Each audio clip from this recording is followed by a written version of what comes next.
Ay, ay. I'm a rock star. Yeah, Rockstar. Ay, ay, ay. I'm a rock star, baby. I'm a rock star.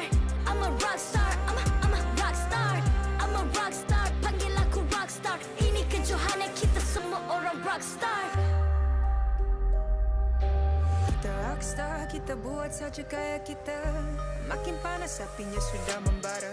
Macam mana pun kau menempuh segala demi negara, kau buat semua bangga. Step into my world, you know I'm always in my zone. You know I got my team, no I'm never alone. Bring out my best, buat yang terbaik. Jadi juara perlahan kita naik. Get on my way, aku nak push, naik-naik jadi lebih bagus. Jadi hero, ku ada skill. Berapa banyak musuh aku dah kill. Ramai cuba mencabar, cause they envy me.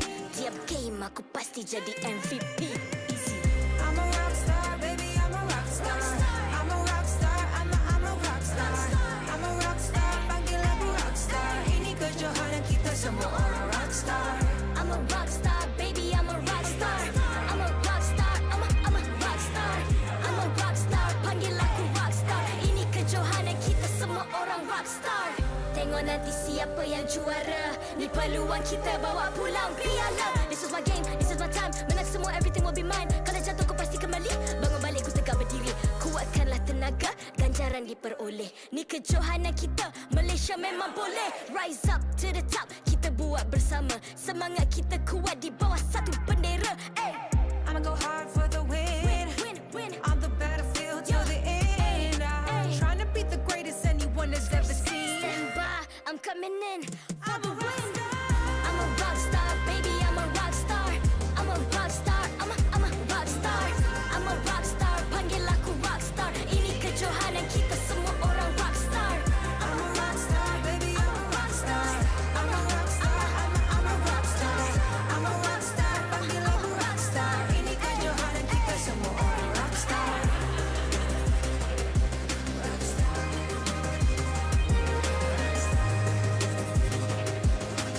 Ini kejohanan kita semua orang rockstar. I'm a rockstar, baby, I'm a rockstar. I'm a rockstar, I'm a rockstar.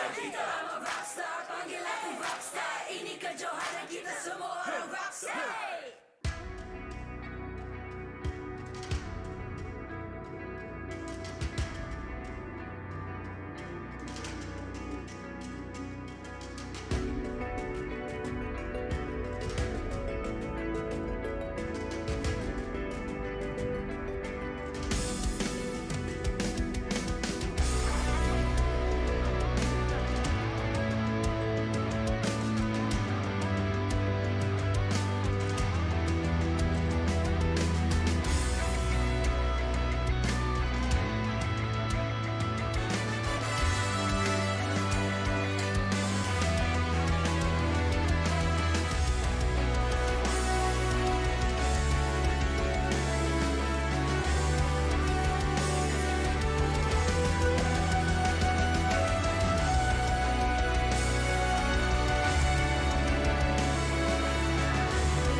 Ay, ay. I'm a rock star. Yeah. Rockstar. Ay, ay, ay. I'm a rock star, baby, I'm a rock star. I'm a rock star, I'm a rock star. I'm a rock star, panggil aku rock star. Ini kejohanan kita semua orang rock star. Kita rockstar, kita buat saja gaya kita. Makin panas apinya sudah membara.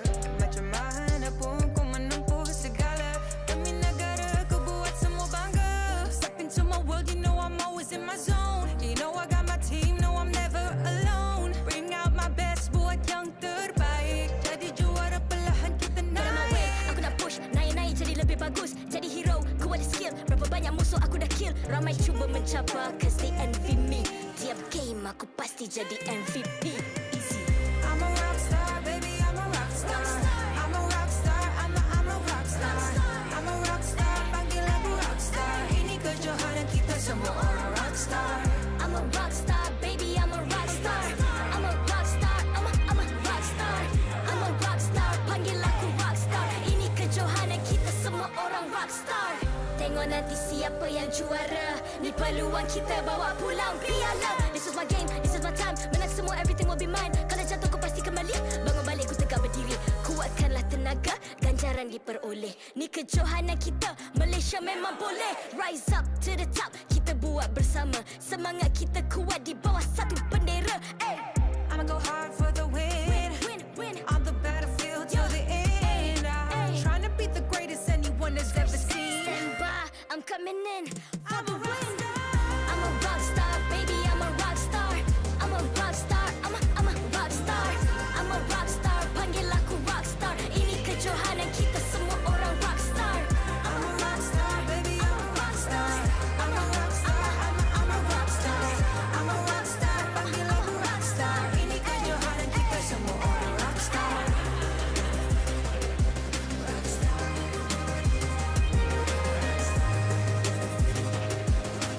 Ini kejohanan kita semua orang rock star. I'm a rock star, baby, I'm a rock star. I'm a rock star, I'm a rock star. I'm a rock star, panggil aku rock star. Ini kejohanan kita semua orang rock star.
Perlawanan hebat yang ramai orang tertunggu akan bermula sebagai match pertama kita pada hari ini. Selamat datang ke MPL Malaysia musim ke-9 yang dikuasai oleh Munton, dipersembahkan oleh McDelivery, Samsung selaku kita punya official ataupun telefon pintar rasmi dan juga raikan bersama Nescafe. Dan untuk hari ini kita ada keistimewaan sedikit di mana kita ada special guest. Dia adalah professional player yang telah bermain MPL sejak musim pertama. Dia pernah menjadi champion. Dia boleh main tank, dia boleh main assassin. Dia adalah Emote King. Marilah kita kenalkan Zon daripada GEEK FAM. Apa khabar Zon? Hello guys, Assalamualaikum. Hello guys, sihat? Oh, dengan ada Adin. GEEK FAM. Hai. Adin okey? Hai, okey. Okay, so Zon, terima kasih banyak join kita dekat kita punya pre-show dekat sini. So again, Zon dah tengok hari pertama, hari kedua. Macam mana perasaan Zon tengok all of the matches so far? Perasaan saya agak terkejut lah dengan dorang punya performance setakat ni semua kedua-dua tim ataupun tim-tim yang dalam MPL semua menunjukkan satu buah pertunjukan yang baik lah. Ya, jadi dekat sini kita akan cerita balik apa yang telah terjadi pada hari semalam, di mana saya rasa ramai orang terkejut dengan performance Red melawan dengan TODAK. Jadi apa kata kita recap yang bahagian tu dulu, Adin? Ya, untuk pasukan TODAK ditewaskan untuk daripada pasukan RED ESPORTS. Satu perubahan yang baru, RED ESPORTS bawa masuk and memberikan impak yang besar. Tetapi persoalan yang lebih besar adalah, adakah betul Red yang dah cukup power ataupun TODAK yang kena nerf sedikit sekarang? Yang itu pun kita akan discuss kejap saja lagi, di mana kita juga tengok perlawanan yang lain semua yang hebat-hebat. Jadi hari ini kita akan fokus kepada perlawanan yang akan datang, di mana kita akan mulakan kita punya hari dengan HOMEBOIS menentang dengan MLBB Esports. Yes, dekat sini kita akan mula straight MLBB melawan dengan HOMEBOIS. Saya rasa ramai orang tak sabar untuk match ini. Kemudian GEEK FAM akan melawan dengan RED, dan kita akan tutup game hari ini dengan RSG melawan dengan pasukan CARACAL. So, Zorn, MLB lawan HOMEBOIS, GEEK, RED, RSG, CARACAL, yang mana yang Zorn sendiri tak sabar nak tengok? Yang paling tak sabar semestinya time game GEEK FAM. Kalau Red dia. Alright, Adin? Siapa sangka jawapan saya macam siapa boleh sangka. Kalau saya, the first match saya nak tengok pasukan MLB berlawan dengan HOMEBOIS, pasukan baru lawan dengan pasukan veteran sekarang ni. Ya, and kita semua tahu di mana MLB dan juga HOMEBOIS, mereka ada internal rivalry antara mereka sendiri. So dekat sini kita akan remind kepada semua orang sebab kita nak acknowledge di mana pada bahagian qualifiers, HOMEBOIS didapati bersalah dengan dia punya tingkah laku. Kemudian MLB yang naikkan isu kat situ. So Abang Lord sangat-sangat vokal cerita macam, yeah, bring it on, menyebabkan kes ni berlaku. Tetapi Zon, you pro player. Okay, HOMEBOIS mulakan regular season dengan negatif 8. So you dah main since musim pertama sampai ke sekarang. Betapa sakitnya sebenarnya untuk player tu sendiri untuk hadapi negatif 8 tu? Negatif 8 adalah satu amount yang memang semua tim tak nak lah kalau ikutkan. Lagi-lagi sebab, tapi kalau ikutkan daripada sekarang nak kata HOMEBOIS susah tak sangat. Sebab lagi pun semalam dia baru dapat 2-1. Ya. And then setakat kalau hari ni dia dapat 2-0 and then 3 point lagi. Yes. So rasa okey kot untuk kejar balik. Jadi pada pendapat Zon, walaupun diorang negatif 8, masih ada harapan yang besar lah yang diorang boleh masuk ke playoff. Betul, sebab match kali ni kan kita ada banyak. So kita boleh collect banyak point. Tapi bila cerita pasal HOMEBOIS dengan MLB, Adim boleh cerita like you punya insight sendiri. You rasa boleh ke HOMEBOIS clean up 2-0? Sebab semalam pun 2-1 bila SUHAZ bawa surprise pick Day3. Nampak macam HOMEBOIS tak nak lakukan apa-apa. I think salah satu kelemahan yang kita nampak daripada pasukan HOMEBOIS untuk pada peringkat awal ni adalah surprise pick mereka, kerana mereka tak boleh nak adapt dengan kejutan tersebut. Tapi persoalan boleh ataupun tidak, again, nothing is impossible dekat MPL Malaysia kali ini. Dan dalam banyak-banyak pasukan yang boleh nak buat comeback, I think HOMEBOIS adalah salah satu pasukan yang boleh lakukannya. Okay, and kita nak pergi kepada Zon sebab HOMEBOIS buat masa sekarang ni, kita nampak first match satu game saja. Tapi dalam satu game dorang punya draft lebih kurang sama macam season yang lepas. Adakah ini benda yang bagus di mana dorang just ikut dorang punya comfort, ataupun sebenarnya benda ni boleh dieksploitkan? Ramai tim yang senang nak baca. Pada pendapat Zon? Kalau ikutkan memang tak bagus lah sebab dia buat benda yang sama and then orang boleh baca. Tapi setakat ni sebab dorang terlalu selesa dan mungkin dorang dah faham apa yang dorang patut buat dengan draft dorang sekarang. Okay, so maksudnya dekat sini walaupun mereka kekal dengan benda yang sama, tapi kalau orang tak boleh nak jumpa cara nak counter, sepatutnya tak jadi masalah. Jadi soalan dekat sini, ini open untuk dua-dua. MLB lawan dengan HOMEBOIS, rasanya MLB boleh ke tak nak jumpa jawapan untuk lawan dengan HOMEBOIS? Disebabkan kalau kita nak recap balik hero-hero yang diorang selalu pakai, Pakito dekat bahagian EXP, kemudian dekat pada bahagian jungle kita nampak 2 kali Roger dipilih and 2 kali Chibi memang perform. Adakah patut untuk target ban diorang punya player ataupun still kekal meta ban macam Valentina dan sebagainya? Ya, tadi saya ada borak dengan Azwan sikit pasal pemain pasukan HOMEBOIS yang patut kita highlightkan adalah Chibi lah kat sini. Walaupun pick dia kita boleh baca sedikit sebanyak, tak Roger mungkin main Assassin Hayabusa, tapi seperti mana Zon ada sendiri cakap, walaupun pakai perkara yang sama, tapi kalau benda tu efektif, boleh memberikan hasil, I think tak ada masalah untuk HOMEBOIS teruskan lagi prestasi yang sama. Tapi kalau kita tengok daripada outside pula, again macam Rafael cakap, rivalry di antara dua ni, so kemungkinan ini akan memberikan sedikit sebanyak impact lah untuk pasukan MLB betul-betul serius nak dapatkan 2-0 sweep. Ya, MLB semalam punya performance sebenarnya not bad. Kita boleh tengok Zach Q2 yang menggunakan Sicilian main dengan sangat bagus. Overall the entire roster, first game nampak diorang nervous, second dengan third game, ini I punya personal opinion. You guys boleh disagree, tapi pada pendapat saya macam MLBB dorang punya mekanik mungkin tak cukup kuat untuk lawan dengan Homeboys. Sebab saya rasa yang dorang menang semalam, Orange Esport mereka sendiri yang tak boleh nak catch up. Macam dorang punya mekanik sendiri yang lemah. Ya, and satu soalan lagi sebagai Zon sendiri mungkin boleh tuju kat Zon. Pasukan veteran, dia dah ada expectation, diorang ada fans yang terburu-buru nak bagi diorang menang. So, ada tak sedikit sebanyak tekanan untuk pasukan Homeboys wajib menang ni? Kalau diorang tak menang, mungkin akan memberikan impact yang besar daripada sudut expectation yang ada dekat diorang. Normal lah, setiap team memang ada rasa pressure daripada fans sendiri sebab yelah kan kecam, diorang kot kecam. Sama juga kan. Lagipun kalau dari segi fans, kita nak tunjukkan yang terbaik kan. Jadi kalau kita punya fans kecewa dengan kita punya performance pun agak impact lah pada team. Ya, untuk pasukan Homeboys, diorang menunjukkan yang diorang boleh main. Yang I cuma risau sebab tadi pun sebenarnya masa kita tengah makan, kita nampak pasukan MLBB lalu, pasukan Homeboys lalu. Homeboys diorang nampak serius, diorang nampak macam tengah fikir macam okay, apa yang kita nak buat, apa yang kita perlu lakukan. MLBB diorang nampak sedikit relax dan mereka punya coach lalu and Siapa coach dia? Adalah orang tu. Kemudian Cortez cakap, kalah lah korang. Homeboys boleh menang ni. Lepas cakap, tak apa, kita ada rahsia. So, akan jadi persoalan juga. Adakah mereka akan bawa secret pick masuk ke dalam MPL ni? Di mana, I mula nak tanya Zon sama ada Fanny boleh bawa masuk. Tapi saya rasa Fanny, buat masa sekarang ni, 100% ban lah. Betul, Zon rehat ke Zon? Fanny sekarang ni kerap kali kena ban kan? Boleh cerita. Mungkin audience tak tahu. Kita sendiri dah rasa. Tapi mungkin audience tak tahu kenapa Fanny sekarang semua orang suka sangat nak ban. Salah satunya sebab buff yang terbaru lah, yang energi dia guna terlalu sikit berbanding dulu.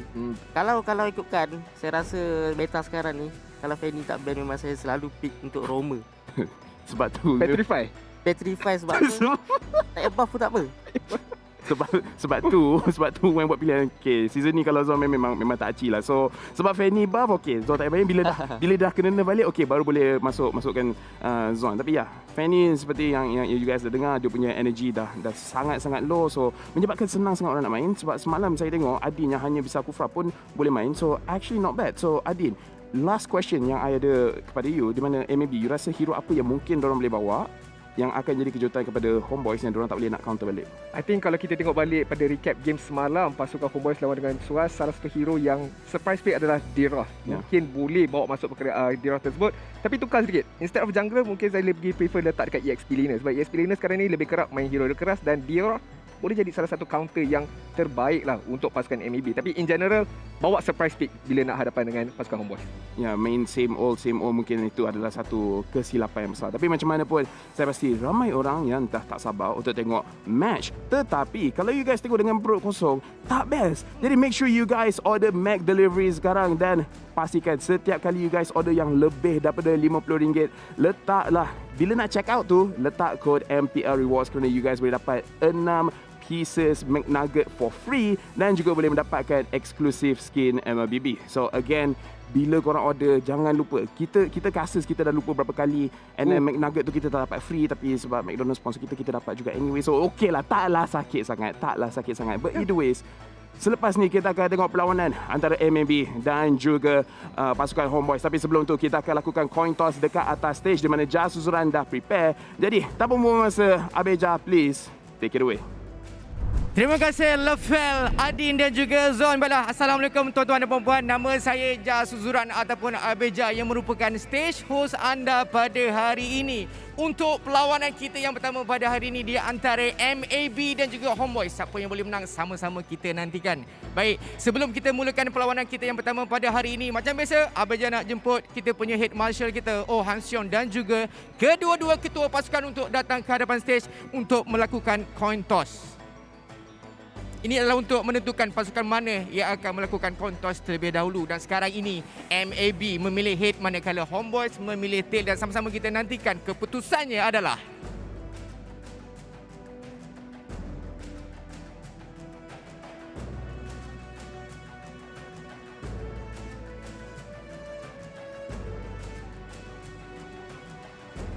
tail. Dan ini bermakna Homeboys membuat keputusan untuk memilih first pick terlebih dahulu. Terima kasih kepada Han Sion dan juga kedua-dua ketua pasukan. Inilah dia perlawanan yang ditunggu-tunggu di antara MLBB dan juga HOMEBOIS. Pasukan mana yang boleh menang guys? Saya pun tak tahu. Dua-dua merupakan pasukan yang hebat. Jadi kita tengok kita punya caster kita pun dah bersiap sedia untuk cast game kita yang pertama. Jadi tunggu apa lagi? BM Caster, English Caster, take it away. Thanks, Jai, announcing for the coin toss, and a big shout outs to you, Lafell, as well as Adine and Zorn at the pre-show. Welcome everybody to the MPL MY Season 9 English broadcast with me, Getting Q, as well as Sadafa here up on the stage, checking out the good view as we've got a great game up and at it. Now, we got to quickly thank our sponsors, our official gaming chair, Secret Lab partners in esports, TikTok Live, Esports Charts, EGG Network, and as well as our co-organizers in ESI for making this all happen. But once again, it's going to be MAB versus the HOMEBOIS. Stafa. Yep, I'm sure everyone tuning in is expecting some big bouts of excitement in the MPL stage today, and I think you guys definitely have something to look forward to. As you've highlighted, our first match of the day going to be MAB going up against HOMEBOIS. MAB, one of the newer teams to join MPL. I'm gonna be very excited to find out whether or not they can match up with some of these veterans. But before we get to that, make sure you guys check out the redemption code that you guys see at the bottom of your screen right now. Check out the link. You guys can get some really nice in-game rewards. The MPL is back, guys, and if this is the first time you're tuning in, luckily you came in right at week number 1 to still be able to claim this code. Don't worry, there's still going to be plenty of prizes to be earned, and as well as rewards to be claimed later down the line. With that being said, we did hit our share milestones yesterday, but now we're starting it all over again. You guys know, you've heard of it before, but it is the first time you're hearing about it. Our share milestones, every single time you hit that share, we got more prizes to give away as seen down below. 500, 800, and 1,000. Every single time we hit one of these milestones, you guys are going to get a code for in-game rewards, but most importantly, something even better, the lucky draw numbers increases. From 5 to 8 to 10, you guys are going to be the biggest winners. So hit that share button. Yep, if you guys are not aware, these shares are not cumulative. They don't add up over the course of days. They change every single day. So if you guys make sure to share every single day, you'll be able to participate in even more of these lucky draws, have more chances of winning prizes. And if, well, it's so easy. If you just haven't shared today, go ahead and share. Make sure all of your friends or family can join and watch us here at MPL as well. If you like farming the gold lane, how about farm the MPL right here, right now, to get real nice and fat later down the lane. Now, obviously, we've got so much to talk about here, and especially between MAB and HOMEBOIS. The performance of MAB and HOMEBOIS yesterday that we did get a little bit of a taste could be a little interesting. Things could be changed up and information can be skewed, but it's time to bring out both the teams. It's going to be MAB versus the HOMEBOIS coming right out to you now.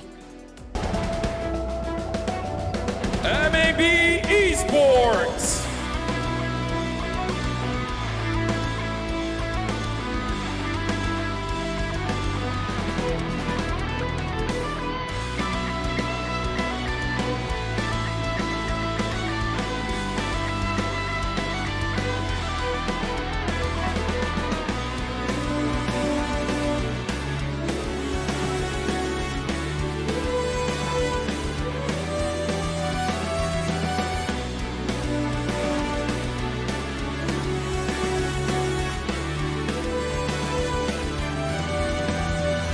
HOMEBOIS.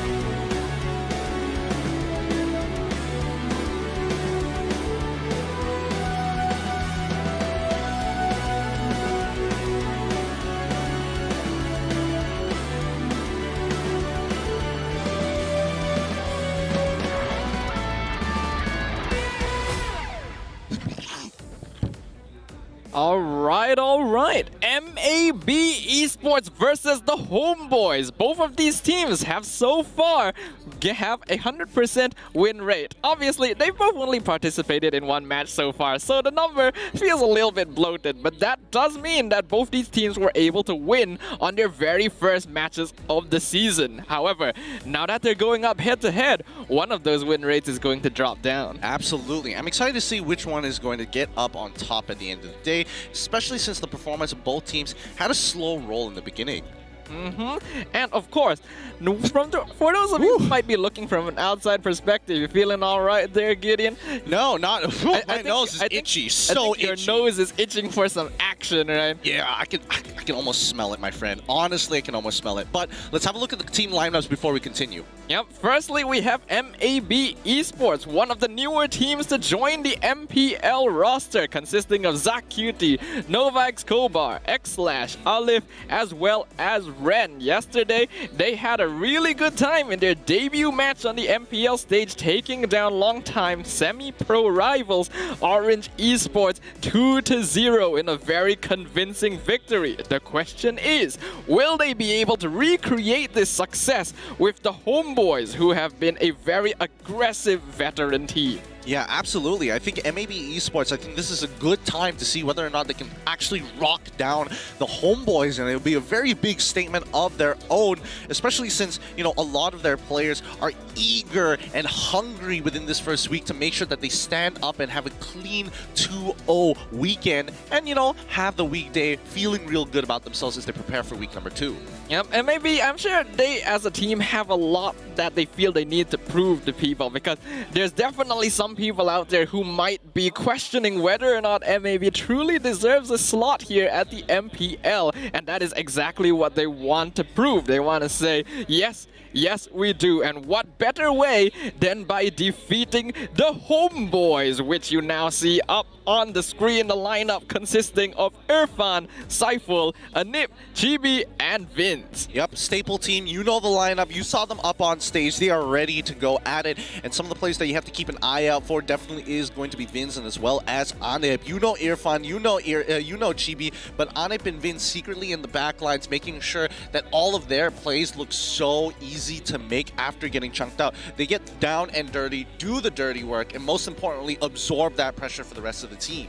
Yep, HOMEBOIS as a team is well known for the individual skill of their players. Regardless if you're one of the star names or one of the people that might be more in the backdrop, their consistent performances is what has allowed them to achieve their successes on the MPL stage. The question now is, will they be able to continue doing so? Obviously, HOMEBOIS, they're not in the best spot, a little bit precarious because of their negative points. However, before we get on to that, let's have a look at some of the focused players during this matchup, starting with Alif. Yep, we did see Alif actually playing a little bit earlier yesterday, and you can definitely see he still has the moves when it comes down to his micro and macro. The question is, can he be consistent? We haven't seen enough gameplay throughout this season to predetermine that, or seen his full hero pool. We've seen him play, you know, assassins generally, and Roger is one of those awkward situations where it's a hybrid of both the marksman and as well as the assassin type,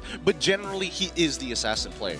Yep, Alif is one of the few players on the roster of MLBB Esports that has experience on the MPL stage. Obviously, it has been a while since we've seen him up here, but he certainly made his return in a grand way yesterday.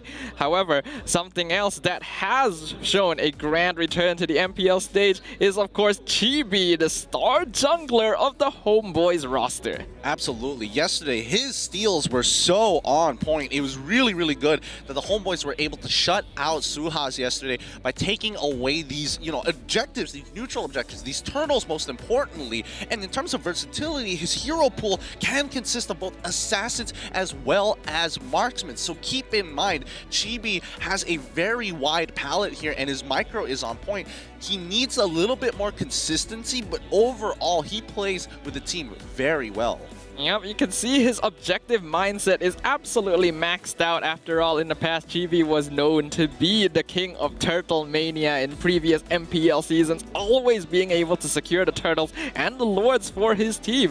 While he hasn't been able to do so with as much consistency so far, I'm pretty sure the homeboys are looking to make up for their performance and to even things up with the rest of the MPL lineup. After all, their score is still in the negative, so they have a lot of work to do. Yeah, now it's time to make some predictions here. I'm excited to see what everybody else has to say about this matchup. Is it MAB? Is it Homeboys? Let's find out. And it looks like a majority is going to be leaning towards the Homeboys, while me and LaFell actually are going to lean towards MAB this time round. Looks like Gideon, you're feeling a little bit differing from the rest of us. However, I certainly can't blame you after seeing MAB's performance yesterday up against Orange Esports, a team that many people might have expressed doubts about.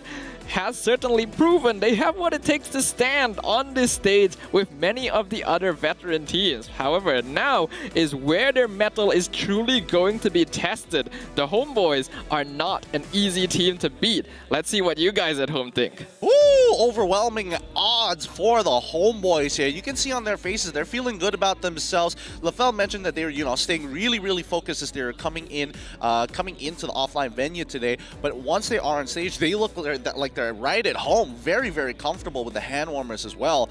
But man, the support for the Homeboys in this matchup. Whew. Yeah, and you can see that, as you mentioned, their expressions, feeling very confident, feeling very happy with themselves. You can tell that although things didn't start out very well for them in the beginning, they haven't allowed it to affect them mentally. And if you guys are looking to improve on your mentality in-game, perhaps having something physical would help. In that case, a new Samsung Galaxy A52s 5G. Yep, I mean, you want to play Mobile Legends Bang Bang using a brand new smartphone with sleek design. With MPL Malaysia Season 9's official smartphone Samsung, you can get awesome gaming experience with a brand new Samsung Galaxy. So guys, cop yourselves one here today to boost up your own gameplay and maybe see you soon at the MPL stage. With that being said here, what do you think the draft is going to lie? Because again, we are seeing both MAB and Homeboys as jungler have that, overall, well, I wouldn't say leniency, but like to lean more towards the assassin style. That is definitely true. From what we can see, the hero pools of Chibi and Olive aren't all too different, but the playstyles between these two teams do have their own sort of signatures. Homeboys, we know them to be very aggressive during the early stages of the game. They like to invade enemy jungle. They don't really wait around for their cores to get farmed. It's more of a backup plan for them. On the opposite side, MAB Esports seems to rely quite a bit on their late game power spikes, especially that Sicilian being played by Zach Cutie, which was absolutely dominating yesterday. Yeah, but to be fair, MAB also has like really solid ideas of how to play the early game, right? And Homeboys, individualistically, they are really good players and they know how to kind of maintain their own sides of the map until Cypher makes the call to make a play happen through the mid lane. And I think that's going to be the biggest question right now. If MAB don't want to give away Lilia and can take that away from Vince and go for a Sicilian, I think it's okay.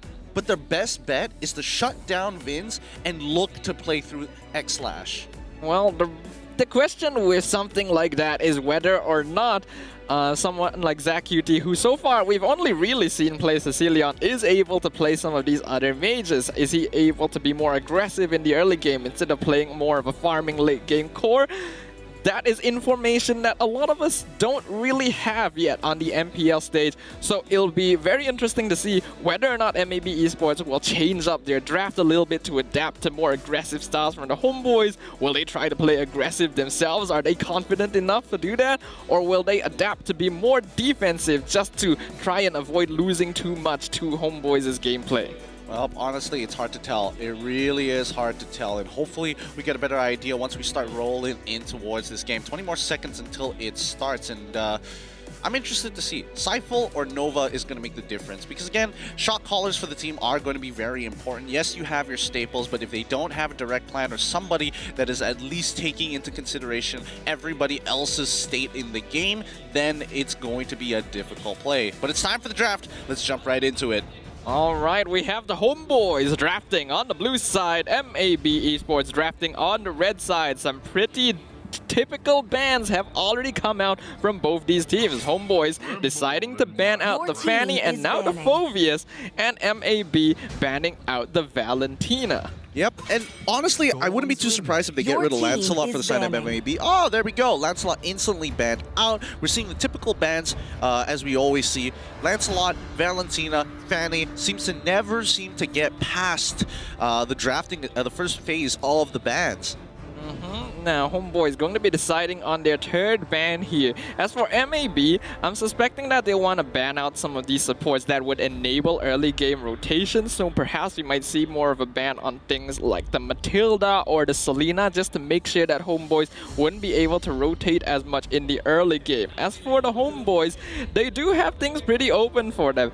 They have a pretty solid hero pool. I don't think they're too worried about anything specific that MAB could bring to the table yet, other than perhaps the Sicilian being played by ZachQt, and it does look like that is the respect they're going to give over to their opponents. Very understandable indeed. MAB on the other hand, they could look to, take away a couple of Cyphel's options. Matilda or Selena, there we go. Selena is going to be taken out straight away, and Vin's, I'm pretty sure he's going to get Lilia this time around within the rotation. In terms of first picks, Glue is still wide open, and that is the usual go-to. But knowing how Homeboys play, they want to be aggressive. Paquito is probably the answer, right? Yep, there we go. Paquito gets locked in straight away for the side of Homeboys. MAB, if they want to reply, they can take Lilian as well as Glue for themselves. But instead, they take Esmeralda. A not very easy matchup for Paquito anyways. That's totally fine with me. And as well as Kufra. All right. Interesting. That's a pretty early Kufra pickup. I don't feel like they would have to contest it with the Homeboys,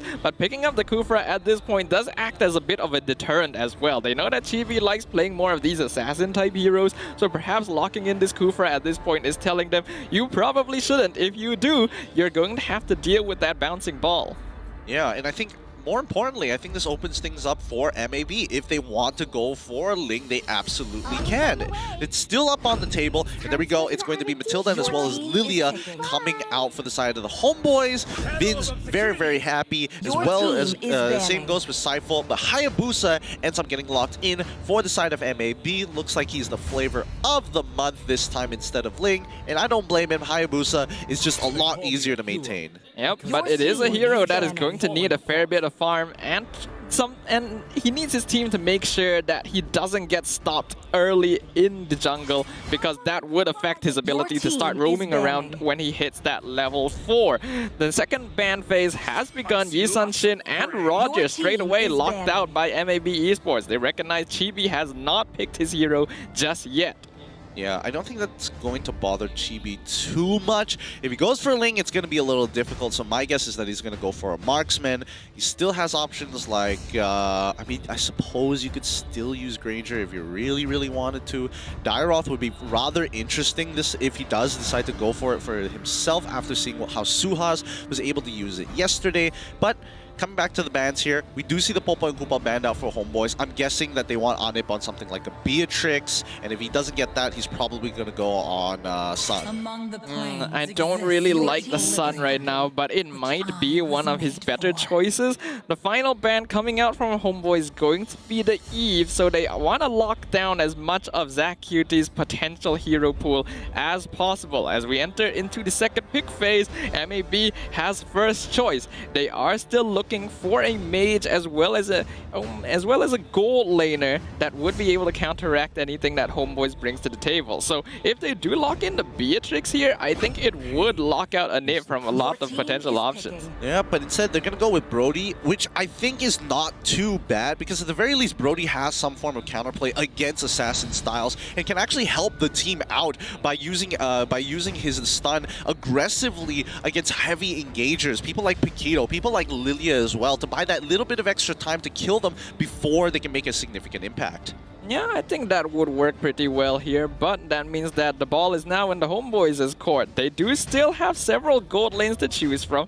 Clint still an option, Claude as well, fairly popular among many of the other teams, but I don't think it would be a very good choice now. Plus, we still need to see exactly what Chibi is going to bring to the table, and it looks like it's going to be the Aulus. Allison as well as Clint. Okay, so Anip decides to take that 50-50 matchup against X-Slash in a lane. It's Brody versus Clint once more, but the Allus, a very interesting choice for the side of the Homeboys. They're going to have to scale for the late game, and more importantly so, Chibi is just going to be going on that farming spree.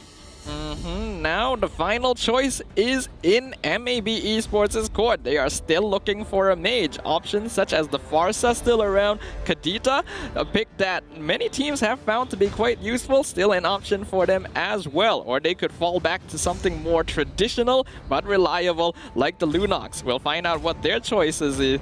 But right now, Homeboys' lineup is looking very, very strong. Here we go, the final of the lineup, Kagura to seal the deal for MAB Esports. And I like their lineup overall, very balanced, very, very well done.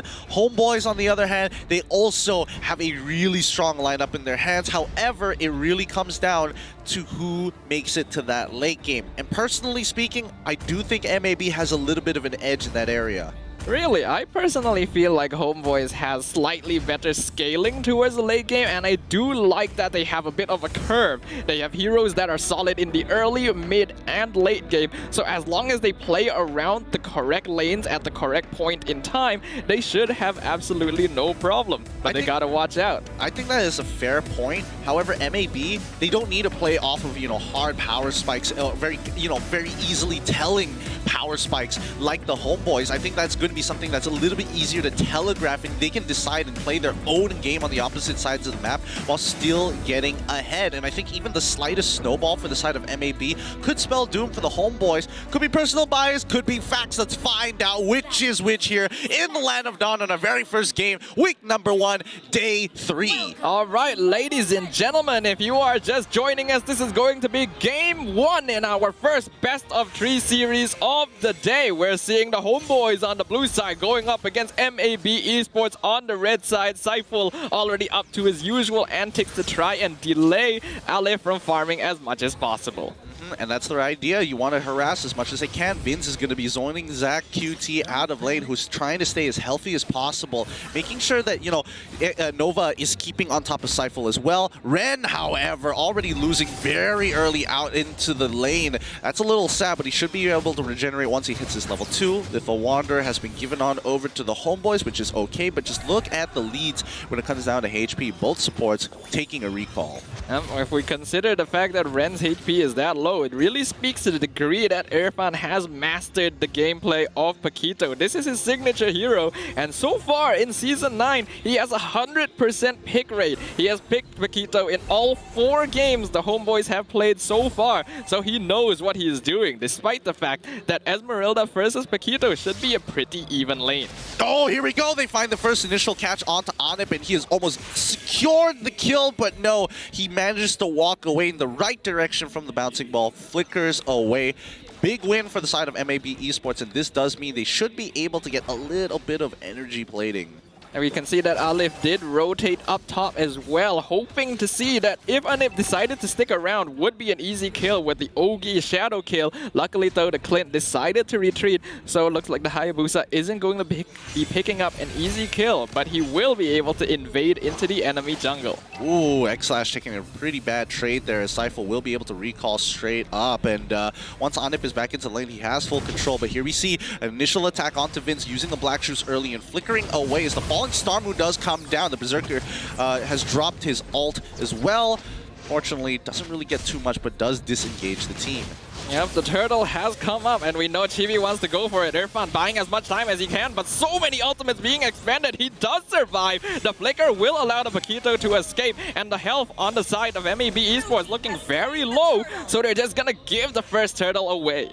Oh boy, all right. Okay, so that's the first turtle already given over. GB very happy with himself. He has to keep on farming because what we're looking for is level 13. Well, that's what he needs right now. Sorry, level 11. When he gets that max stacks on his ultimate, he's going to be big and difficult to deal with the extra upgrades. Yep, late game Aulus is certainly a threat. There is a reason why certain teams picked them up as a pocket pick in the previous season. So that is the point in the game that MLBB Esports wants to delay as much as possible. It's looking to be difficult though. Chibi is farming very, very comfortably. And this is very interesting because this isn't really a hero that I would expect to be in Chibi's hero pool. Yeah, and I mean, he has grown. He has definitely grown and continues to evolve every single season. It's good that he is increasing his hero pool and becoming very efficient at it. However, if we look down towards the mid lane, as ZachQT is going to continue being a nuisance. They know that the bottom side of their jungle is entirely gone, so they're sending Chibi up to try and take as much as they can. But even Nova understands, hey, we just need to protect the buffs. If you give away 2 camps, that's fine. The buffs must hold strong. Yeah, but I am a little worried. MLBB Esports picking up this Kufra has elected to go for a more defensive playstyle to ensure that the homeboys can't aggressively invade and steal away jungle camps for them. That's all well and good, but that means that they are not really in a position themselves to be able to stop the late game scalers on the side of homeboys from achieving their items and farm requirements. We'll have to see how that's going to play out because mid-game is going to be the most important for both sides. Cypher in the middle of all 4 members doesn't actually sidesteps just in time from Nova as he brings in the rest of his team with his guiding winds. MAB is on the retreat. They don't need to go any more further than this. Torn apart memories on towards Cypher's side. He's doing some good damage, but not really getting too much out of this lane. Oh, yep. Nova, is he going to go for the catch? No, he's all right. Oh, he flickers forward and pushes on it back, forcing him to flicker as well. Flicker for flicker trade. Alright, I don't think that's too bad. Ideally, oh, hold on, they're not quite done. Hayabusa jumping in the backline. Alif drops the Ogi Shadow Kill. The burn on Cypher, will it be enough? Looks like he does indeed survive. Undying Fury being dropped down on the Turtle Pit. Chibi should get this, no problem. It does go over to the homeboys. No casualties from either side, but that's going to be a nice objective. Honestly, I think one of these situations is going to turn bad for MAB if they keep playing it like this. But so far, Chibi, luckily that Undying Fury is one guaranteed way for him to disengage from these fights. If they can just bait out that spell early on, things could look different. But this might be first turret. Oh, ZachQT using the Yin Yang overturn to try and clear up that wave. But he might be sacrificing his life as Vince is running him down. Does he have any more Shadow Balls? Quickly takes the kill. And now, with the Black Shoes, is able to walk on out. They get a turret, they get a kill. Worth it for homeboys. I cannot believe that 5.5 minutes into the game, we only just got our first blood bounty. It just goes to show both teams have been playing very carefully from one another. Not the usual kind of aggression you would expect from homeboys. So good job to MAB for defending. But I don't think playing defensively is going to end well for them if homeboys continues getting objectives across the map. Yeah, I mean, MAB can only play defensively for so long. Eventually, they have to go onto the attack. Alif recently getting the War Axe is really good, but Irfan, he's already moving forward, trying to go for a very sustainable style of build, getting the Bloodlust Axe for himself, but MAB is setting up the trap here. A good call from the side of the homeboys. He sees 2, he sees 3. That's 4 people, and yet they still are going to go on through. Undying Fury does already come out as they manage to trade 1 for 1, 2 for 1 in favor of MAB. Irfan trying his best to look for a refrag here, but Nova as well as ZachQT are doing a very good job at slowing it down. Nova has to give up his life, but now it's Ren's turn as he comes down. He still has the Falling Star Moon, but doesn't want to commit it onto Irfan just yet.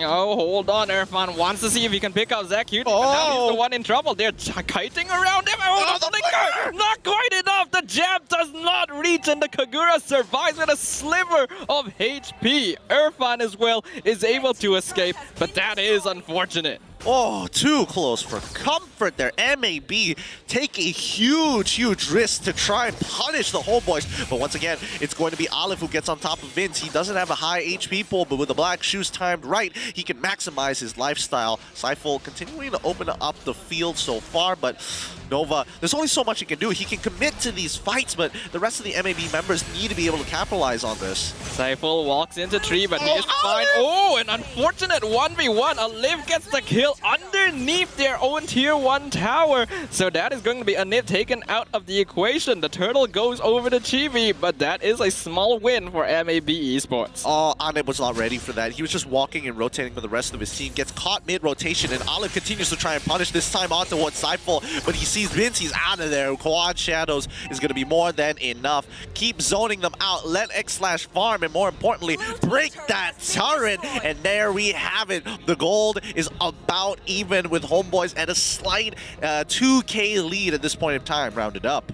Homeboys, though, they're starting to really scale up. Chibi is 1 level away from that dreaded level 12 Alles, where he does max out on his ultimate and really starts becoming a threat in these team fights. I don't think there's much they can do to stop it now, so they just need to make sure that they are able to take the fight in return. Yep, Alles is in a very comfortable position. At this point, he's got the levels, he just needs the items to turn everything around. I'm pretty sure he has the Windtalker by now, and ooh, he is going to be dishing it out. And with the extra range, he's going to be doing it from a comfortable distance. Wait, hold on. Looks like they're already getting on top of Nova so far. They find 2 people and push jacks them right into the wall. Seifel now into trouble as X/Slash looking to pick him off. Seifel, unfortunately, right under the turret. The Undying Fury has chunked them out. They can't do any more than this. They pull away as Zach QT and Olive try to stop them from pushing anywhere forward. MAB defensively holding Homeboys back. That was an incredible defensive play by MAB Esports. They were looking to gank the Brody, but the ultimate from the Kufra prevented them from being able to continue. And despite dropping many of their health bars down into the red, they were still all able to get away with their lives intact. That's unfortunate. The gank from Homeboys not succeeding. Oh, Anib baiting it out. Olive with quick fingers sees the initial response and tells Nova to back away. No point of committing to this. They're just getting baited. Irfan on the other side trying to open up his side of the map, but can't do much. But they do, MAB do lose a crucial key point on the map. Mid-tier 1 is down. Yep, and now the Lord is up, and Homeboys are instantly rotating over. MAB not in any position to contest this. I think they've agreed that they're just going to give this objective over so that they can allow X/Slash to get some tower. Oh my goodness! That's so much damage coming out of Chibi. He is becoming a little unstoppable here, and it's all up to Nova and Ren to make the difference. X/Slash has the damage, but he doesn't have as high DPS as how much Chibi is able to throw out once he gets in range. But look at that, with the upgrades to his axe, he is shredding through the jungle. Yep, and now the Lord is pushing down the bottom lane. We can see in terms of towers, Homeboys very firmly in the lead. Again, this is the first Lord of the game, so not much problem for MAB to be able to defend against it. But they are now in the late game. Chibi is out of control, and his farm is way ahead of that compared to Aleph as well as X/Slash. So this Alles is fully capable of taking 1v3, 1v4 fights all on his own. Okay, but they're not in a position where it's like really comfortable fights yet. If Homeboys make a mistake, it could really hurt their economy. So MAB just has to defend and staunch this bleeding here, but Homeboys are trying to press right in towards the inhibitor, which they can, but they don't have the minions to do so. Anib can only shred through so many. ZQT is already down. They break open an inhibitor, and it's already a huge win for the Homeboys. That is that Allah's damage right there. The Lord itself doesn't really do too much, but they only needed to tank the tower long enough for Chibi to dish out the DPS. Nova forced to use his flicker, all ready to escape from the onslaught of damage coming out from the Homeboys, and they're not done. They want to get another inhibitor. Can they actually get it? No. They don't have any more ways to actually continue pushing through, but the damage has been done. They have a very confident 5k lead, but here we go. Do they have the... Yep, they do have the Undying Fury, but Irfan capitalizes on the slow immediately, zoning 3 members away from that from the inhibitor, and now are looking to attack the last inhibitor of MAB Esports. This is not looking good for them as they are on their last leg of the race. Homeboys continue to press on forward. Irfan cannot take any more damage. He doesn't have the stacks or the cooldowns, but Nova finds Chibi, and Chibi goes down. Well played by Nova, getting the Tyrant's Rage to push the Alles into range of the Crystal. That takes care of the most dangerous member of the Homeboys and will force them to retreat. They did lose all of their inhibitors, but at the very least have preserved a ticket to remain in this game for just a little bit longer. But at what cost here? Even though it's a 5k gold lead, I think MAB is in a comfortable spot to actually make it back. They just need to reach the 42k mark, and then they're about even with Homeboys, and they have to just play it slow. But overall, 3 inhibitors, literally all their turrets down, and they were only able to get GB back. It's not ideal, but what can they really do to contest this next Luminous Lord? It's going to be a difficult one. It's all up to Nova at this point. He's the only one that has been able to set up these fights in MAB Esports' favor. If he's not able to get a nice stun with his ultimate, there's just too much DPS coming out from Homeboys for MAB to compete. Oh, X-Slash now in some trouble as Irfan zones him out. Irfan doing a great job just waiting on the top side brush for an opportunity to stop them. But as you can see, MAB Esports, they're not backing down without a fight. They will be able to get a bottom tier 2 turret for themselves. Good split push decision coming in from Aleph, but overall, ooh, it's a tough game. It really is, especially now that the Luminous Lord is going to be pushing down the mid lane for the Homeboys. We can see that Irfan as well as GB are shoving in the top and bottom lanes respectively themselves. No inhibitors for MAB Esports. This is now a do or die moment. Yep, and all the waves are coming in together. Oki Shadow Kill has been used to clear out that bottom side. 2 waves more to go, but X-Slash forced the flicker out of there as the Unyielding Fury is coming through. GB doesn't care anymore. He's just going to go straight for that crystal. He might even give up his life, but the rest of the team takes it out, and that's going to be a clean game number 1 for the Homeboys. Really well played by the Homeboys there, not taking any risks at all. They know what they're targeting in that base. They're not going for more kills. They're going for the crystal. They're going for the victory, and that is exactly what they have achieved here in game 1 of our best of 3 series. Really strong gameplay coming in for the side of the Homeboys. Insightful doing a lot of work with the guiding winds, pulling his teams into safety whenever necessary,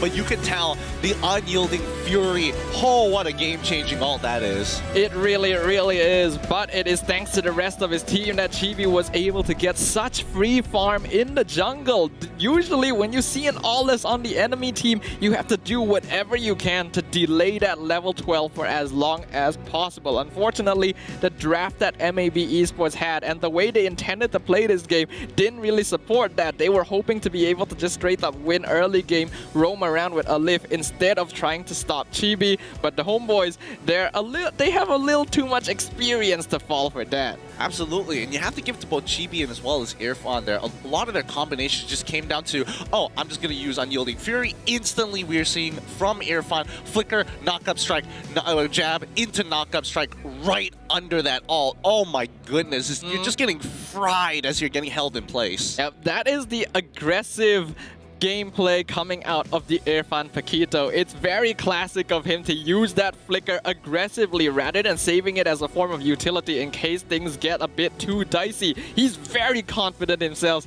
and he knows he just has to go in, find the best time to knock up as many people as possible. The Undying Fury is just the cherry on top. He doesn't really care about that damage. He's just there to play his game. Ooh, it's great, but now it is time to have a look at the item builds here. Let's see what they decided to go for and opted to make and how far they managed to get in towards this game. As we can see for the side of MAB, they didn't get too far as Esmeralda was only able to cop 3 items for herself. Looking at Nova as well, generally okay items. Nothing too out of the ordinary from everybody here, but if we look on over for the side of Homeboys, that's where you see the difference. Chibi with his hard farm there. 3k difference compared to Aleph. Yep, Chibi at the end of that game was already full on his item build. All 6 items you can see there in his inventory, and an 11k net worth lead. In comparison, the highest net worth on the side of MAB Esports was X-Slash on the Brody with only 9k, which is even dwarfed by a nip on the Clint. We didn't get to see much of him, but that's because he didn't really need to do anything with the rest of his team being that farmed. Yeah, and it's really unfortunate here because, like, unfortunately for X-Slash, the biggest problem he has to face is dealing with both Saiful as well as Irfan, both of which, the moment they get on top of him, their job is to buy as much time. Irfan puts a lot of lethal threat, but Saiful just annoyingly keeps him abroad and threatens X-Slash's position by potentially pulling a teammate with him to jump on top. So X-Slash just loses time in the middle of the fight to dish out his damage. Unfortunately, the draft that MAB Esports has doesn't have a lot of solutions for what HOMEBOIS is bringing to the table. Sure, Nova is a good way to stop Irfan, but there's not really any answer to Chibi. Having a look at our MVP of this game, it is gonna go over to Irfan on his signature Paquito pick. Absolute playmaker on his side. He holds his lane even though it is a tough matchup, and even winning his lane on top of it all in the earlier stages. 2-0-2, not a high kill count at all, but it's undoubtable that his 2 assists and 2 kills made huge impacts towards the mid and late games. Honestly, when I look at his KDA here, 2-0-2, it somehow doesn't feel right. It feels like Irfan was in so many more skirmishes and fights than this, and that just goes to show how much impact he brought to the game, being able to jump into the backline, cause chaos, all while the Undying Fury is doing his work, and the rest of his team is just pelting MAB Esports from behind with magic orbs from Lilia as well as Clint's long range. There wasn't really much they could do about it. Yeah, honestly, nothing much at all. And even with his build, you can see that he's basically looking to get more damage on his side. But let's have a look at the highlights one more time and recap the story just in case you guys are just tuning in. Yep, we can see in the early game there were attempts by MAB Esports to start taking control of their side lanes. They know that they're not going to be able to do too much by invading the jungle, so they want to be able to win the gold and EXP lane using the Ogi Shadow Kill. And there were indeed some very nice plays, mainly because of good engagement by Nova X Kovar being able to stun 2 or 3 members of the HOMEBOIS. Yeah, and continuing their pressure here, the sieges from the HOMEBOIS, making sure that they're utilizing this unyielding fury as a way to zone out their opponents. They almost to a degree where MAB Esports has to bait it out as much as they can, but the discipline coming out from Chibi, and most importantly, the playmaking coming in from Irfan. The moment somebody is slowed, quickly flickering upon his opponents and zoning them out or securing a kill. Yep, just overall really well played by the HOMEBOIS, but I do think that MAB Esports put up a very good fight. Their draft just didn't quite work out in this case to contest against the HOMEBOIS. It would be very difficult to pull off, especially once they reach the late game where Chibi was able to get his farm. They don't have a lot of solutions to be able to play against it unless they can ensure that their Esmeralda and Kagura had enough items to match up. And well, as you can see, they never got to that point. Yeah, it's unfortunate to say, but hey, that's not the only thing. This is a best of 3. First game going over to the HOMEBOIS. That's fine, but we still have another game up ahead with MAB, and maybe they can turn things around, bringing it to a 1-1. That is true, but I don't think the HOMEBOIS are going to let it go easily. As we've already highlighted, they are still sitting at negative points, so they're not going to be willing to take any risks. The more series they can win in 2-0, the more points they can get, and the better the standings will be as the weeks go by and once we get towards the end of the regular season. Well, let's hope to see whether or not HOMEBOIS is able to pull it through. It looks like a couple of their members are setting up here on the stage right behind us, and it's good to know because once they are all out here, we know the game is going to be beginning a lot sooner rather than later. However, adaptations, that's what we have to talk about here. Is it going to be enough to be able to kind of control the map? And I feel like for MAB, their style seems to be so much slower. They play through X/. They also just kind of take their time with things, but HOMEBOIS kind of have a more clear idea of when they want to start hitting their opponents. I feel like the ban on Zacuity Sicilian is actually hurting MAB Esports a lot more than people might think it does, because with that draft of theirs didn't really have a lot of late game options. Their gold laner, which normally you would expect to be that solution, was the Brody, which doesn't scale up as well as something like a Clint or many of the other marksmen that they ended up banning out themselves. So hopefully they'll be able to bring out some different styles of gameplay in the next game. Well, guys, remember, we want to give a big shout out, and you guys could be copying yourself some free discounts here with Nescafe. Celebrate these great moments here at the MPL or with your family, friends, or loved ones. Scan the QR code down below to enjoy something a little bit special. Most importantly, if you are having a really long day, you had a really long weekday especially, coming into the weekends and you're still feeling tired even though it's Sunday, Nescafe is the perfect solution for you. Yep, and if you guys need more energy to be able to keep up with the excitement that MPL is bringing to your screens, well, I think we need not say more. But something that we need to talk more about is what is going to happen as we continue with the series. With HOMEBOIS being 1 game up, they obviously will be looking very strong in terms of morale. Yep, and maybe I think if we could see a more aggressive draft coming from them, I'd be very interested to see how they play it out. It's hard to say, but HOMEBOIS are just effective at what they do. And looking at the recap, in case you guys are just tuning in right now, Olive was able to do a good amount of damage in that previous game. Yep, actually, when you look at his personal damage done, he actually does more damage than any member of the HOMEBOIS other than Vince. So the Hayabusa was certainly pulling his own weight there. It's just unfortunate that the other heroes in their draft weren't quite able to do the same. I think that if MAB wants to play heroes like the Esmeralda and the Kagura, they need to have more options and change their style to be more aggressive, because allowing Chibi to farm his jungle for free for like 5 to 8 minutes is never going to be a ticket to victory. Yeah, and unfortunately, ZachQT wasn't able to really play the game, and he was getting punished time and time again by Vince, whether it be in lane or in the team fights. Yes, ZachQT was a very good defensive option, but inevitably, they were hoping that even Zach would be able to find something when Nova looked for the bigger engages. And hopefully, he does have a deeper pocket when it comes down to mage hero pool later in this game. Hopefully we get to see something else out of him than just the basics of Kagura and as well as Sicilian. Yep, I don't doubt that HOMEBOIS are going to ban out the Sicilian once again, considering they've already seen exactly how dangerous ZachQT is and how well it worked for them. So I guess we'll see what exactly happens as we enter into draft number 2. It looks like the standard bans are coming up, but this time MAB on the first pick going to make sure that Paquito does not see the light of day. But they also decide to ban out the Matilda, making sure that Seifel isn't able to save the victims who fall under the hands of Nova. What's interesting as well is that they have elected to ban out the Yu Zhong. So this time, they're actually trying to focus their bans onto Irfan. They don't want him to take control of the EXP lane, and they're hoping that they can play off of that to provide more space for people like Xlash as well as ZachQT. Looking over to the HOMEBOIS' bans, looks pretty standard to me. I wouldn't be too surprised if they banned out Lancelot as well, but they could let things through just to see how MAB will respond to it. They banned out the Phoveus this time, giving away Lancelot to MAB, and Lancelot instantly going to get picked up with a 67% win rate, only getting picked 3 times here at the MPL in the first week so far.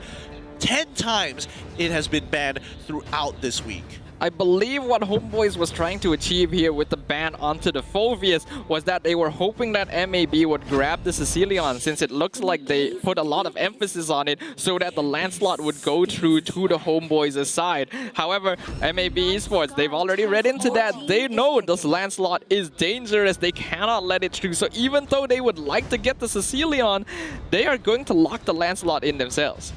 Yep, it's going to be Lancelot for MAB, Esmeralda as well as Selena for the HOMEBOIS. Sicilian gets picked up straight away. Kufra as well for the side of MAB.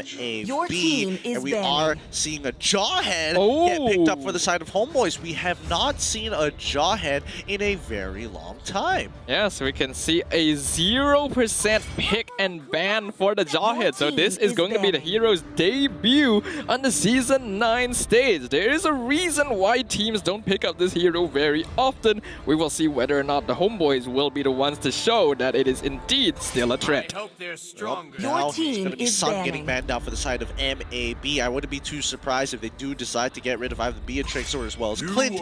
And HOMEBOIS reply by getting rid of Glue this time, really focusing down on the EXP lane, because as we know, MAB are still lacking an EXP fighter.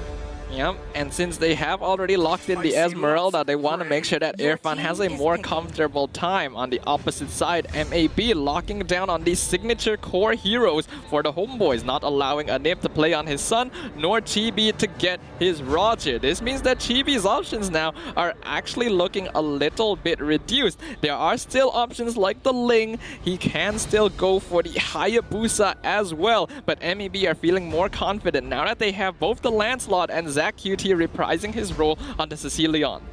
Yep, I think this is looking good for MAB so far. However, Homeboy still has a couple of options, like you mentioned, and I think most importantly right now is just the mindset that they're in when it comes down to gold lane options, which is okay. But the fact that Roger is gone, and as well as Sun, they want the Homeboys to play a marksman. So Clint is going to get locked in first. They're going to hold off on Chibi's pick 4 now to see what fits best for the team. MAB, quick reply with the high loss pickup, so going into the EXP lane, which we don't get to see too often here in Malaysia, but it is the usual counter pick when it comes down to Esmeralda in the EXP lane in other regions like the Philippines and as well as Indonesia. Yep, I really like this Hylos EXP lane pickup. As you've mentioned, it's a great counter to the Esmeralda. MAB Esports have identified that not allowing Irfan to contribute to team fights is going to allow it to play a lot more comfortably. Getting the Brody as well is just simply something that they're comfortable with, and Chibi will indeed lock in the Hayabusa, but now MAB, they've got a pretty good recipe for being able to avoid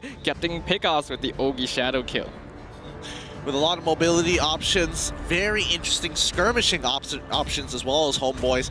It's completely two different styles from MAB compared to Homeboys, and I think MAB, they got stronger team fight, to be fair. I'm not sure how Homeboys is going to penetrate that if they get ahead, but more importantly, Homeboys needs to make early aggressive plays, and hopefully Selena can be the one that sets it up. Absolutely, early aggression is going to be the name of the game for the Homeboys, but when they're dealing with the slippery hero that is Lancelot, looks like MAB Esports has some solutions of their own as we prepare to enter the land of Dawn. MAB Esports are looking much more comfortable now with Zach QT reprising on his signature Sicilian, but the Homeboys are here to put a stop to their plans and secure a 2-0 victory to allow themselves to climb back up through the rankings. Who is going to come out on top in game number 2? Is it going to be MAB or is it going to be the Homeboys here? 2-0, or are we going to a game 3? MAB on the blue side with Homeboys on the red. Let the games begin as Jawhead immediately looking for the invades to figure out and get the information required. And it looks like Lethal Wanderer is not going to be contested by the side of the Homeboys, as we can see the pathing coming in from Chibi. They know it for a fact because Vincent as well as Cypher don't really get lane pressure that easily, so there's just no real point to try and contest it, but they notice Sicilian is missing, so now they will make an attempt. Yep, and it looks like they are fighting over the Little Wanderer. It will go over to the Homeboys. A throw onto Nova, but he's fine. It is a Kufra after all. Something that I wanted to point out at the start of the game is that there was actually some movement over from Ren playing on the high lows. Instead of moving into lane straight away, he was actually playing towards the mouth of his bottom side jungle because he wanted to make sure that the Jawhead didn't go over there and start making some plays, potentially stealing camps. Oh, that's actually true. That's actually really true here. And I think these are just great defensive options for any teams out there trying to figure out, hey, how do I deal with people peeking for information in our own jungle? How do we stop this from happening and maybe look to potentially punish? That is a great answer. But so far, Homeboys are very comfortable with where they're at right now. They're able to farm. They should be able to get level 4 without any hiccups so far. And even Anip is taking quite a bit of damage, especially since X-Slash is really holding his own right now. Yep, but the player that we want to keep an eye on this game is, of course, once again, Zach Cutie, and of course, Alif, who has gotten the Lancelot under his hands. These are dangerous heroes in their hands, and if they're able to play around them properly, they will be fine. Aleph is going to get on out of here as Chibi is going to run him down. Ren, on the other hand, is just absorbing damage as he hops on over, but says hello with a quick turnaround with the help of a Nova. First blood as Hylos is going to be dead. Aleph is going to be the next to fall. I'm not entirely sure why that was the call. It was an interesting decision, especially since Nova was not level 4. If he was level 4, it'd be a completely different story, but I guess they were extremely confident that they could get out of that. Yeah, a little bit of overconfidence confidence from MLBB Esports is going to cost them that first turtle. Alif would have actually been totally fine, and Ren was about to get out as well. At most, they would have just had to sacrifice Nova in order for the jungler and EXP laner to escape, but they decided to turn around and see if they could do some damage. Yep. Speaking of turning this around, the Homeboys just lingering around the outskirts as Vince, he knows exactly what's going on here. As he backs away, they're going to give up the Litho Wanderer here over to MAB's side. As you can see, purple buff is just way more important for Homeboys. So far, Seifel trying to be a little bit aggressive, gonna throw Nova backwards, but the rest of his team isn't around. Jawhead no longer a hero with as strong aggressive options as he used to be. Seifel is now playing a more defensive style to ensure that Chibi is still able to farm properly against MAB. Considering they have 2 tanks, it's very easy for them to make aggressive invades. Yeah, but you can tell, well, I mean, you can tell down on bot side that when it comes down to these aggressive invades, nobody's going to be playing on their side of the map because Turtle is spawning on top side in the next 52 seconds, but they're doing the exact same thing. They're just proxying each other's proxying each other's lanes, making sure nothing gets through, and it's just a slow roll from there until the play is set up by Seifel. Speaking of plays being set up, 4 members of the Homeboys playing around the top side. Unfortunately, Abyssal Arrow not going to land onto Zach Cutie, and Seifel knows Jawhead is not as tanky as he once used to be, so trying to dive under the tower to get an ejector play isn't going to end well for him, but Zach Cutie gets caught out, not realizing Chibi is in his jungle. Real sad. That is just real sad. A good catch from the Homeboys, and now they're going to punish even further as they walk right in towards MLBB Esports' jungle and look to try and take away the purple buff. But Nova ready to try and jump back and hopefully get some retribution for allowing his teammate to get caught. Yeah, looks like the purple buff will still go over to Alif, but Chibi instantly rotates over to start taking the turtle. Meanwhile, Seifel making an aggressive play up top. They want to distract Nova and Alif up to the top lane instead of contesting Chibi, and that's what they will get. Seifel will be slain by the Lancelot, but Chibi, this has bought him enough time. He will get the turtle. These trades, a neutral objective for a single support kill, never exactly worth it. But hey, you know, it's something. At least you're winning out in EXP. In terms of gold, it's very slightly. In 5 minutes once again, and no turrets have fallen. But topside MSI about to speak about it, gets destroyed. And here comes Irfan with a falling Star Moon. X-Slash should be able to get out of this, but Ane flickers forward to try with the girl trapping recoil to close the distance. They find another kill in X-Slash. A good play by the Homeboys yet again. They could have actually hit 2 people with that falling Star Moon, but a good timing from Alif with the Torn Rose allowed him to escape it with the use of iframes. Otherwise, he could have actually been an additional casualty for the Homeboys. Now, they rotate down towards the opposite side of the map here, looking to maybe catch out Lancelot and take away his jungle. Yep, they take away the Beetle as well. They managed to crack open the turret for themselves, and oof.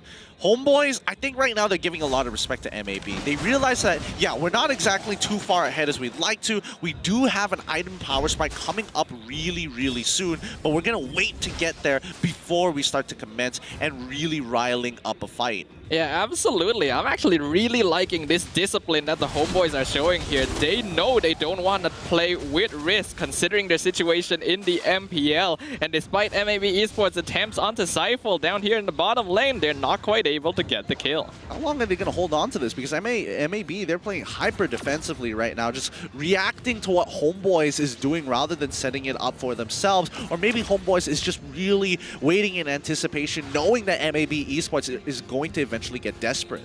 Well, I guess we will find out. 4 members of both teams playing around the bottom side. We can see a 1v1 situation between Ren and Irfan up top, as well as Irfan wants to push in the top lane to try and buy as much time for his team as possible. Unfortunately, the turtle has indeed spawned up in the top side of the river, so that's what they're looking for as Nova finds the stun. Oh, that's huge. That's huge. But 3 ults have been used at the same time as well. Despite losing Chibi, isn't exactly the main damage dealer for the team. Maybe Vince or maybe even Anip might be able to make something happen. They crack open bottom side. They're willing to give away this turtle, and Irfan is just there to play for him. No!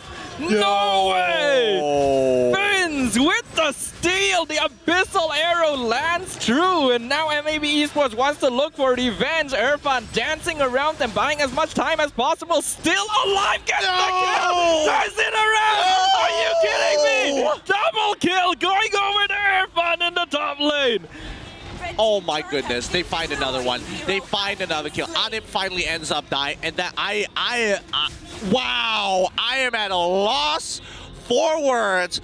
That is a huge blunder on MAB Esports' side. This should not happen. You cannot miss your retribution like this, especially against someone who has an Abyssal Arrow. There's so much you could have done to completely block out and ensure that you get it for free. But now Homeboys have a very clear lead, and now they're going to press their advantage. Yep, the Ogi Shadow kill has been used by the Hayabusa, jumping in to see if he can get the orange buff. Doesn't quite manage. Tyrant's Rage onto Vince, has to use Flicker to get away. Cypher going to be the only one that is left alone. So that is a kill going over to Ren, but I don't think Homeboys minds that too much. They've already taken full advantage of the cascade of mistakes MAB Esports made just a moment ago. Oh my goodness, it's a 2.7k goal lead for the Homeboys, but now it's a mental game coming in from MAB. Can they recover from such a blunder here? And now Homeboys is just slightly increasing the pressure that they feel. It's not a major increase, but just enough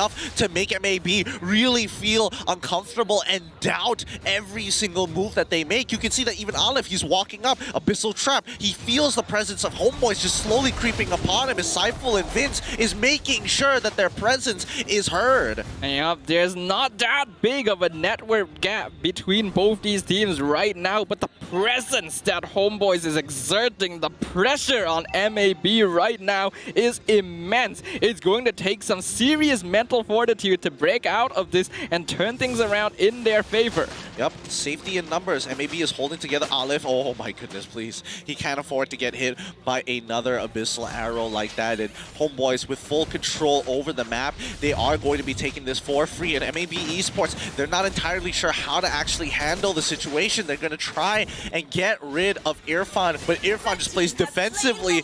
It feels like every move they make that Homeboys is one step ahead, but MAB Esports just needs to be patient. This is absolutely incredible to watch right now. Homeboys are firing on all cylinders.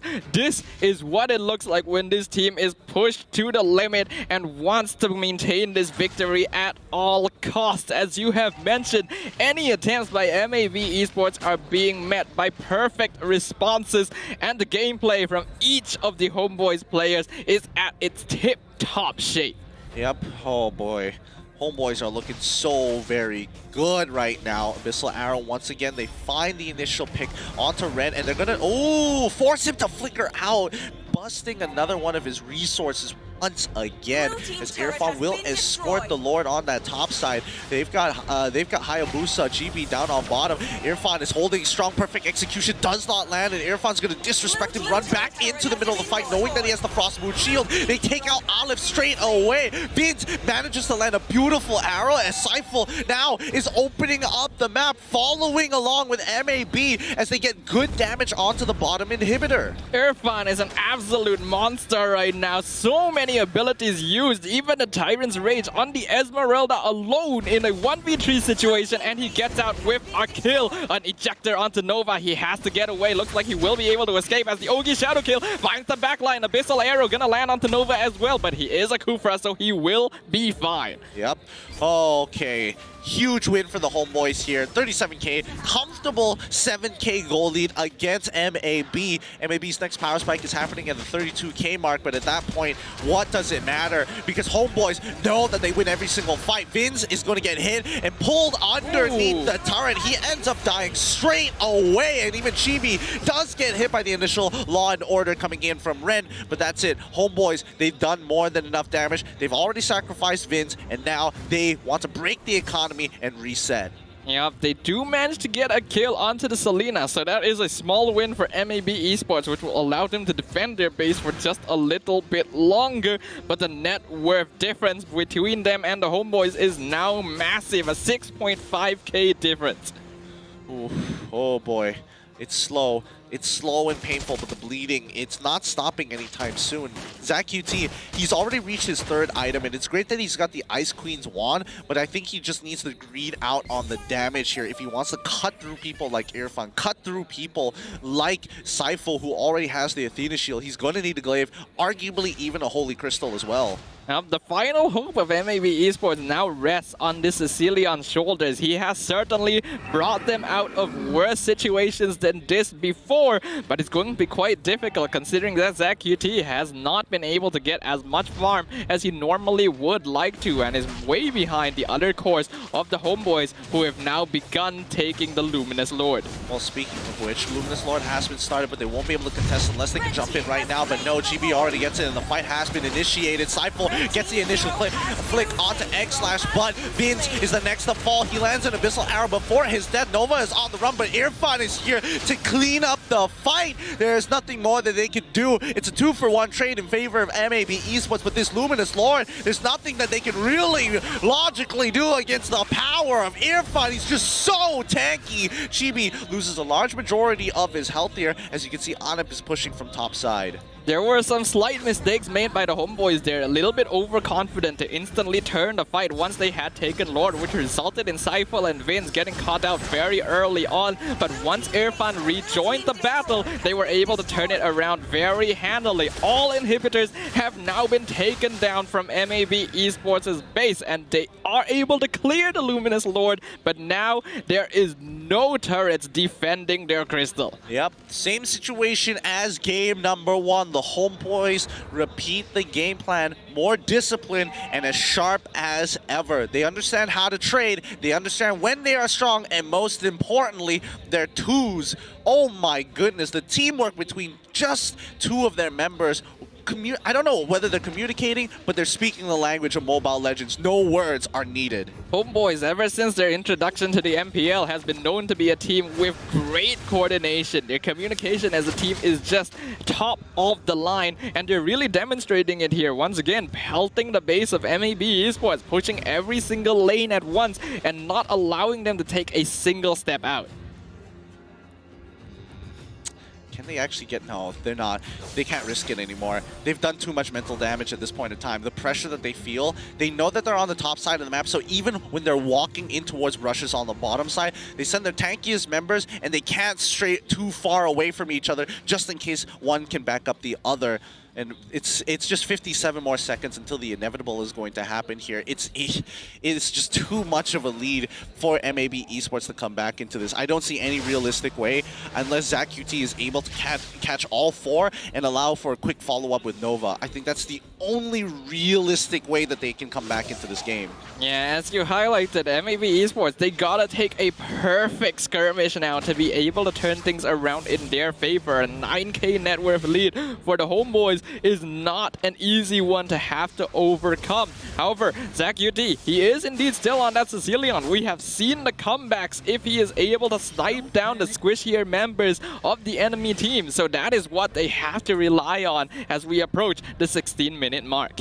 Speaking of which, 16 minutes is about to hit in 4 more seconds with 6 seconds now for Lord to spawn. This is going to be the third one here. MLBB have hit the 42k mark. They've got all their core items, but Homeboys, a clear item up on them. They're just getting situational items, and if they want to greed out, they can. Like Irfan getting an Ice Queen's wand. He knows he's unkillable. He is at full build. Indeed, and now that the Luminous Lord has graced the land of Dawn for the 3rd time, Homeboys have already begun on their attempt. MLBB Esports, they need to be able to stop this right now, but it's going to be very difficult. At the very least, they are able to scare Homeboys enough to force the reset on the Lord, but with Irfan causing trouble on the bottom jungle, there's not a lot they can do right now.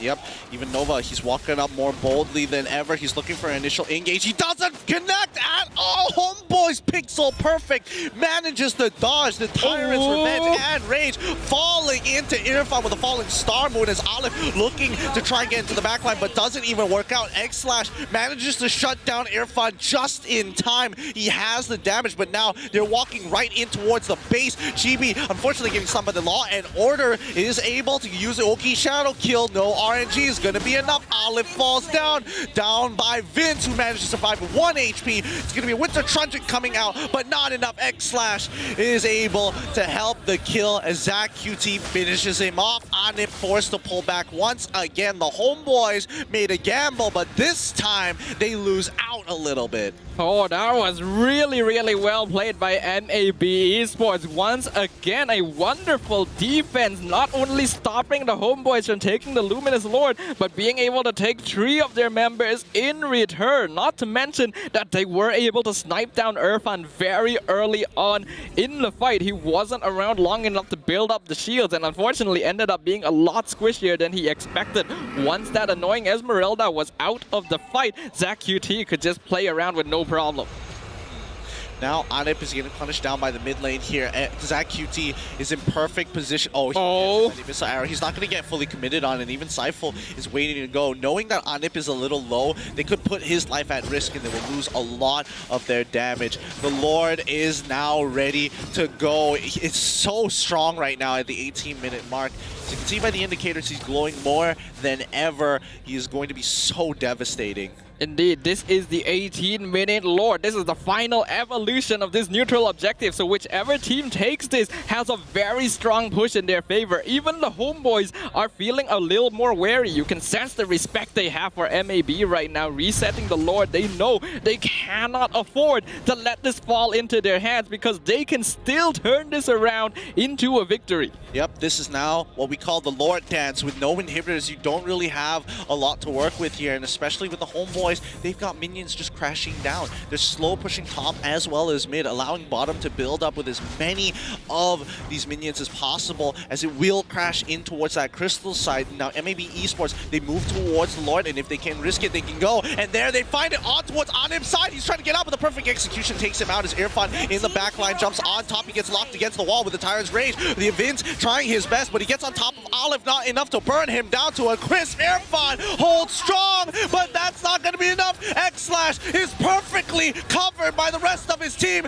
Gets a double with Hayabusa. Vin's the next to fall. Bottom side is getting attacked, and Olive has to clear this lane as soon as possible. But Homeboys, it's been done. The turnaround. MAB have cracked them wide open. MAB is now making the comeback that Homeboys have been afraid of this entire time. The damage coming out from X-Slash, while it is slow, it is certain. And Nova and Ren have been doing an amazing job of keeping the Brody alive. Seifel, the only one left to defend the base, and he drops real low. Ren gets the immortality pop down. Anip going to respawn. Looks like they won't be able to finish off the push. But this is now a grim reminder to the Homeboys that they don't have many more mistakes to make. Oh no, are they gonna try and rush this? They're gonna coin flip it. No way, no way. Irfan is running down to try and protect his. Seifel has to do something right now. They cannot let this Lord fall into their hands. They lose out. Homeboys don't win the 50-50, but they're on the run as they've already taken out X-Slash as payment for this Lord. Lord is immediately spawning and is gonna be running down towards that mid lane here as Homeboys have all 5 of their members. Is this going to be enough to actually turn this game around? Only one way to find out. Keep your eyes peeled here. You can't miss a single second of this. Seifel now getting caught out. Nova gonna stop him from escaping with the bouncing ball. Meanwhile, Chibi and Anip are working on taking down the Lord. Seifel has already been removed from the equation, and now Anip is caught a little bit out. He doesn't have flicker, but it looks like he should be able to escape. Lord now pushing down the mid lane. No inhibitors there, but I think Homeboy should be able to return in time to make sure this does not do any damage. It's not going to be easy here, but Chibi naturally is going to be able to take this out. It's fine. It's okay. They bought themselves a little bit more, but now it really is anybody's game. The gold doesn't matter no more. MAB Esports has maximum amount of gold, full items on every single member, and that slight gold lead doesn't scare anybody. The important thing to note right now is that MAB has by far the superior team fight, with both the Kufra and the Hylos dishing out damage. Irfan was looking unkillable just a few moments ago, but now it is not enough. The anti-healing on these tankier heroes is not allowing him to build up as much shield as he would like to. So Homeboys, they cannot afford to take a full 5v5 fight unless they can for sure guarantee that X-Slash Flash and Zach QT are killed off first. All right, let's see how they want to play this out. Because Homeboys, it's going to come down to Vince finding the an amazing catch somehow, or a follow-up, or an injector coming out from Seifel. That nobody else, Irfan, Anip, and Chibi, are at the mercy of their support and mage. Indeed, they're trying their best to see if they can get any split push happening from the side of Homeboys, but MAB, their defense is tight. I'm pretty sure both of these teams are going to play it as safe as possible and wait for the next Lord to come in the next 45 seconds. 45 seconds more to go. Everybody's just going to have to take their time. There's really nothing they can really do. Aleph is making sure that he's not going to get picked off, but Vince is going to continue to slowly control the space with his Abyssal traps. And even Aleph realizes it's worth trying to get rid of these traps. Use the Thorn Rose. It's not like I have anything to lose right now, but you can see the split push coming in from GB. He's looking for some form of pressure. He knows that if he can distract MAB Esports, even for a little bit, those precious few seconds might be what it takes to turn this game around. My anxiety is at its peak right now, so you can imagine how it must feel for all 10 of these players in the land of Dawn. 3 seconds, the Luminous Lord has come up once again, and with a clear path to both crystals open, this may be the most important objective any of these teams have had in the entire series. All right, here we go. Lord is going to be started by Anip now to call the rest of MAB Esports. Let him know you're here. Let him know that you got to come to fight. And Nova, does he have the flicker? Yes, he does. He could potentially make the play here, but he notices that somebody is on the bottom side of the map. Chibi is not with the rest of the team, and Ren is going to absorb this wave, allowing Chibi to have that first rotation, but it doesn't mean that Homeboys wants to actually commit to this. They need MAB Esports to break apart, split up.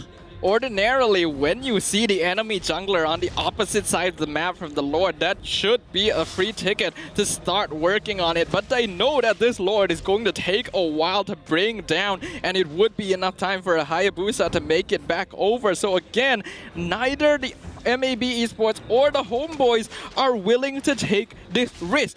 The game is now in its 25-minute mark, and neither side wants to give it up after all the effort they have put in. Yep, Haz's Claw being purchased by Anip this time. He's wanting to increase his survivability. After the past few engagements, Aleph has made sure that he is bursted down before he even has a chance to fight back. Now with Haz's Claw, at least with his quick draw, it might be giving him that last bit of health that he needs to get his damage out. Anip is slowly taking down this Lord as MAB are looking to rotate. Irfan is saying hello, walking through the mid lane, opening things up as Homeboy's getting a little bit more aggressive with Vincent Seifel walking up as well. Irfan is going to draw the line in the sand. This is as far as you go as Nova gets the information on how much health the Lord has left. Hey boys, let's be careful here. Nova is going to start things off as we see them run in towards Homeboys, but Homeboys is going to get off of it. They're going to take that fight. GB, he's nearby. Perfect execution as they're going to coin flip it. Are they going to take it? Is Irfan finds the initial one? Vince, he gets the initial kill. Absolutely perfect arrow onto Red to crack open his immortality as Seifel runs over towards Nova's side. But GB has gone for the back door, and they've done it. They've macroed them out of it. They've held them hostage. 2-0 for the Homeboys. Oh my goodness, out of nowhere, while we were all eyes focused on an incredibly chaotic fight between the Homeboys and MAB Esports, Chibi with the rat in the back lines, bringing the creep wave all the way to the crystal and ending it in his favor. Despite MAB Esports' attempts to stop him, guess what? Anip was there as well to back him up, and Homeboys secures their 2-0 victory. That is nuts. Even MAB, they're looking at each other. It's like, okay, we gotta respect that. That was a good game. They were held hostage. They had a fight. Oh, let's look at the mic check.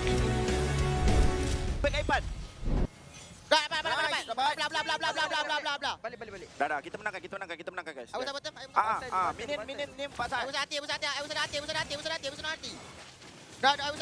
Cibi, tolong alti kat tower dia orang, tolong alti kat tower dia orang. NN. Nice. Kau body dah flick tak? Tak silap aku. Semua dah free. Nice! Nice, Vince, bos. Gila je lah bang. Gelak lah, bos. Weh, tengok aku Weh kat atas. Ipan. Ganti lagi, Pan. Ganti lagi, Pan. Wow! Kufra dalam Nika. Nice, Pan. Bisa main tak sih, sayang? Bos. Ipan, bos. Kufra dalam Nika. Bisa main tak sih? Bisa main tak sih? Dah keluarga mana suaranya? Belakang beda, dah. Jangan puk. Sesilonnya dia tak main tau. Dia tak main ice. Dia main ice K1. Dia tak buat winter transition. Cibi, Kufranya simpan semua untuk dapatkan kau, sumpah. Aku tengok. Aku flank. Dengar. Dengar aku. Okey, semua farm yang mortal. Okey. Semua tak ada kerja kan? Dia farm yang mortal. Semua farm yang mortal. lo. Boleh bagi N. Kejap. Kena ilos. N. Bagi N. Aku tak boleh slot. Aku dah kata dah. Itu dia perlawanan yang cukup sengit di antara MLBB dan juga HOMEBOIS. Tahniah untuk pasukan HOMEBOIS kerana telah menangi game yang pertama dengan 2-0 dan sekarang berjumpa bersama dengan Ivan. Pertama sekali Ivan. Okey. Apakah perasaan Ivan atas kemenangan untuk pasukan MLBB sebentar tadi? So kita orang sangat bangga. So kita orang pun sepatutnya memang kena menang. So kita orang akan buat yang terbaik untuk next match lah. Okey, apa je nak tanya Ivan? Yeah. Semasa lawan MLB sebentar tadi, adakah strategi untuk pasukan HOMEBOIS tu dah keluarkan semua ataupun masih lagi simpan sikit ni? Bagi saya, strategi kita orang semua sama untuk lawan dengan semua tim. Kita orang naikkan personal skill semua. So bagi saya tak ada strategi rahsia untuk semua tim. Itu saja? Itu saja. Baik, last but not least, saya nak tanya, apakah pendapat Ivan sendiri tentang gameplay pasukan MLBB Esports sebentar tadi? Kalau nak dibandingkan dengan match pertama tadi lah. Bagi saya, nothing special. So, cuma game kedua tu memang gameplay Cecilion. Diorang bawa ke late game. So, agak hard game untuk kita orang, untuk end game tadi. So, bagus untuk tim yang baru. Diorang dapat hold sampai late game. So, teruskan improvement lah. Baik, terima kasih Irfan dan tahniah sekali lagi untuk pasukan HOMEBOIS. Jadi, untuk ulasan lebih lanjut, jom kita bersama-sama dengan Lafel dan juga Adin. All the best, HOMEBOIS. Okay, thank you. Terima kasih banyak Jas Uzran. And ada banyak cara nak menangkan game tapi semua sekali berakhir dengan memecahkan kristal. Selamat datang kepada MPL Post Show di mana MPL Post Show dikuasai oleh Monton, dipersembahkan oleh McDelivery, Samsung sebagai telefon pintar rasmi kita dan juga raikan kemenangan bersama dengan Nescafe. Bersama dengan saya adalah Adin dan juga Zorn daripada GEEK FAM. And Zorn, you pun dah dengar dia punya interview tadi. MLB nothing special. So you punya anggapan pasal MLB sendiri tadi, macam mana diorang punya performance? Kalau ikut performance tadi, nampak yang orang belum ready. Ya. MPL nak menentang tim HOMEBOIS yang terkenal, HOMEBOIS tim yang solid. Tapi kira okey lah. Macam tadi ada cakap yang dia dapat hold sampai late game. Speaking of which, Adin dekat sini, sebab kita semua pun dah nampak tapi you pun the analyst. So pada pendapat you, apa yang diorang tunjuk dekat dalam game tadi yang nampak macam diorang still tak ready? Dari pada sudut mekanik mereka nampak masih lagi banyak perkara yang harus diperbaiki, especially dekat Alif yang menggunakan Lancelot, salah satu hero yang bagi pendapat saya paling mudah sekali untuk securekan turtle ataupun securekan objektif sebab dia ada dia punya kekuatan daripada Phantom Execution dan juga Retribution. Tetapi if mechanics tu tak align dengan hero tersebut, sangat-sangat sukar dan kerana itulah kita nampak Vince pun terkejut dia dapat curi turtle tadi. Ya, dia punya Abyssal Arrow berjaya untuk curi dan itu antara benda yang walaupun technically susah untuk time diorang punya Retribution dan sebagainya, tapi bila dah dekat MPL, ini the highest level competition diorang kena lakukan. Sekarang kita akan tengok itemization untuk kedua-dua team dekat sini. Dan untuk pasukan MAB, mereka punya power spike dah sampai kepada bahagian late game. Tetapi kenapa mereka masih tak boleh nak endkan game ni? Dalam team fight seperti tadi kita dapat mereka akan fokus kepada ZQT dengan adanya power spike yang dimiliki oleh body fasa late game. Tetapi kalau kita lihat daripada sudut execution team fight mereka sendiri, Nova Escobar berbeza sedikit daripada game yang pertama. Kita nampak beberapa kali dia dapat Tyrant's Rage yang baik, Tyrant's Rage yang baik. Tapi game yang kedua kali ini nampaknya dia tak dapat pick off yang cantik. Kemungkinan pasukan HOMEBOIS pun bijak untuk usir keluar team fight tersebut supaya tidak memberikan peluang kepada pasukan MAB di dalam sudut team fight mereka. Okey, dekat sini kita boleh nampak mereka punya draft juga. So saya pun nak tanya Zon, untuk pasukan HOMEBOIS, diorang dapat diorang punya favorite hero, diorang dapat Sina dan juga Johead. So macam mana perlawanan ni? Kufra sepatutnya boleh menang match up lawan dengan Johead ataupun memang macam mana sekalipun susah untuk Kufra masuk dalam? Ikutkan memang susah, tapi kalau saya rasa Ini nak dengar. Ni nak dengar ni. rasalah boleh ni. Boleh ni kan. Dia macam Boleh dia, ni. dia susah tapi Ha. tengok siapa yang pakai lah kan. Kalau- macam tu. Kalau Zon yang pakai boleh, tapi ya ikutkan dalam situasi ni kalau Nova X kuat masuk, Saiful boleh ejector terus pergi kepada bahagian belakang. In terms of kill kali ni mereka punya kill nampak lebih seimbang, tetapi macam mana yang kita dah ceritakan tadi, di mana mereka punya mekanik yang kita sebenarnya akan sentuh lebih pada bahagian highlight, sebab kita pun dah nampak dah lah kena curi. Lepas tu 2 orang cuba untuk bunuh Esmeralda, lepas tu Esmeralda dapat double kill. Ayah, macam mana? Kalau Esmeralda mati, maybe at least okay sedikit. Tapi dengan Esmeralda tak dijatuhkan, dapat double kill yang menyebabkan suka. Dan kita lihat sekarang ini untuk post game stat untuk melihatkan siapakah the true damage dealer daripada sudut kedua-dua pasukan. I mean, I ingatkan tak QT yang paling tinggi, tapi X/, 78,000. Tapi obviously Homeboys kita lihat Vince almost 100,000. Ya, dekat sini Rich Guy Chibi 728 ataupun 26 gol per minit dekat situ, dan the carry Vince 94,000. Saya pun terkejut di mana dia punya Patutlah dia boleh dapat ni, Turtle. Patutlah boleh dapat Turtle. Kemudian kita boleh tengok di mana Sandbag didapati oleh Saiful 165,000 damage yang dia absorb, dan Forgotten One Nova X Koba dengan 10 total assist. Daripada segi damage, ya, X-Slash dapat keluarkan damage yang lebih tinggi untuk pasukan MLBB. Tetapi Homeboys kat sini, Vince dapat keluarkan 94,000 damage. Saya rasa banyak damage dia juga datang daripada Abyssal Trap yang menunjukkan quite efektif dia menggunakan Sina kat sini. Dia berjaya untuk hit banyak kali pasukan MLBB dan nampak dia punya position. Yang menunjukkan satu lagi perkara untuk Saiful, kita tak nampak banyak TikTok moment. Selalunya Zon lah akan buat ni kalau dia main Johet. Tapi tak perlukan TikTok moment pun, cukup memadai jaga dia punya core hero dia, jaga dia punya positioning, dia juga buka map yang paling penting. Dan call dia untuk dia kata tadi dekat mic check, semua farming immortality terlebih dahulu, sebab dah late game immortality akan beri puang kedua. Itu satu shot call yang baiklah daripada seorang captain. Ya, tapi macam mana pun, again, damage daripada Alif agak sedikit kat sini, 34,000 saja. Dan Zaki itu 64, menunjukkan yang dia tak ada banyak peluang untuk keluarkan damage dengan back impact. Tapi macam mana sekalipun, sekarang kita akan tengok kita punya MVP of the game. And MVP akan diberikan kepada Chibi yang menggunakan Hayabusa, sebab ada banyak cara nak menangkan game, tapi semuanya pasal pecahkan kristal lah, Din. Ya, okay, boleh tak saya nak hypercritical dekat sini? Okay, hypercritical, Okay, silakan. kepada semua peminat Chibi, jangan marah saya, tapi bagi pendapat saya, MVP patut diberikan kepada Irfan. Sebentar tadi 2 lawan dengan 1, tak ada masalah untuk Esmeralda dapatkan double kill. Dia kacau pasukan pihak lawan. At one point Esmeralda tu tak mati lagi, sampailah kepada late game tadi lah. Untuk Zon pula, kita nampak tadi Vince pun damage paling tinggi, dia punya Selena pun quite efektif. And macam mana Adin sendiri cerita, Irfan dengan dia punya Esmeralda tak boleh nak dijatuhkan. Dekat sini tanya juga lagi sekali again kepada Chibi, tetapi ada ke player lain daripada pasukan Homeboys yang kita perlu highlightkan, yang kita perlu beri perhatian? Boleh nampak yang Selina lah. Dan antara orang yang memberi impact dekat team Homeboys. Sebab Lele dia daripada tadi rasanya jarang yang tak kena. Ya, ini sampai Turtle pun dapat curi. Betul. So Vince actually nampak dia punya improvement dekat dalam pasukan Homeboys nampak jauh lebih tinggi. Tapi sekarang kita akan tengok highlight untuk game tadi. And pada bahagian awal Homeboys menang. Hujung-hujung tu nampak macam MLB nak menang, tetapi akhirnya Homeboys tetap menang. Ya. Nampak tak? Punya point tu saya suka sebentar tadi. Tapi seperti yang dikatakan oleh Irfan, dekat game yang kedua kita lihat bagaimana pasukan MLB diorang fokus kepada late game tu, and diorang sebenarnya dapat capai. Okay, betul, ni momen dia.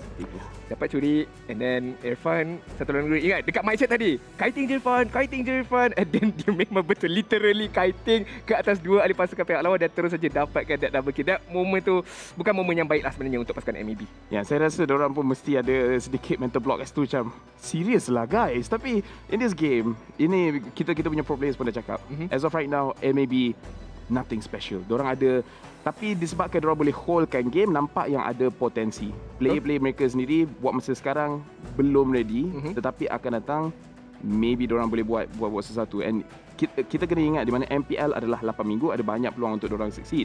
Bila tengok dekat pada bahagian team fight, saya juga rasa di mana MLB diorang boleh clean up lebih lagi, sebab nampak macam mereka fokus target yang berbeza-beza, dan Zack QT kadang-kadang terbiasa seorang kat bahagian belakang. Jadi kalau mereka tak, so Zack QT dia kena lebih hati-hati pasal positioning dia tak boleh nak keluarkan damage. Kalau dia tak perlu risau dia punya positioning sendiri, ada orang lain nak jaga, dia boleh fokus untuk keluarkan damage. Dan saya rasa itu antara sebab kenapa walaupun mereka dah ada damage, tapi diorang still tak boleh nak menang kat bahagian team fight. Dan kita akan tengok standings disebabkan Homeboys lepas menang 2-0. Sama juga macam Zon cakap, di mana Pasukan Homebois walaupun start negatif 8, nampak gayanya sekarang dah tak jadi masalah. Daripada negatif 8 dah jadi negatif 3. Ya, tak ada masalah untuk pasukan Homebois. Satu lagi kemenangan, 2 berbalas kosong. Diorang akan duduk sama rata saja dengan pasukan RED Esports, SMG di tangga yang teratas, pasukan MLBB dan diikuti dengan pasukan SUHAZ Esports. Yang dekat sini MLB walaupun poin sama dengan pasukan SMG, tetapi SMG baru lawan sekali, manakala MLB dah lawan 2 kali dekat sini. Tapi macam mana sekalipun sekurang-kurangnya mereka berjaya untuk mendapatkan poin. Zon, dekat dalam grup ni sendiri, walaupun agak awal, agak-agak siapa yang kita boleh tengok sebagai bottom 2 dekat dalam grup A? Buat masa sekarang semestinya Orange paling bawah lah kot, baru atas dia MLB. So rasa buat masa sekarang ni SUHAZ punya potential jauh lebih tinggi daripada MLB. So macam mana sekalipun SMG nampak strong, mereka akan kekal. Homebois masih belum kalah. Jadi eventually diorang akan keluar. Paling-paling pun nombor 4. So yang betul-betul kita kena berikan perhatian adalah Orange dan juga MLB. Yang mana satu yang boleh advance ataupun boleh belajar dengan lebih laju. Ya, pasukan Orange Esports perlu berhati-hati ya, sebab sedikit demi sedikit pasukan Homebois walaupun diberikan negatif 8 pada awal, tapi lepas 3 hari je diorang dah berjaya untuk pecahkan barrier tu. Negatif 3 seperti yang kita katakan tadi. Kalau another match ataupun another 2 match, kalau diorang boleh collect 6 point, diorang on the running untuk kejar pasukan SMG juga. Okay, so sekarang kita akan tengok balik as a whole group. Macam Zon tadi pun masa bagai interview, Irfan sendiri cakap kita tak ada special strategi. Apa strategi yang kita dah lakukan, semua tim dah nampak. Jadi dekat sini rasanya ini sebagai satu kekuatan di mana diorang rasa macam kita dah tahu pakai benda ni, jadi kita kekalkan benda ni, cuma fokus mekanik saja, ataupun benda ni akan makan diorang nanti pada bahagian playoff. Apa yang dia cakap tu betul lah. Kalau betul diorang punya personal skill tu betul-betul dipolish sampai macam tadi, macam selesa sangat, agak susah kat tim lain untuk kalahkan diorang. Tapi saya tak rasa diorang patut kekalkan diorang punya strategi sekarang sampai ke playoff. Ya, sebab lagi bila kita tengok MPL sekarang dah start integrate banyak coaches ke dalam game, banyak analyst, so slowly orang akan dapat pecahkan apa rahsia untuk lawan dengan pasukan Homebois dekat sini. Untuk Adin, bila tengok yang diorang sentiasa kekal macam ni, rasanya kalau diorang nak tukar diorang punya strategi, adakah itu benda yang bahaya untuk cuba waktu regular season? Lagi diorang start dengan negatif 8, sekarang ni dah negatif 3. Kalau diorang nak start pun, bila diorang patut start? Minggu ke-5, minggu ke-6? I think bila intra kita akan match up antara group A dengan group B, I think masa yang sesuai untuk pasukan Homebois tukar sikit strategi mereka, di mana kita lihat dulu persoalan dia adalah adakah Homebois boleh tukar strategi mereka daripada main agresif, main berbeza sikit. Dekat game pertama kita dah lihat Aulus digunakan oleh GP. So the answer untuk soalan tersebut boleh saja. Persoalan dia bila waktu yang paling sesuai, dan bagi pendapat saya adalah apabila mereka berhadapan dengan pasukan di grup B, mungkin GEEK FAM. Ya, sebelum kita sambung cerita pasal game yang akan datang, which kita akan sentuh, Zon, susah ke sebenarnya untuk integratekan strategi baru? Macam you pro player, and then coach cakap okay, kita akan tukar rotation dan sebagainya. Susah ke nak terapkan strategi baru dalam seminggu? Kalau seminggu memang bergantung pada player lah. Dia depends pada seberapa cepat kita adapt dengan strategi baru. Tapi kalau nak kata seminggu tu susah juga. So kita dapat insight dekat sini. So certain player boleh, tapi secara general seminggu masa yang agak singkat lah. Mungkin apa yang selesa 2 minggu, 3 minggu. 2-3 minggu baru selesa untuk adaptkan strategi baru. So humble sangat. Patut jawab untuk saya sehari pun boleh je, tak ada masalah nak ubah strategi. Coach cakap hari ni, semalam saya dah siap. Semalam saya dah prepare dah. Coach saya lalai lah tu. Maksudnya lambat. Tapi macam mana pun, kita juga kena bincangkan match yang akan datang sekejap lagi. Tapi kalau tak silap saya, lepas ni kita akan tengok certain TikTok videos yang interesting. Tetapi match yang akan datang, GEEK FAM lawan dengan pasukan Orange? GEEK FAM berhadapan dengan pasukan dari RED Esports. RED Esports lah. Aduh. I colorblind. Saya colorblind. Saya ada faktor umur beza. Okay. So Zon, sebelum kita discuss, I just nak tanya sikit, di mana you season ni memang tak bermain, tapi you still ikut team punya training ataupun just biar orang handle orang punya benda sendiri? Still ikut lagi. So walaupun you still fokus dekat you punya streaming dan sebagainya, sekali-sekala time training tengoklah apa yang okey, apa yang tak okey dan sebagainya. So ikut roster yang ada sekarang, you confident ke dengan roster GEEK FAM? Roster sekarang rasanya confident. Orang Ini pun sebenarnya macam nak ajak Zon bila SMG main, sebab nak tanya Panda pergi dekat situ okey ke tak? Apa perasaan kan? Apa perasaan macam Panda boleh ke main tank? So I tak pernah tengok Panda main tank. Kita akan tanya nanti. For now kita nak tengok kita punya TikTok video, sebab kita ada buat campaign di mana ini gaya kita, di mana you guys pun boleh menang. And yeah, so sekarang kita akan tengok ini adalah TikTok video di mana mereka bermain ini gaya kita. MPL Rockstar punya lagu. Okay, Savannah roaming duduk dalam bush. Mungkin Zon boleh bagi pendapat sikit tentang dia punya gameplay ni nanti. Imperial Justice. Okay. Cup 3. Oh, 1v3 lah. Wow. Push. Apa tu? Mania ke triple? Okay. Triple kill. Tapi tetap kalah. I mean, I tak tahu lah. Mungkin perspektif lain sebab kita, benda-benda tu pelik. Tapi Zon, pada Zon gameplay tadi okey ke? Pada saya macam biasa je. Gameplay tadi tu biasa je. Kan? Biasa je. Tapi tanya kepada dia, sebab dia tetap dapat diamond. Okay, dia tetap dapat diamond. Okay, sekarang kita akan tengok gameplay Natalia dekat sini. Alright. I'm a rockstar. Ini apa? Dia kejar orang, lepas tu Dia pelik. banyak dia punya edit dia. Dia ni kaki beam ni. Okay, Aldous datang. Dia lari. Dia dapat lari. Okay. Aldous pukul. Dia still lari. Zon ni bukan Zon Bukan Bukan. Kalau Zon, diorang yang nak mati. Betul. Yang ni cuma. Okay, jap. The whole entire clip kita dapat dia lari je sebenarnya. Impressive. Nyawa dia sikit, orang kejar dia still dapat lari. Kalau Zon dah dapat kill, tapi macam mana pun, itulah kita punya hashtag ini gaya kita. Kalau you guys nak menang, make sure you guys upload you guys punya TikTok video dengan letakkan lagu MPL Rockstar, kemudian hashtag ini gaya kita dan tag MPL MY, sebab tiap-tiap minggu kita akan dapat pemenang, di mana pemenang yang ni kalau tak silap saya mereka berjaya untuk mendapatkan diamond. Jadi kalau Zon masuk tiap-tiap minggu dia menang. Semuanya impressive gameplay. Masalahnya Zon dia just record video. Dia tak buat apa. Dia macam ambil selfie je, tiba-tiba dah menang. Menang, tak tahu dah menang. Baik ya. Dan dia ucapkan kepada semua pemenang dan kepada anda semua yang cuba nak mendapatkan kemenangan juga. Jangan lupa untuk record klip-klip momen-momen awesome anda, dan jangan lupa untuk tag ini MPL kita dan juga gunakan lagu Rockstar. Oh, ini gaya kita. Sorry.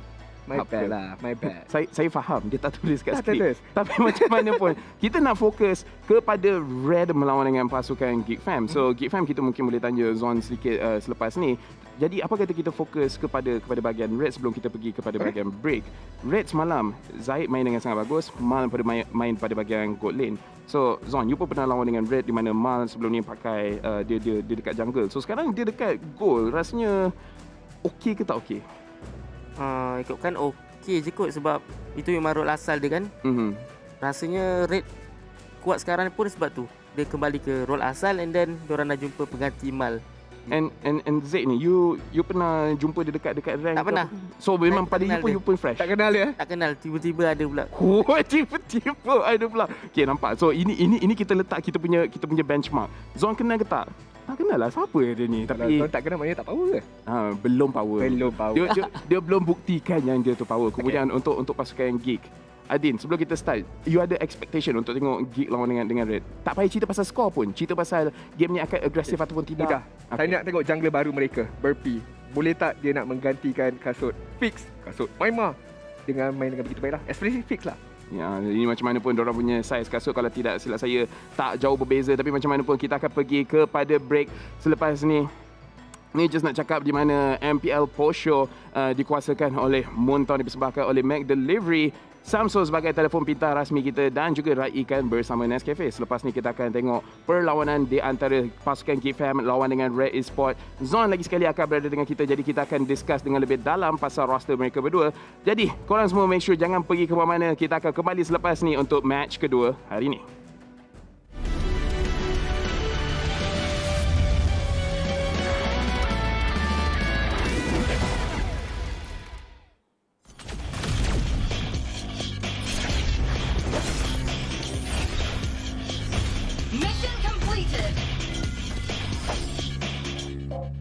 Valkyrie power reinforced with modernized gear. Not a bad idea, is it? Wherever they run, Saber will hunt them down.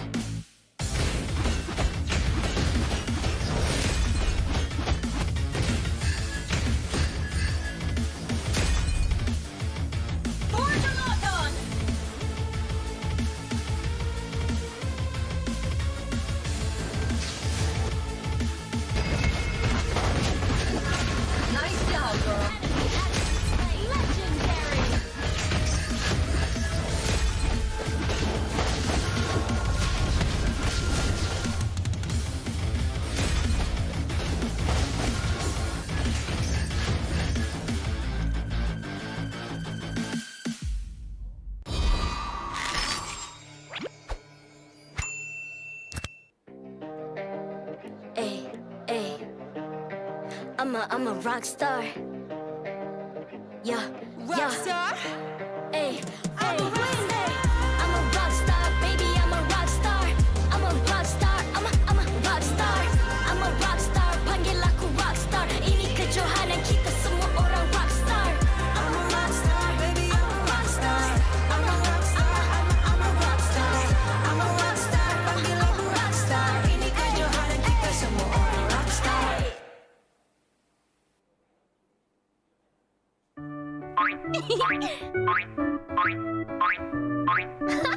You won't be beating me this time.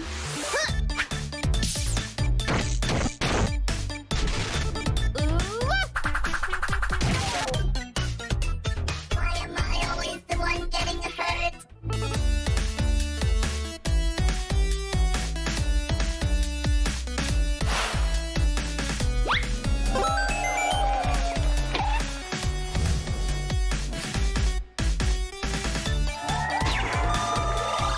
Wow, Layla, you were the best.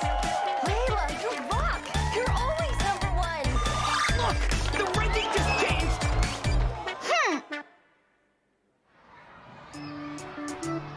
Oh, she didn't get chocolate, did she?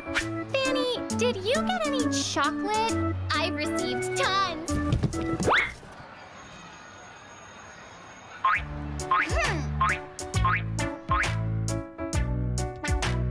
I'll win next time for sure.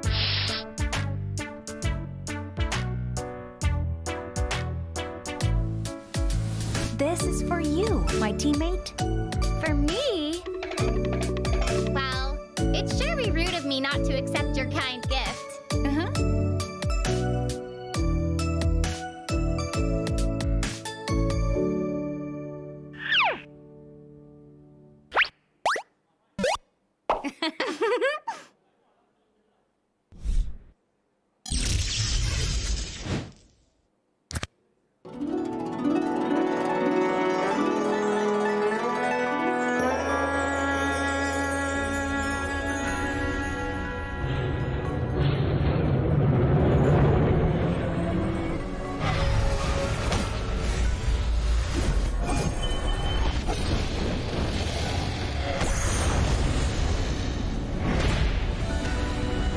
Reveal foul creatures. Ka! Be determined. Ka! Ka! Iron may break, but never my will.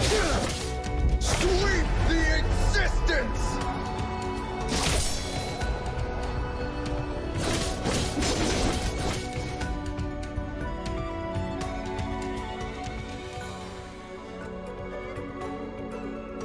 Always at the tip of the spear.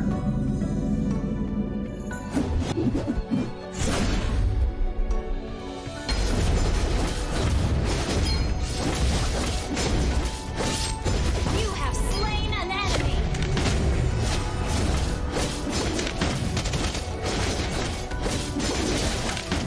Godlike.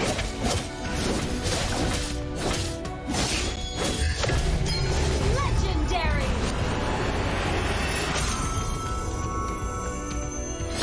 Victory.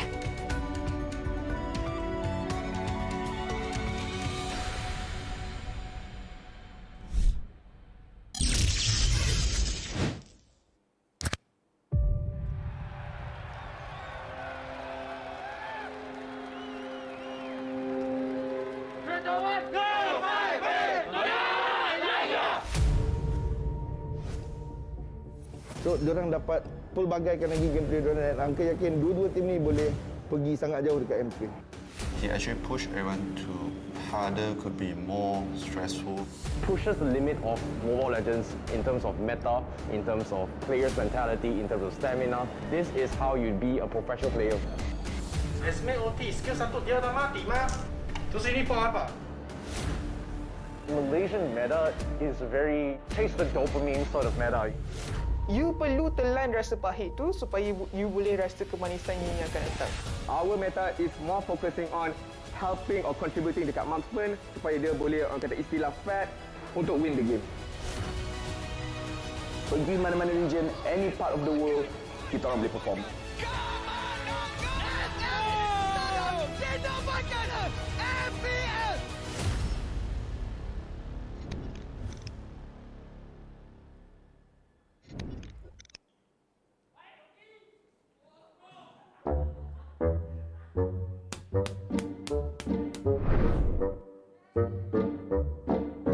Okey, rambut pun dah kemas. Handsome juga aku hari ni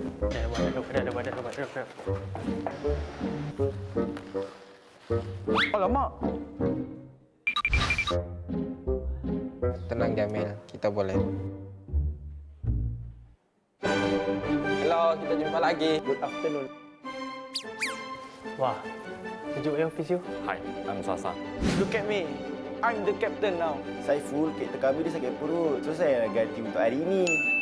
Ada M, Ling Eza, Kaiser juga. I ingat you nak butiran SAI kan? Nah, inilah SAI. Roster kami baru tetapi kuat. Sangat kuat. Cantik tak that painting tu? I yang lukis kan? Wait dong, bukan SAI aku lah. SAI tim kita, Aiban. Sorry nanti kita anda lagi. Apa? Kekuatan roster kami? Of course, it's me lah. Saya kot. Saya kot. Saya. IJN pun ada S. Kan orang tak tahu lagi. Lexia also good. Strong. We can call combo. Rockstars ya. Nice one. Dah habis dah. Ada lagi tak? Walaupun ada player-player berpengalaman. Walaupun season ni kami tiada zone. Walaupun Ciku tengah rehat. Walaupun roster kami tetap sama. Walaupun champion season lepas, we have to work harder. Target kami setiap musim pun sama. Pastilah. Juaralah. Apa mereka? First back to back champion. Tak kisah. Todak tetap langgar. Tak sabar lagi lah. Ini musim kita. Okey, terima kasih. Okay, thank you. Okey, jumpa di regular season.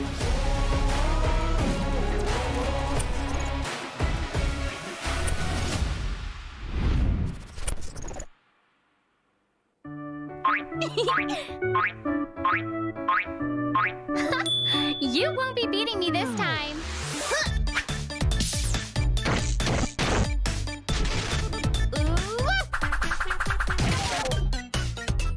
Why am I always the one getting hurt?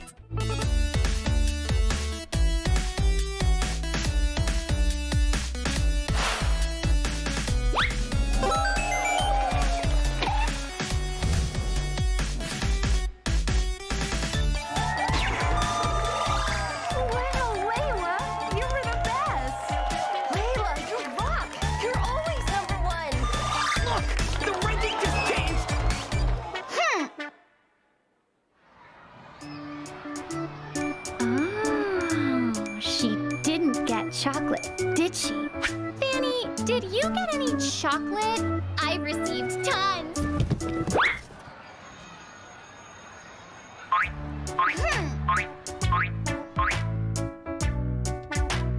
I'll win next time for sure.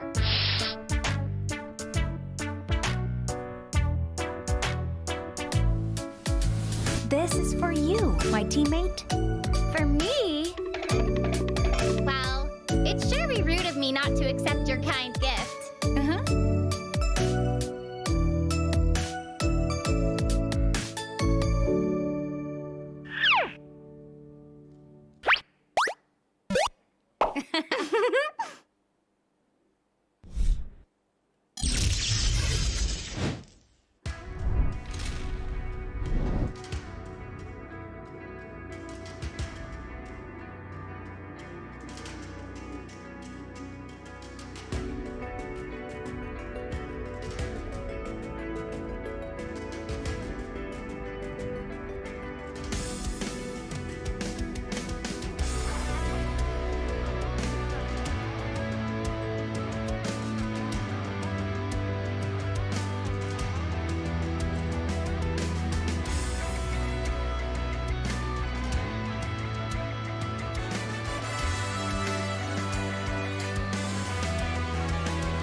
I'm a rock star. Yeah, Rockstar? Ay, ay, ay. I'm a rock star, baby, I'm a rock star. I'm a rock star, I'm a rock star. I'm a rock star, panggil aku rock star. Ini kejohanan kita semua orang rock star. Kita rockstar, kita buat saja gaya kita. Makin panas apinya sudah membara. Macam mana pun kau menempuh segala. Demi negara kau buat semua bangga. Step into my world, you know I'm always in my zone. You know I got my team, no I'm never alone. Bring out my best, buat yang terbaik. Jadi juara perlahan kita naik. Aku nak push, naik-naik jadi lebih bagus. Jadi hero, ku ada skill. Berapa banyak musuh aku dah kill. Ramai cuba mencabar, cause they envy me. Tiap game aku pasti jadi MVP. Easy. I'm a rockstar, baby, I'm a rockstar. I'm a rockstar, I'm a rockstar. I'm a rockstar, panggil aku rockstar. Ini kejohanan kita semua orang rockstar. I'm a rockstar, baby, I'm a rockstar. I'm a rockstar, I'm a rockstar. I'm a rockstar, panggil aku rockstar. Ini kejohanan kita semua orang rockstar. Tengok nanti siapa yang juara. Ni peluang kita bawa pulang piala. This is my game, this is my time. Menang semua, everything will be mine. Kalau jatuh kau pasti kembali. Bangun balik ku tegak berdiri. Kuatkanlah tenaga, ganjaran diperoleh. Ni kejohanan kita, Malaysia memang boleh. Rise up to the top, kita buat bersama. Semangat kita kuat di bawah satu bendera. Ay. I'ma go hard for the win. Win. On the battlefield till the end. I'm trying to beat the greatest anyone has ever seen. Stand by, I'm coming in for the win. I'm a rock star, baby, I'm a rock star. I'm a rock star, I'm a rock star. I'm a rock star, panggil aku rock star. Ini kejohanan kita semua orang rock star. I'm a rockstar, baby, I'm a rockstar. I'm a rockstar, I'm a rockstar. I'm a rockstar, panggil aku rockstar. Ini kejohanan kita semua orang rockstar.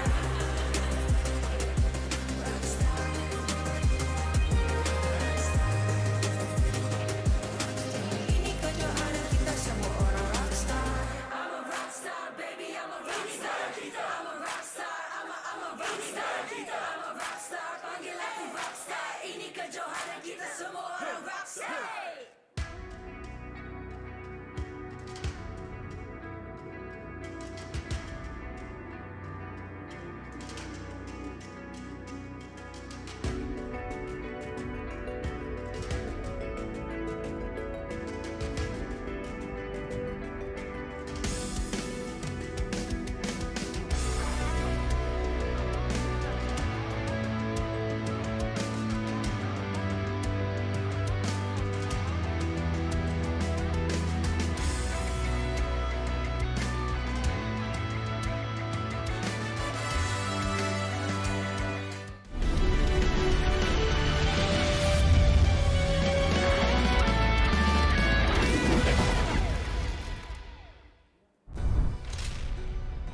Homeboys nampak sangat kuat berjaya untuk daripada negatif 8 jadi negatif 3. Tapi selepas ni kita akan tengok pasukan GEEK FAM lawan dengan Red. Mana satu pasukan merah yang jauh lebih kuat. Selamat datang kepada MPL Pre-Show di mana MPL dikuasai oleh Munton, dipersembahkan oleh McDelivery, Samsung selaku telefon pintar rasmi kita, dan raikan bersama Nescafe. Ada bersama saya Lafel, kita punya analis Adin, dan juga kita punya special guest Zorn daripada pasukan GEEK FAM, di mana agak sesuai sebab selepas ni kita akan tengok GEEK FAM lawan dengan pasukan RED ESPORts. Tapi sebelum kita berbual pasal tu, apa kata kita recap balik perlawanan tadi di antara Homeboys lawan dengan MLBB, di mana Adin, you punya recap sendiri.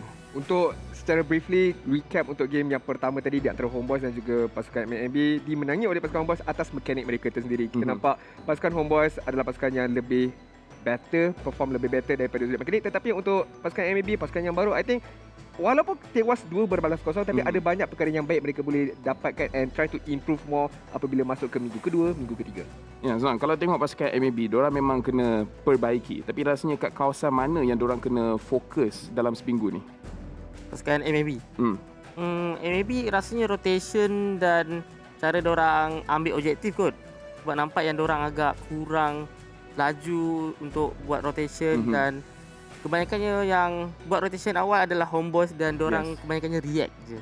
Ya, diorang just react and then diorang punya aggression untuk lawan balik tu pun kurang sedikit. So untuk pasukan MLBB saya rasa semua fans juga tak sabar untuk tengok macam mana diorang improve untuk minggu kedua. Tapi itu adalah perlawanan tadi di mana pasukan Homeboys berjaya untuk menang 2-0. Kita akan tengok perlawanan yang akan datang. GEEK FAM berlawan dengan RED ESPORTS, di mana RED ESPORTS kita dah nampak mereka punya persembahan. Tetapi pasukan GEEK FAM kita masih belum tengok diorang bermain lagi. Jadi apa kata kita tengok roster untuk pasukan GEEK FAM terlebih dahulu, di mana Burpee X-Ray, Nelby, Arts, Dominus, Dilby dan juga Sayajin yang ada dekat sini.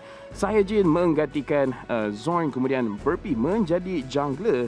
So dekat sini Zorn, I nak tanya pasal 3 player ni specifically. Apa pendapat you tentang Sayajin yang ganti tempat you, Burpee kita semua tak tengok dia punya performance, dan X-Ray. Adakah X-Ray akan bermain atau buat masa sekarang still akan disimpan? Kalau X-Ray buat masa sekarang rasanya belum lagi. Tapi kalau untuk Jin dengan Sayajin dengan Burpee, dua ni adalah player yang boleh dikatakan dulu dah ready untuk MPL kali ni.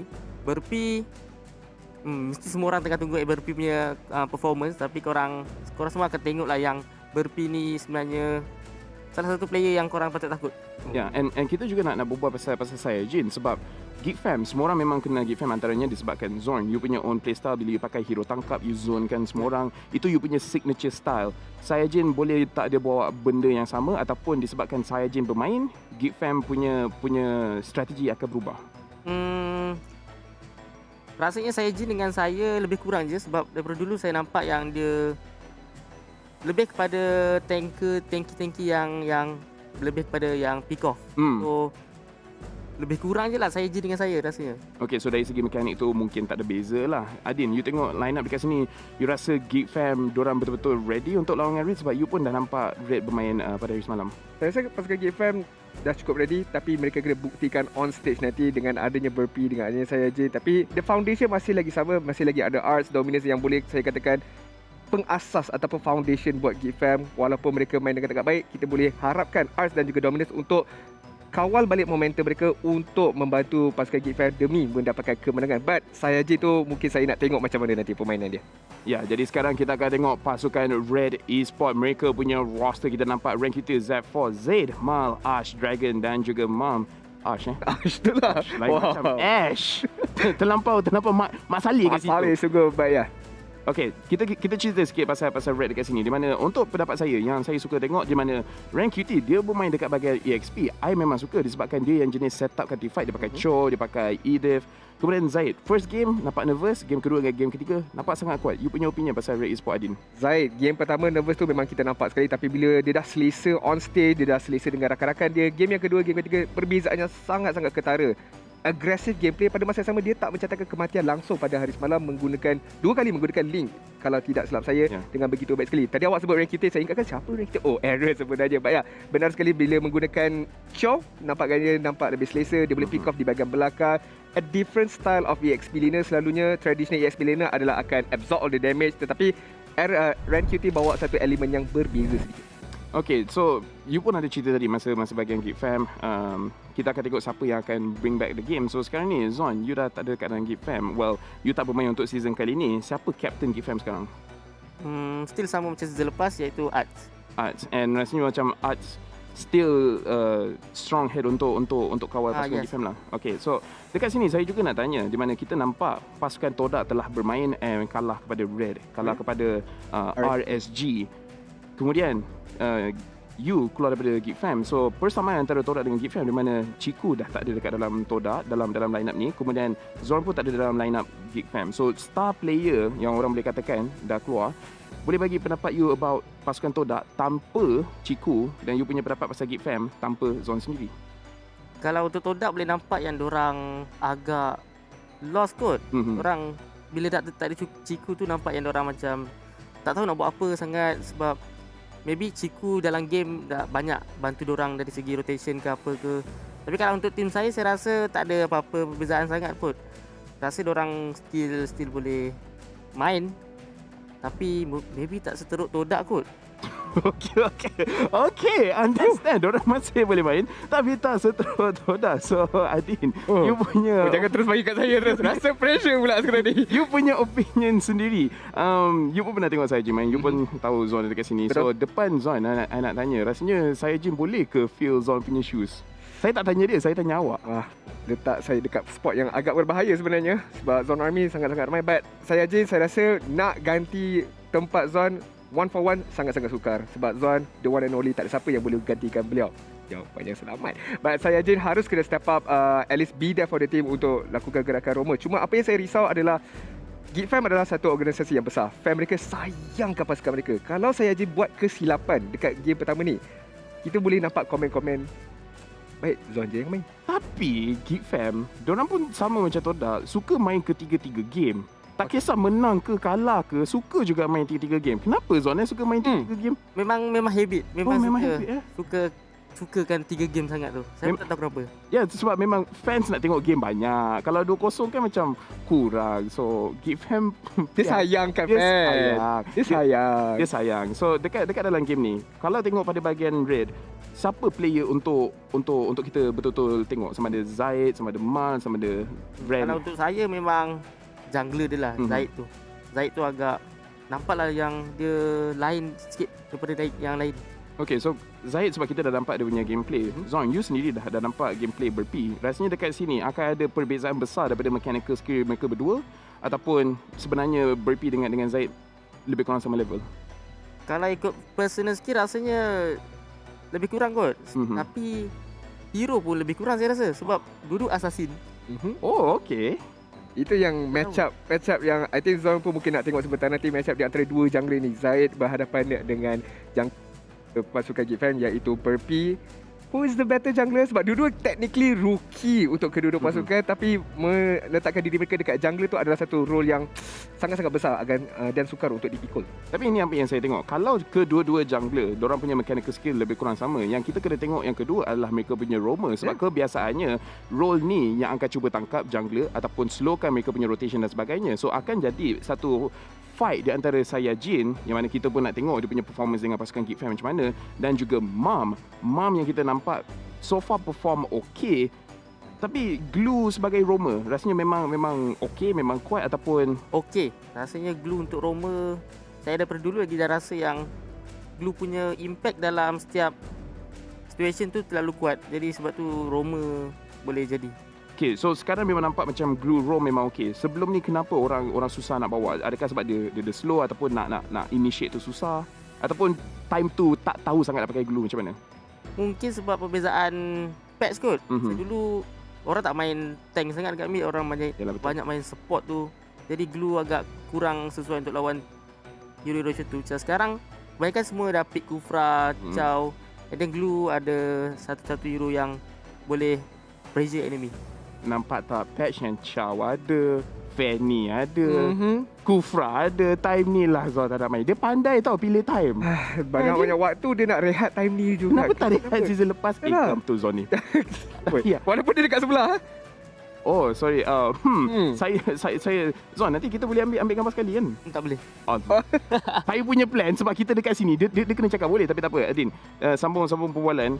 Red lawan dengan GEEK. Ada any kind of specific hero yang you nak tengok sama ada akan dibawa keluar ataupun tak? Saya rasa kali ni awak bolehlah predict mungkin Red tak dapat Valentina lah. Okay. Sebab awak cakap hari pertama, Valentina kita lama tak nampak. Hari kedua terus dapat. Sekarang TODAK suka kenakan saya dengan drafting mereka yang sangat menarik. TODAK tengok caster. TODAK tengok caster. Baik, okay. Kalau daripada expectation ataupun harapan saya adalah, again, walaupun kita dah bincangkan benda ni, going back to the jungler. Kita tahu dua-dua jungler ini, macam mana Zon sendiri cakap, dua-dua sangat-sangat gemar menggunakan assassin. Namun begitu saya tahu dua-dua team pun tahu perkara ini, so mungkin assassin ban itu akan diprioritaskan dan memaksa kedua-dua jungler pakai hero yang luar daripada comfort mereka. Fighter, kemungkinan tanker, or even mage sekalipun. And I memang excited untuk tengok perlawanan ini disebabkan Red mereka menang lawan TODAK. Tapi saya rasa ramai orang masih mempertikaikan sama ada memang betul mereka yang kuat ataupun ialah sebab kita tahu pasukan TODAK mereka tengah sakit dan sebagainya. So bila lawan dengan GEEK, ini a true test. Test yang lebih kuat sebab ini boleh katakan sebagai line up baru untuk RED, walaupun sama ada player sama tapi mereka gerak balik kepada macam mana kita dah berbual awal-awal dengan Zon, di mana mereka dah gerak kepada mereka punya role yang asal. Mal asalnya adalah gold laner yang ditukar kepada jungler. Kemudian Ren pun sebelumnya dekat role lain, sekarang dia dah ada dekat bahagian EXP lane. I rasa dia akan tough match. Mungkin 2-1 tapi I nak 2-0. Untuk siapa? Untuk siapa? Zon rasa 2-0 2-1.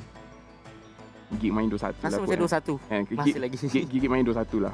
Kalau saya akan letakkan taruhan pun 2-1 lah nampaknya. Saya tarik balik lah. Saya pun rasa 2-1. Yang akan menangnya, saya rasa pasukan merah lah sebenarnya cerita. Mungkin akan menang. Wang ada kat sini? Wang ada, baru sampai. Okey, saya rasa GEEK akan menang lah. Saya rasa GEEK FAM lah akan menang. Pasukannya hebat, berpengalaman. Walaupun tak ada Zon, tapi Zon masih lagi ada in spirit, masih lagi ada. Sebab Zon tak boleh bagi jersey, tapi Wang boleh. Betul. Itu yang kita tanya. Tapi macam mana pun, saya rasa semua orang dah tak sabar untuk tengok game. Tapi again, kalau you guys lapar, apa kata you guys order McDonald's sekarang dengan menggunakan McDelivery punya app. Pastikan anda order lebih daripada RM50, kemudian letak pada bahagian checkout code MPL Rewards. Bila you guys lakukan step tu, order lebih daripada RM50, belanja you punya family, belanja you guys punya kawan, letak MPL Rewards, you guys boleh dapat 6 ketul free nuggets yang crispy dan juga eksklusif MLBB punya skin. Jadi pastikan anda order sekarang sebab ini akan jadi perlawanan yang panjang. Most probably 2-1, ya tak Adin? Benar sekali. Sebab caster kita pun tak sabar untuk mengulas game yang sangat-sangat panjang nanti. Saya harap, sebab ini save Cortex, and saya tahu save bila dia dah start penat, dia dah start sasul. Betul? Cortex memang suka game. Kalau lah 3 game lebih 50 minit. Alhamdulillah. Tapi macam mana pun, kita akan pergi kepada stage di mana Abejah dah bersedia. Kita akan melakukan coin toss untuk tengok siapa dapat first pick dan second pick. Jadi, Abejah please take it away. Terima kasih Level, Adin dan juga Zon. Baiklah, untuk perlawanan seterusnya di antara GEEK FAM dan juga RED ESPORTS, anda rasa pasukan mana yang akan menang? Jadi sama-sama kita nantikan. Tapi sebelum itu, Abejah ingin menjemput Head Marshal kita, Han Seong, dan juga kedua-dua ketua pasukan untuk datang ke hadapan stage untuk melakukan coin toss terlebih dahulu. Ini adalah untuk menentukan pasukan mana yang akan memilih first pick. Baik, sekarang ini kita tengok GEEK FAM memilih head manakala RED memilih tail. Dan sekarang ini jom kita lihat keputusannya adalah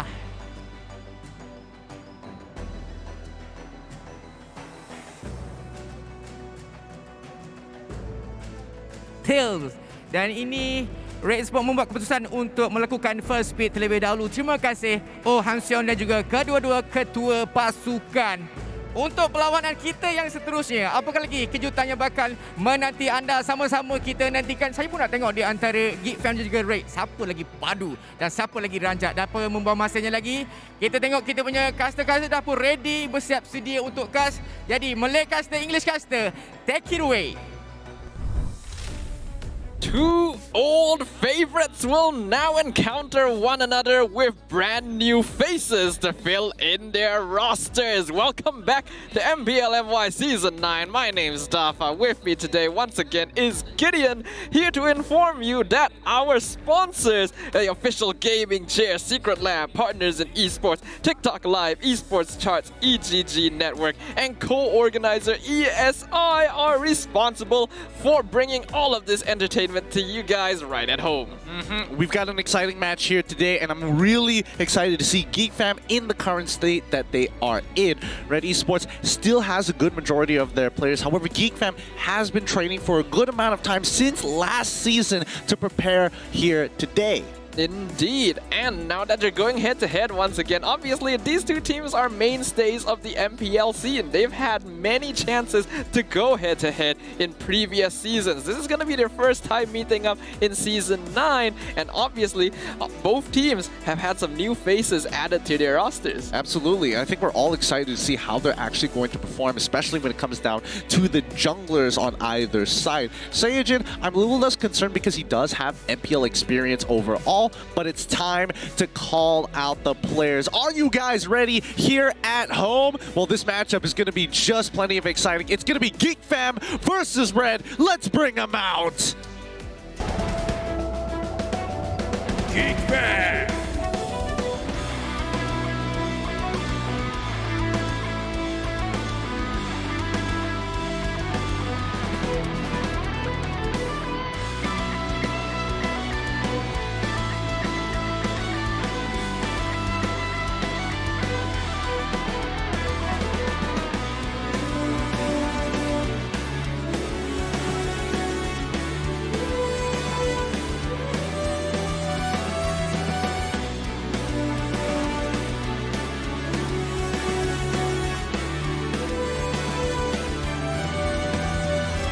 RED ESPORTS.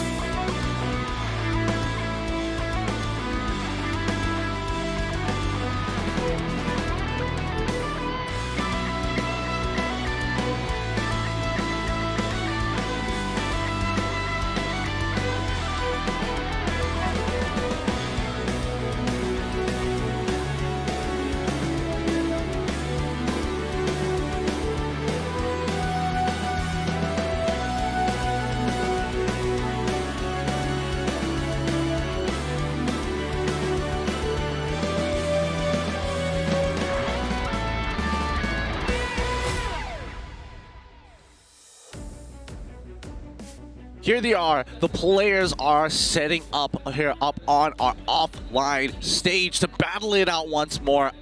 This is going to be a fun one. I'm very excited to see how this is going to start playing out, especially since we've already seen the performance of Red previously. Let's see whether, previously against TODAK. Let's see if they've improved from their previous mistakes and now looking to be even better and sharper than before. Yep, in their debut match, RED ESPORTS were responsible for taking down a fan-favorite team, TODAK, for the very first time. Will they be able to continue by taking down fan-favorites GEEK FAM? Well, I guess we'll find out as we once again have a look at the player lineup coming out of GEEK FAM, consisting of Burpee, Dominus, Lilby, Nelby, and Arts. Yep, this is going to be interesting here because everybody wants to know how Burpee is able to play, and most importantly, I think that in this situation here, Zoran himself says that Burpee is someone to be feared, someone to keep a close eye upon at the end of the day, and hopefully that's going to be more than enough to change the tides of battle here. We have seen both Nelby and Lilby come together before. Usually they come in as a pair, and you don't see them separated too often. Yep, but what is going to be interesting to watch out for is the fact that Lilby is going to be going into the gold lane, and he's going to be matching up against Maul from RED ESPORTS. And Maul, obviously, before this, he was the jungler. You typically have never had the need to lean against him, so that's going to be very interesting interactions to watch out for. But speaking of RED ESPORTS... Yeah, can we address how tall Zayed is? He's huge. This man dwarfs the entire team. Indeed, when the players walked in onto the stage, I was like, wow, okay. When you compare him to literally everyone else on stage, Zayed is a giant. But while he commands the eye with his presence on stage, he also commands it in-game with his jungle performance alongside the rest of his teammates. You know him. It's Ren, QT, Maul, Mom, and Ash. Yep, I'm excited to see how they're going to be playing up once again. I mean, Mom, as of right now, is, trying to find his position and, more importantly, kind of working together with the team right now. And hopefully that's going to be, not going to be a problem in the later stages of the weeks. It's okay to have these, slower movements for now, but later on, it's going to get punished. Indeed, but before we continue on into the game itself, let's have a look at some of these players, starting off with Lilby from the side of GEEK FAM, a mainstay since the last season. Lilby has certainly demonstrated his capability in the gold lane, and we can tell, although he doesn't particularly stand out in any attribute, he has a very balanced gameplay style. Yeah, I mean, overall, Lilby is really interesting to watch when he is playing in lane. He really wants to be able to dominate his lane and will take leaps and bounds, even sacrificing his own life if necessary, just to trade 1-for-1 to instill that fear. Yep, unlike a lot of other players in the MPL as well, Lil V, despite having been around for a little while, does not really have a notable signature pick. His hero pool is considerably larger than a lot of other players and is capable of bringing all sorts of different heroes into the gold lane, as we can see here on screen. Even before the marksmen started coming in towards the gold lane, Lil B was the one to get aggressive with it, bringing Beatrix very early on in towards the gold lane. And more so now, this might just be the meta where he really starts to fit in. And I think Lil B will really start to find his own momentum, and more importantly, his playstyle just fits with how the meta is, attributing for the gold lane right now. Yep. Similar to the way TODAK plays, GEEK FAM is a team that is known for bringing some very unique hero picks onto the land of Dawn. And now, in the current meta, where more and more heroes in MLBB are becoming viable, I'm hoping that we will be able to see something different out of not just Lil V, but of GEEK FAM as a whole.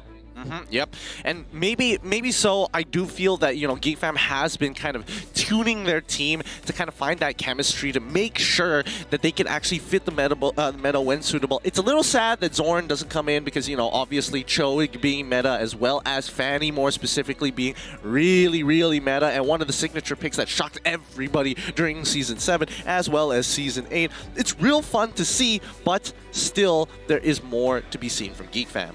Well, all things considered, I feel like if Zorn was indeed playing this season, Fanny would just be 100% banned against GEEK FAM like all the time. So perhaps the fact that Zorn isn't around might mean we actually get to see the hero once in a while. Well, I mean, let's see if that's going to be enough, but let's have a look at the next upcoming player here. Coming in from Red Esports, you know him, you love him. It's gonna be Mal here. 100% consistency. His micro, nobody can really match his micro so far. Very objective gamer, but when it comes down to aggression, he's not exactly the most aggressive. He's rather more passive, more farm-based. Indeed, Mal, perhaps having one of the lowest aggression stats we've seen out of any player here on the MPL stage, is known for being a late game scaling player. He likes to farm. He wants to get fed into the late game and carry his team to victory. For that reason, I do think that the swap from putting Mal in the jungle to the gold lane is one that does make sense. However, that means that he's going to have to deal with players such as Lil B on the side of GEEK FAM, who are known for wanting to play and dominate their lane more aggressively, which means that Mal will see whether or not he is able to continue farming as comfortably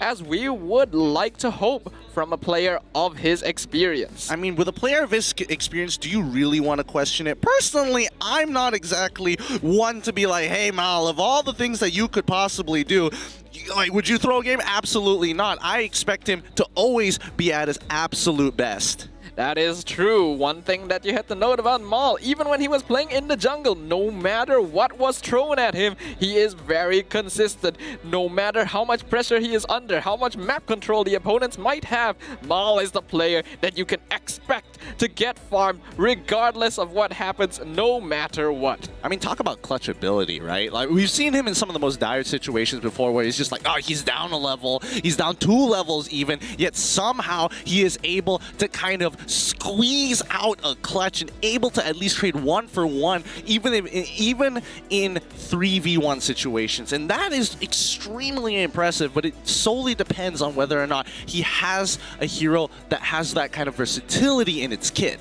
Indeed, but that is of course going to be the gold lane matchup. That's Lil V versus Mal here. Another interesting matchup to keep an eye on between these two players is going to be the new junglers from either side, Burpee and Zayed. Yeah, that's exciting to see, but as you can see on stage, we're seeing Amox just giving his energy to Dominus for this upcoming game, and I'm excited. I'm real pumped up to see, and maybe Burpee just could be the person that could really tie GEEK FAM together.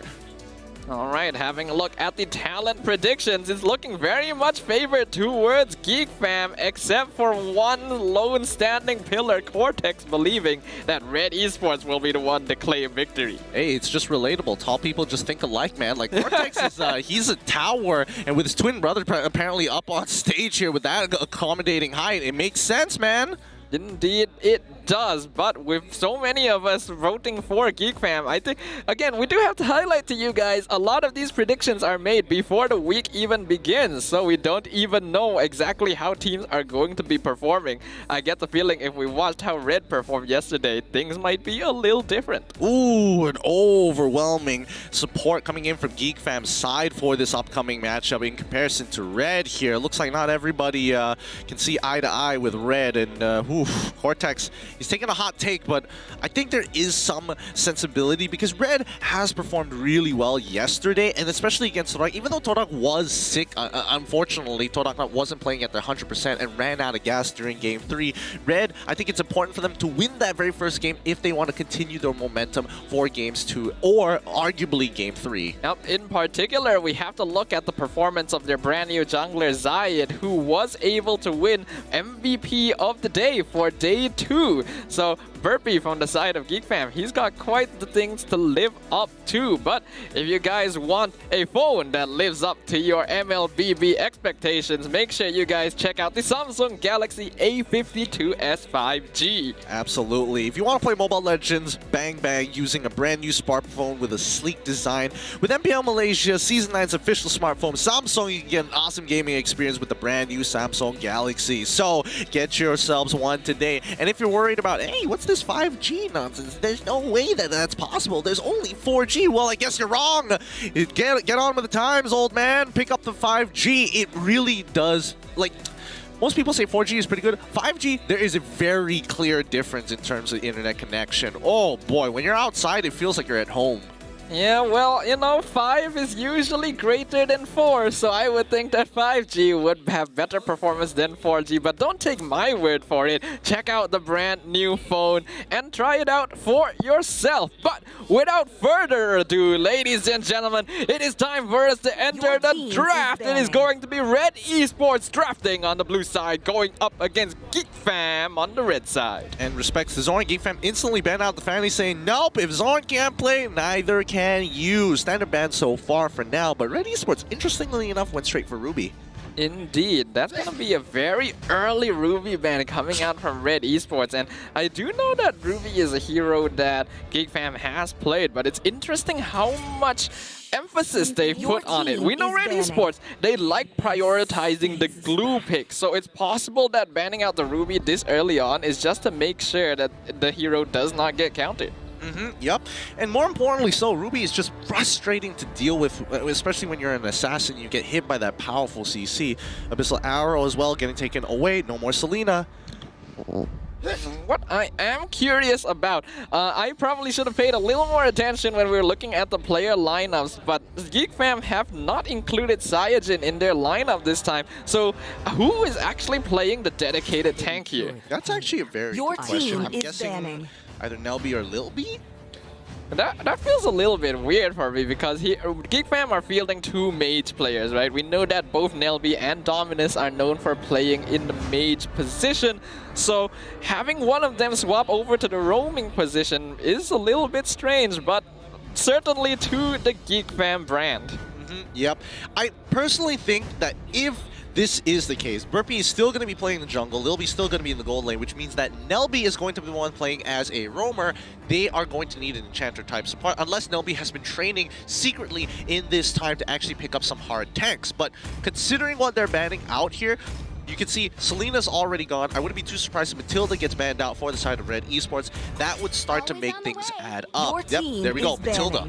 Yeah, looks like Red Esports is indeed anticipating the possibility that either Nelby or Dominus will be the one playing on the roamer, so they're banning out the enchanter type supports because they know it's quite easy for mage players to transition over to support heroes like Selena, Matilda, or Rafaela as compared to more traditional tank type heroes. We will see whether or not GEEK FAM does have the solution to be able to answer this, but now they will need to decide on their final ban. Will they get rid of the glue that we know Red Esports likes to draft first? Let's not forget that Dominus has shown to be able to play Sylvana since Season 8 as well. He has shown it a couple of times. You don't see it too often, but when he does pull it off, he pulls it off. GEEK FAM is going to be banning out the Lancelot finally. That's the top 3 meta bans so far on the red side. Now it's going to be Red Esports with the first pick. All right, the Glue is going to be open for them if they want to decide to go for it. I wouldn't be surprised if that would be the first choice, but Red Esports, we know that Ren Cutie, he likes to play the Edith, and he plays it really, really well as well. So wouldn't be surprised if they wanted to prioritize that, but I think if they want a chance of getting both heroes, Glue would be the safer first pick. I feel like it's going to be Glue again. Red Esports, you know, unless they're changing up the strategy this time round, I don't think it should be anything too different. And there we go. That's going to be Glue locked in for the side of Red Esports. GEEK FAM, on the other hand, let's see what they want to go. I'm curious to know if they're going to be like, you know what, let's get Farm support just so that we can stop this Glue. That would be really surprising as well. However, Faramis just getting the hero as a way to counter Glue, I wonder if it is going to be worth it. GEEK FAM are the ones that are going to have to make the choice. Now, if we were to see someone like Zorn or Saiyajin on, I would have anticipated the Cho, and that is exactly what they've drafted, but I am very curious about who is going to play it. Well, let's not forget that, you know, Arts is very capable of playing Cho himself. It's a good flex pick with the Sicilian. Pretty much anybody at this point. We're going to have to wait for some more information in the draft before we can predetermine which player is going where. Red Esports, on the other hand, they do see the Sicilian, they do see the Cho. How are they going to deal with this? Potentially, we could see an Esmeralda, or arguably even the Edith again. Edith, Phalix, whichever you want to call it, for Red QT. They usually like to get Red QT's hero rather early in the draft. Yeah, I think Edith would be a pretty good choice here at this point. Maybe something like a Popol and Kuba a little bit early wouldn't be bad for Red Esports as well, because I doubt the hero would get through the second phase of bans, but it looks like they're going to prioritize onto Zayed's Ling and instead grabbing the Kadita as well. I think at this point, GEEK FAM can go Phoveus if they really wanted to. Like, might as well, right? Yeah, I think the Phoveus would not be a bad choice at all. If they really wanted to go down on the lockdown style, we have seen teams pick up the Franco, which isn't a bad choice against a Ling, but it does put them at quite a bit of risk. Instead, looks like they are going to be grabbing their jungler, so it looks like Burpee's debut into the MPL is going to be on Roger. You know it's going to be an exciting game the moment you see Roger, but it's heavily dependent on how much peel he's got from his team. Get that early snowball, and then Roger will do the absolute rest. But now we are moving on to the second part of the ban phase here. And let's see what GEEK FAM wants to get rid of. So far, Red Esports has only shown the mid laner, potential support / EXP laner, as well as their jungler. So at this point of time, they could either limit down on what types of supports Red is going to be playing, or they can start focusing heavily on getting rid of these EXP laners.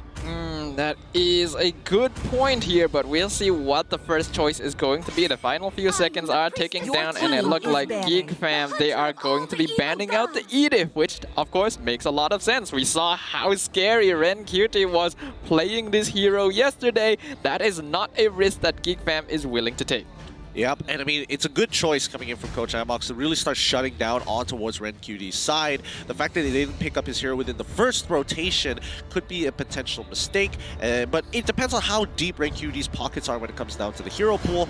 Now, Red Esports, they have to make a ban of their own. So far, GEEK FAM has a jungler, they have a mid laner, and a potential support / EXP laner. They could start looking towards gold laners, but I highly doubt it.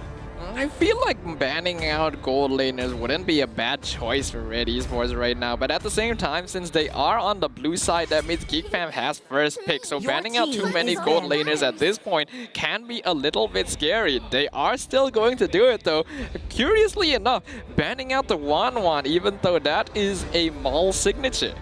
Why do they want to get rid of Wan here? I guess, I mean, do they really want to open up options for, like, if they were looking to get something like Phoveus for themselves, they wouldn't really care less about the Wan too much, or even if GEEK FAM wants to pick it up. And I think even GEEK FAM kind of understands it's like, yeah, we're gonna get rid of it. We're gonna get rid of this Esmeralda. We can go for Phoveus. It is a very free pick for us, and as long as we take away your counter matchups, we pretty much have a way to always get on top of your lane.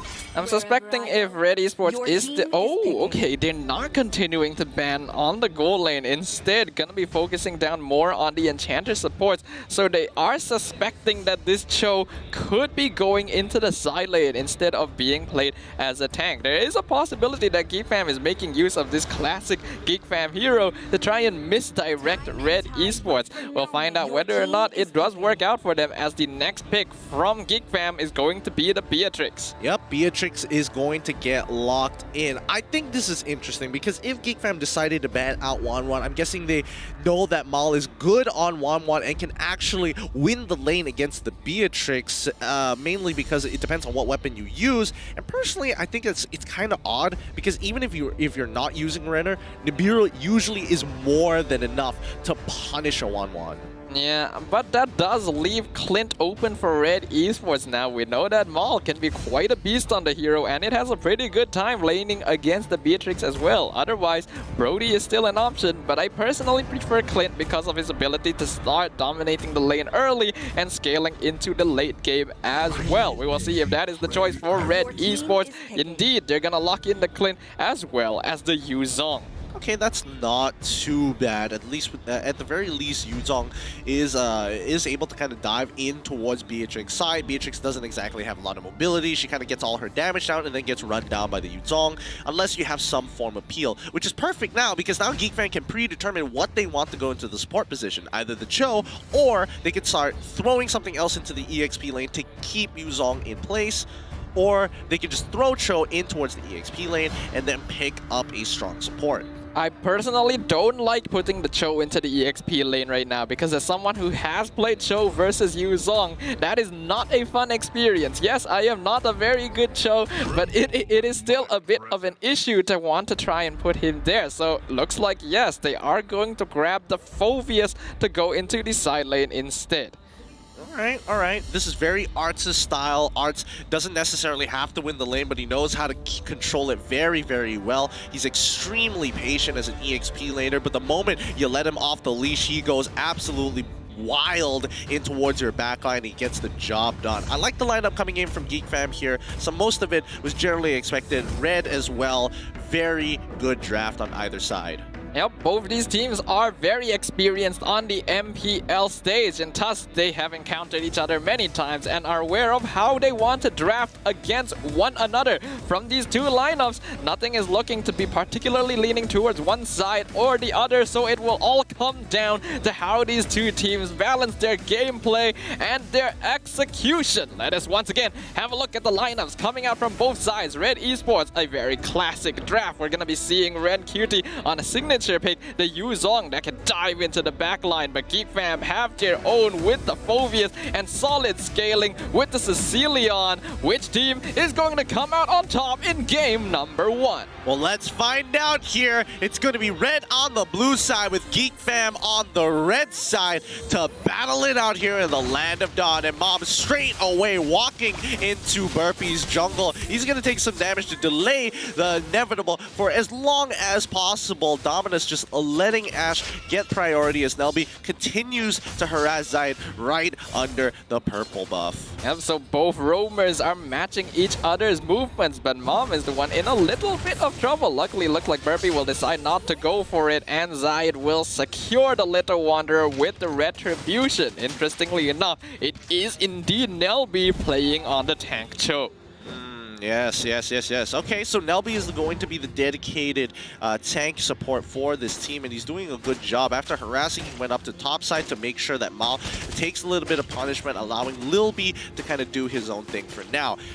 Most importantly, in this matchup, I think Lil B, he's got to be able to land some Renner shots if he wants to get any kind of pressure and start harassing the start getting the push and harassing under turret as soon as possible pre-level 4. So far, we can see Mom is being very effective on this glue. We already know that this is a comfort pick for him. He knows exactly what his limits are on this hero. Nelby coming into the mid lane to be annoying to Ash. Doesn't have the Way of the Dragon yet, though, so the Kadita will be fine. But you still put him down to 50% HP. Now Burpee is going to get on top of Mom, who's forced to flicker out as Lil B and Nelby want to make something happen. They hit the third hit of G Kundo, but 4 members have shown up for the side of Red Esports. The moment the Breath of the Ocean is out, GEEK FAM say, nope, that's too many people, don't need to deal with this. Yep, and it looks like Nelby is continuing to shadow Zayed. He knows how much mobility the Ling has, so as long as he can keep vision over him, he should be able to make something happen. But the rough waves almost taking him down, forcing the flicker to allow the Cho to escape. No, this is pretty good. It just means that GEEK FAM should be able to get on top of the turtle if they want to, knowing that Ash doesn't actually have an ultimate to be relevant. Arts, he's gonna walk up here very comfortably, and he's waiting for an opportunity in there. He sees Zayed actually jumping into this. He can ult, but he's waiting for his team to get a little closer. They'll be finally coming back. Breath of the Ocean already used. Ren QT trying to zone them away, and here we go. Demonic Force is going to be activated right now, but he can't seem to get it off in time. He manages to dodge one, gets onto Ren QT, but falls right straight in towards the Black Dragon Tail, getting taken out instantaneously. Turtle goes over to Red Esports, and a kill goes for them as well. Yep, Arts going on to unfortunately be the first blood of this game, going over to Red Esports, and Zayed was able to secure the turtle as well. So that's very much a win for Red Esports, and indeed a first blood bounty. Okay, good first blood bounty here. Make sure you claim your rewards. More importantly, type in that code when you are checking out for McDonald's delivery. Okay, Mom walks in. He's trying to make sure that he can help out Mal, who's getting harassed by both Nelby as well as Lilby. Mal wants to have more control over the lane because he knows he's having a bit of an advantage when it comes down to these trades against Lilby. Indeed, so both tanks are going to be sitting around the gold lane for just a little bit, considering there aren't really a lot of neutral objectives happening across the map. This is fine. Wave the Dragon being used by Nelby, kicks Mom right into Lilby's shot, but that is a glue, not quite enough to take down the tanky hero. Wait, but that was a kill there. Lilby just did this. Okay, Nilby now gets absolutely blown up by Ash there, but Mom should have honestly died. Lilby could have easily taken that kill. He still had... I'm not sure whether it was a bug that he still has his ult there. He could have easily got multiple shots off, or at the very least look for a tactical roll for 2 quick consecutive shots. Well, who knows, but it does seem like the choice was made to not continue the fight on to Mom, and it resulted in the death of Nelby on their side instead. And we can see Red Esports, they're playing very aggressively here. Various members of the team are just walking into the jungle and stealing camps away from Burpee, who now is an entire level behind Zayed. Yep, I mean, Red is just disrespecting GEEK FAM at this point. They are not respecting their GEEK FAM's boundaries, and they're taking advantage of them. And right now, GEEK FAM can't seem to answer back at it just yet. The next turtle is here, but here we go. Wave the Dragon from Nelby on top of Ash. Nibiru's Passion is going to connect for a little bit, but Ash is able to get away. They sacrifice top turret, but they managed to slay the turtle down on bottom side for Red Esports. Yep, so Red Esports are still very firmly in the lead, a 1k net worth difference in their favor right now, and Zayed is still farming very, very comfortably. Nelby is roaming around the map trying to see if he can find pickups, but the various members of Red Esports are just very difficult to lock down. Oh, now... how are they going to play this out? Because so far, they're waiting for Arts to get a little bit more items. Nelby, unfortunately, cannot keep up in terms of EXP. Mom is a full level ahead of him, and he won't be able to do too much, and he's only relevant when he finds those picks. The question is, where do they want to go now? They're actually going to go for a lane swap as they have broke open the top side, and now they have to just keep playing for Lilby's lane, which is going to collide with the turtle in about 70 seconds. Nibiru's Passion to clear up the lane, and I think, yeah, GEEK FAM are confirmed looking to try and break this bottom tier 1. Yep, however, Red Esports are now focusing their efforts onto the top lane. They know that Arts is the only one here. 3 members will be able to secure it, and I think that will be it. Red Esports got what they were looking for and will back off. Yep, that's them getting on out of there. 50 more seconds. Oh, wait, no. What a kick onto Rank QT, but the shot residue is keeping him alive, but a beautiful kick into Bennett's Rage. Well done for the side of GEEK FAM. Yep, a 3-man gank from both teams on both sides results in a kill. Unfortunately, GEEK FAM not quite able to finish off the tier 1 tower down bottom, but its HP is low enough that it will fall sooner or later. Mom dropping quite low. Lilby tries to jump forward, does actually get a lot of damage done, but guess what? Zayed is jumping in. Tempest Ablaze finds both, gets the kill onto the Beatrix and simply jumps away. Like, nothing's happened. Oh man, that's so unlucky for Lil B. He gets clipped right at the edge of the center of the Tempest of Blades, getting knocked up. If he didn't get knocked up, he should have been able to escape. No problems, or at the very least trade 1-for-1 against Zaid. But now Nelby is going to continue to create that space here. They haven't broken down bot tier 1, and more importantly, they don't have priority over Turtle anymore. Indeed, and Red Esports, they're gonna make full use of that fact. They currently have a good amount of map control, and from the fact that they have been constantly causing trouble for Burpee, Zaid is much further ahead, causing GEEK FAM to basically have to take a defensive stance here. I think they will just give this turtle away. Yep.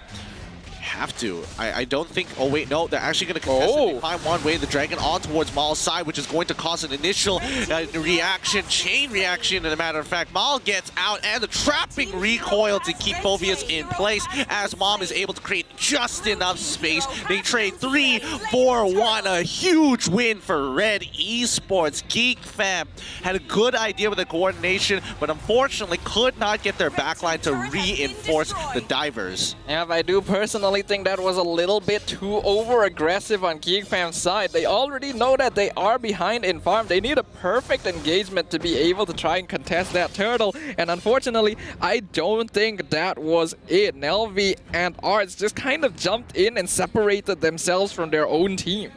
It was a good idea indeed, but I don't think they're just respecting Mom on this glue. The split is just really frustrating to deal with, and especially to walk through it as a squishy target. It deals a lot more damage than you would have expected. It really does, and that is the power of glue right there. We're certainly seeing why Mom enjoys playing this hero so much. His effectiveness has been certainly proven on the MPL stage, and now GEEK FAM are sitting about 3k net worth behind Red Esports. Burpee, unfortunately, so far hasn't really been able to do much on his debut here on the MPL stage, and part of it is attributed to the fact that Red Esports have been very effective in ensuring that he isn't able to get stable farm. Yep, I mean, right now, as you can see, Red is just getting away with so much here. They're feeling very comfortable, and especially after yesterday's performance, this is looking a lot better, as now they're going right under the target. They're going to be able to punish one of their members. Ash still makes it out after the heal from the rough waves. They protect their tier 1, but Renny QT is now on the run. Lil B is unfortunately going to get brought down to half HP, as Mal is a lot of damage coming out of him with a quick draw, as Mom will go into the split form. There's nothing much that Lil B can do, but Mom pulls back Burpee. Ash looking and considering whether to go back into the fight, and unfortunately for Mom, I think he might be in a little bit of trouble here. He flickers up towards the top side and now continues to run away, slowing Nelby down. He manages to get away scot-free. Wow, Mom actually escaping between 4 members of GEEK FAM. Arts almost getting bursted down in one hit. Luckily, he is playing a pretty durable hero there, so does not die to the rough waves. But GEEK FAM were actually able to get a pretty valuable pick-off here by finally taking out Zaid with the Way of the Dragon into the tier 2 tower. This is interesting. Lil B just decided to go for a very aggressive build with the Blade of Despair, which is pretty normal, but with a Blade of Heptus C, so he's expecting to sit in bushes and use Renner, and he needs to be able to hit those. If not, he's missing out on a ton of damage. Yes, it is a high risk but high reward gameplay style that will hopefully result in rewards for GEEK FAM here. Meanwhile, the Lord has come up, and Red Esports are playing around it to ensure that they can secure it once Zaid comes on over. I think they're hoping to see if they can find members of GEEK FAM to pick off in order to secure... Oh, Maul taking half his health in damage from a single Sanguine Claws. Yikes, that is brutal. That is brutal, and if we can get Lil B to actually land one of his Renner shots, and especially when he has that ult, I think he would have been able to secure that kill, but there's no information to kind of play off of to give him that initial time. Now, the rest of Red Esports at this point in time are in a very comfortable position. If they can get Ren QT to get into the middle of the fight, and especially since both Ash and Ren QT are utilizing Petrify, they can easily set this up for a quick team wipe. It is pretty uncommon to see a team have 2 Petrifies, but this is one of those few situations where it does work, considering that Red Esports are fielding both the Kadita and the Yuzong, and that allows them to take very clean team fights, because as you mentioned, if Ren QT is able to jump into enough people and get them with the Petrify, it does set up very well for the rest of his team to be able to come in and join him. They're starting a little bit on the Lord, but know that GEEK FAM is nearby, so they don't want to contest.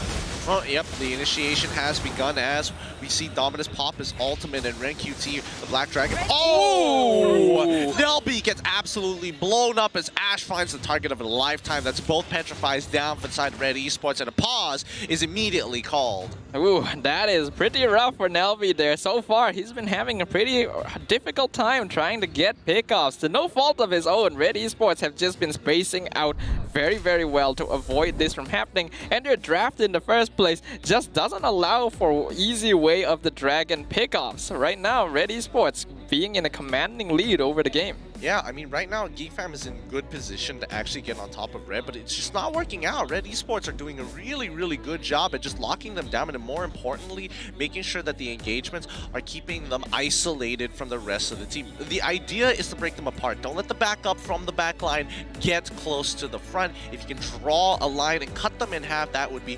especially ideal. Yep, especially when you consider that the other members of GEEK FAM are not particularly tanky, so Red Esports does have a lot of ways of being able to jump into the back line. Besides that as well, I feel like Red Esports has been doing a very good job with their macro gameplay and just overall commanding control over most of the map. They have enough members securing the neutral objectives, while some of their more mobile heroes like Zayed on the Ling are causing havoc, farming and pushing other lanes. Yeah, but let's not forget, we've seen this happen before in our previous matchup with MAB. Sicilion is starting to scale. Dominus is doing some serious damage to Ash off of a single bat impact, and if this is going to continue on forward, GEEK FAM's late game is looking to be really, really good, because Kadita is naturally going to fall off, and she won't be able to one-shot Nelby forever. He will be able to one-shot Beatrix forever, that's almost guaranteed, but at the very least, he will start to lose that sort of impact. That is also true, and if you want to consider late game scaling, GEEK FAM also, on top of that, have a Phoveus, which is a hero, once he starts getting some of his late game items, can be a huge nuisance in team fights, almost unkillable, and just jumping around with the demonic force. So that is something that Red Esports needs to keep an eye on. In terms of late game scaling, they do fall behind that of GEEK FAM's by just a little bit. Yep. Oh boy, let's see how this is going to get. Hopefully we get back into the game sooner rather than later. Hopefully you guys at home, if it's a good time for you, better head to the bathroom while you still can. If you've been holding it in all this time, get a drink of water and then come back, and hopefully you won't be able to miss too much from the game. Or maybe if it's perfectly timed, you get back and wow, you just start getting into the Land of Dawn. If that indeed does happen, make sure, if you guys haven't yet, to share out the stream. We do still have share milestones that we want to hit, so if you guys want to get some rewards, make sure to do so. If you are enjoying the stream so far, make sure to get your friends and family involved as well, and just all enjoy some intense competitive MLBB together.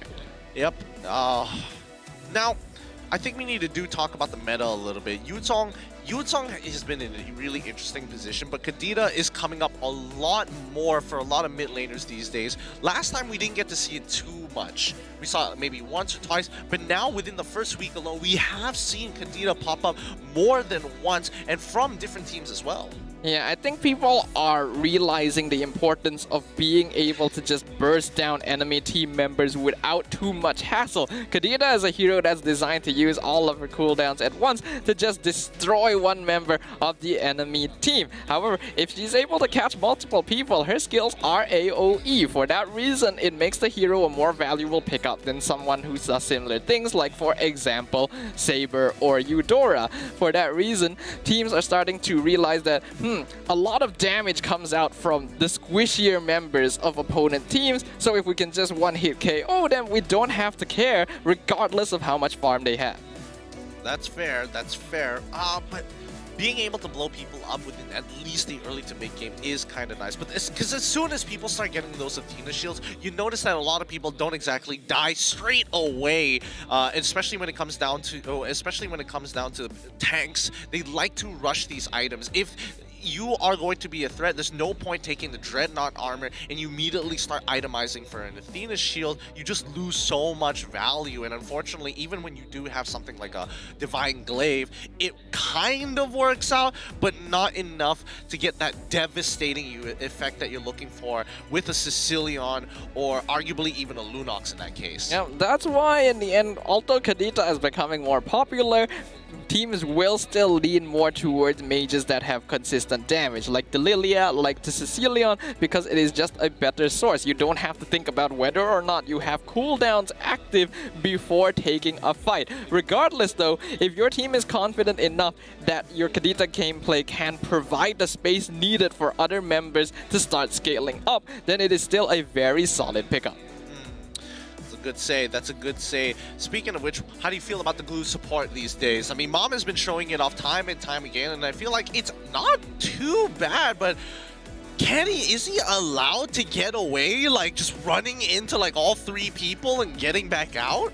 Unfortunately, that is the strength of Glue as a hero. That's the whole reason why they pick him. He can just jump in with the ultimate, and as long as he's not too far behind in farm, you do need to invest a lot of resources to be able to kill him. I already expressed yesterday that I wasn't a big fan of the Glue roamer, but Mom is certainly making a hard argument for it.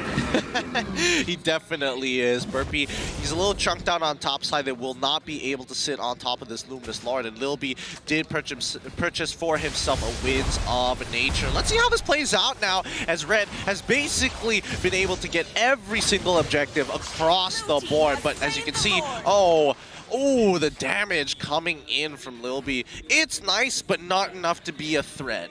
Yeah, right now, GEEK Fam are just trying to hold out more time for Dominus and Arts to really start scaling up. The problem with having a draft like this, where you need more than one hero to get items to really start doing damage, is that your team is reliant on being able to survive until that point in time. And unfortunately, Nelby playing on the show is more of an aggressive hero than a defensive one. So even if he is able to get pickoffs at the way of the Dragon, they don't have quite enough damage to finish off most members of Red Esports unless they have multiple members around. Oh, here we go. Bennett's Rage comes on out, but unfortunately, the Lord-empowered minions won't be able to go down as quickly as intended. That's going to be 2 Torrents down for the side of GEEK Fam. Dominance Ice being purchased by Nelby here as top side. That's where the Lord is with his buddies. He will be able to start crashing in and hopefully gets the initial charge on towards the inhibitor turret. Oh, GEEK Fam gonna be putting a lot of effort into defending against this. They do have Bat Impact, but they do not have any more minions. And, of course, the Black Dragon form doing a good job of zoning them out. But Nelby gets the way of the Dragon onto Ash. Will be able to king him back into his team. Sanguine Claws catches another. Kadita as well as Mom going to be dropping real soon. Nelby,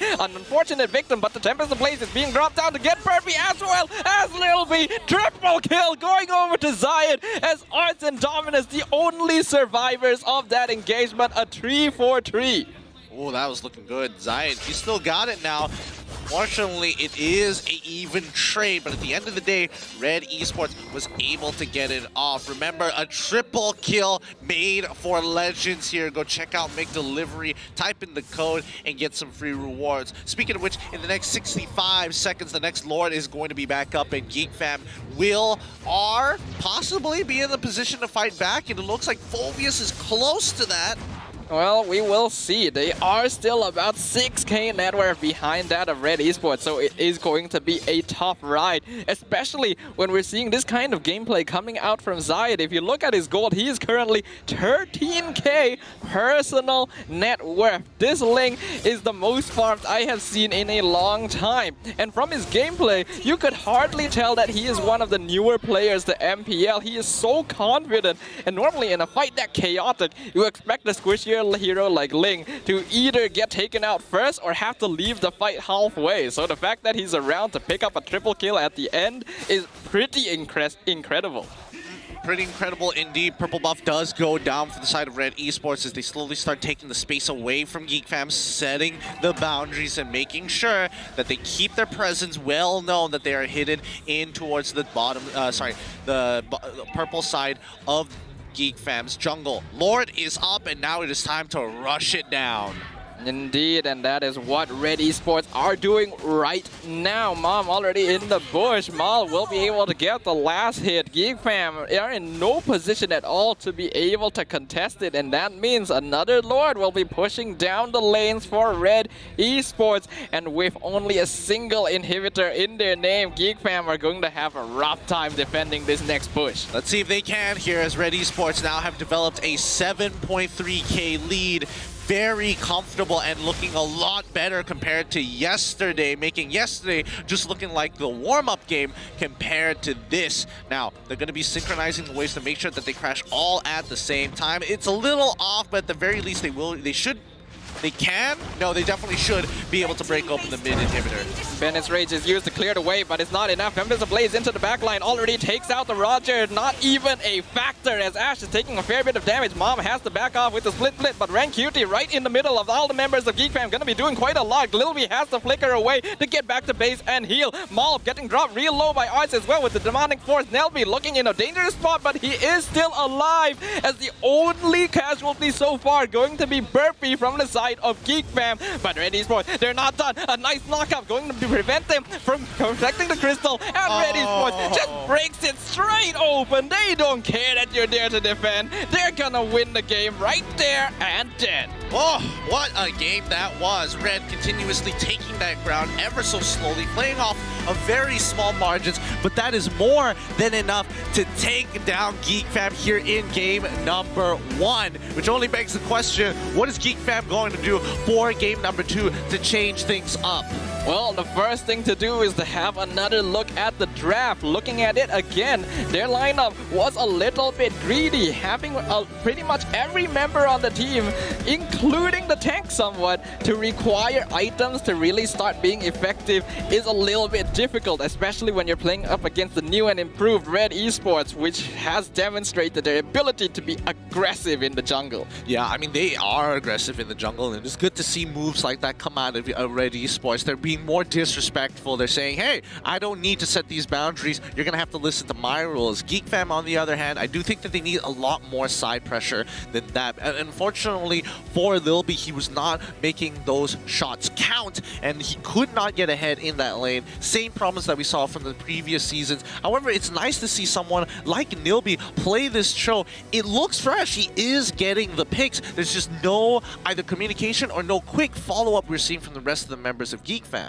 Yeah, I personally can't blame Nelby at all here in this game. I feel like his performance was perfectly solid. It's just that his draft composition didn't allow his team to really make use of any pickoffs he happened to get. And in the first place, it would be very difficult for a Cho to get pickoffs against the kind of lineup that he was playing against, considering they had durable heroes, heroes with escape, and 2 petrifies.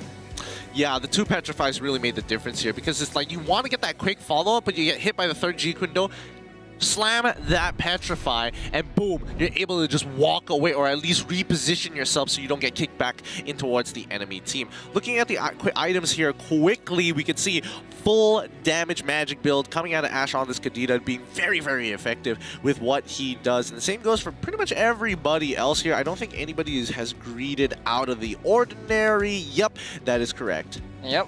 So far, the item builds look to be pretty default, so that just goes to show Red Esports, they're figuring out how to play on the MPL stage, and I am really liking this makeover they've had. In the past, Red Esports, their main problem was that they played too passively. They wanted to make as much time as possible for Maul to farm, but now that they've shifted him over to the gold lane and picked up a new, very aggressive jungler that can help support the rest of the team in dives and invades, Red Esports are looking refreshed and ready to go for that championship title. Yeah. Would it be the cleanest to say so? Are they in shape to do that as of right now? I don't know. After 16 minutes of how they've been playing so far, Red doesn't seem to escalate things as I want them to. Red is at a position where it's just like, oh, we're going to keep winning these smaller skirmishes until we can finally get the big killing blow to get our lead. And the lead isn't even that big. It started off with a 2k lead, which eventually it escalated into about a 6k lead, and even then, it took like a substantial amount of time and a mistake from GEEK FAM to make that happen. Well, perhaps that is indeed the case, but it doesn't deny the fact that the MVP of this game is going over to Zayed from Red Esports. Once again, he was our MVP of the day for day number 2, and looks like he wants to claim yet another title for himself. His Ling gameplay is simply next level. Yep, nobody can really stand next to him at this point in time. And match GPM 937, one of the highest we've seen within the week alone. Breaking into the 900s is already looking very good for him with 67% of the KP of the match. Generally, he's only there when they absolutely need him. A lot of these kill participation probably goes down to most likely Ash, because he has been the one getting those initial solo kills onto Nelby, especially when he gets his first item. Oh, sorry, he started building into his second item, got in towards the Genius Wand, and then it really started to kick off for Ash then.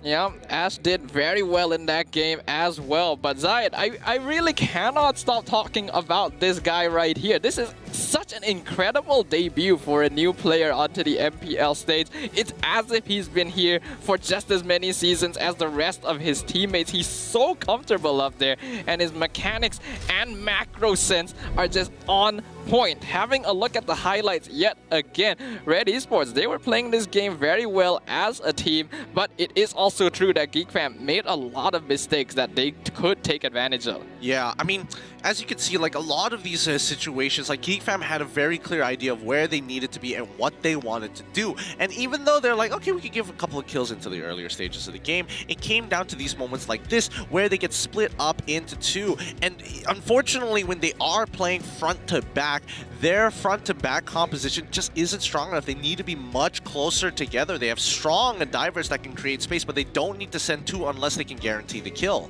Yep, again, I feel like this is attributed to the fact that GEEK FAM, their draft is too greedy.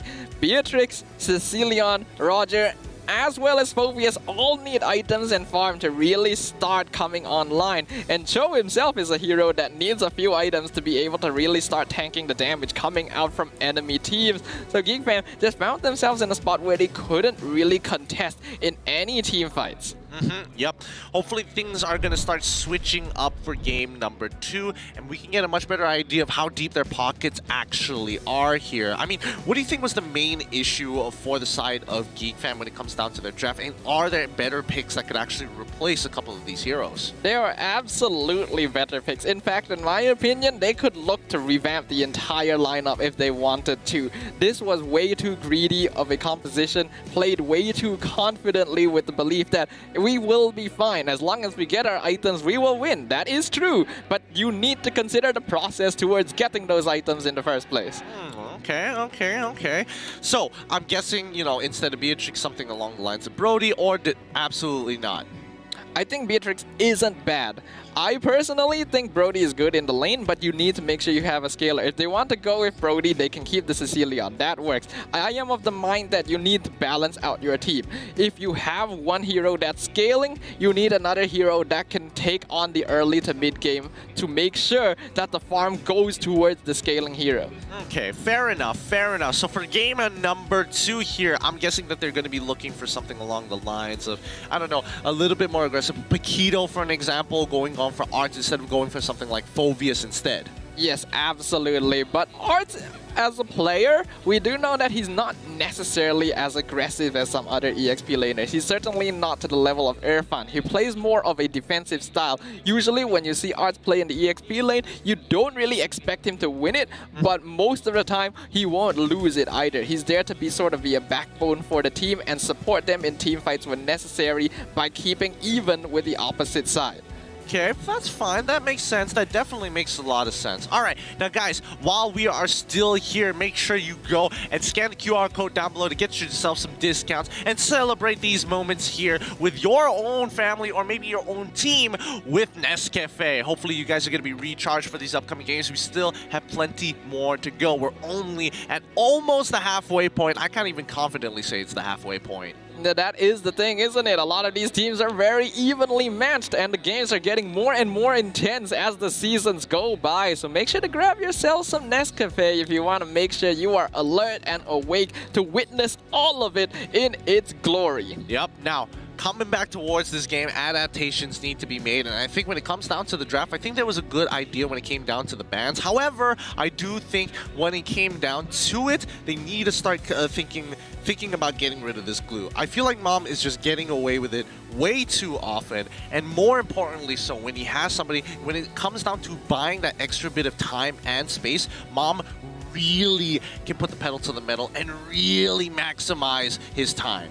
Absolutely. The question is, by banning out the glue, are they giving space for another more annoying hero to take its place? That is what we saw happen in the previous match yesterday between Red and TODAK, where they ended up giving over the Valentina because of that. Yeah, I don't think they don't necessarily have to worry about the Valentina too much. Personally, I think if they were to give up anything at this point of time, I would argue, who would I want to let go? I mean, technically, GEEK FAM is still on red side, so I most likely would probably give something along the lines of Edith over to the side of red, and still be able to keep the Phobias, because he was able to do a decent amount of damage, as we can see by the previous match recap here. 1-0 in favor of red, and Ren wasn't able to dish out as much, but the dive, and as well as the fact that Petrify is such a useful and versatile battle spell,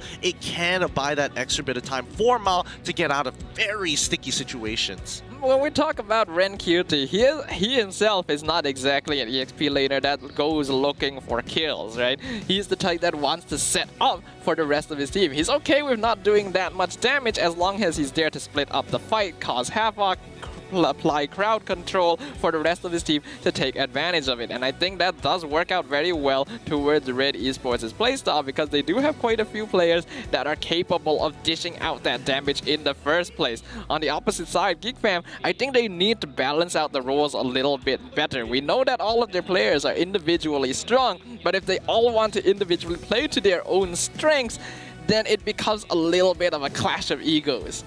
That's true. That's actually quite true. With 12 seconds on the clock until the draft starts, Red Esports are still 1-0 against GEEK FAM. And this might be Red's game. They've got the momentum from game number 1. And like I said, with that momentum, they're going to keep pushing forward. Let's jump into the draft with GEEK FAM on the blue side, and Red on the red side, finally. It's always kind of confusing to have to say the blue side and red side when Red Esports is around. But yes, interestingly enough, I feel like this is the first time we have seen Red Esports on the red side. I believe they were on the blue side for all 3 games against TODAK yesterday. So we'll see how this might change up the way they draft. But it looks like Fanny as well as the glue have indeed been banned out by GEEK FAM. Yep, it's all about this first picks for these first picks for GEEK FAM. They can actually let go of one of these meta bans in favor of Red actually banning one for them, and Valentina guaranteed has to go, which gives GEEK FAM a little bit more leeway. Red Esports, on the other hand, ban out the Selena, and man, Selena's ban rate overall throughout the MPLs, she has never lost relevance. I'm very much liking the way that Red is drafting here. The first few bans they always ban out are a very indicative way of the fact that they have identified how they want to play the game. They know that they are fully capable of being aggressive in the early game now, so they want to eliminate options for the enemy to do the same so that they can start taking control of the map very early on. Well, it's 16 more seconds. Map control is going to be the name of the game. Who is going to be able to do that the best here? I mean, Lancelot is usually the general man that people go for, but instead GEEK FAM is going to respect Zide on his Ling, get rid of it right now, and let's see what else he can play. My guess is going to be Roger if he does get his hands on it, but Red Esports, on the other hand, probably going to ban out the Lancelot, I would assume. It would make sense for them to ban out the Lancelot, but another option would be for them to keep the draft open by banning out the Matilda. So it looks like Red Esports, they have the same 3 bans they did last time. This does mean GEEK FAM has the option of grabbing the Lancelot themselves, but that allows Red Esports to have options open, such as the Edict. Yes, Lancelot is going to be first picked straight away by GEEK FAM without hesitation here. Edith, is that going to be the pick for Red Esports? Let's find out. Unless there's anything else that I'm missing out here. I don't think I'm missing out anything, but with Mom, you never really know if they're going to start switching things up.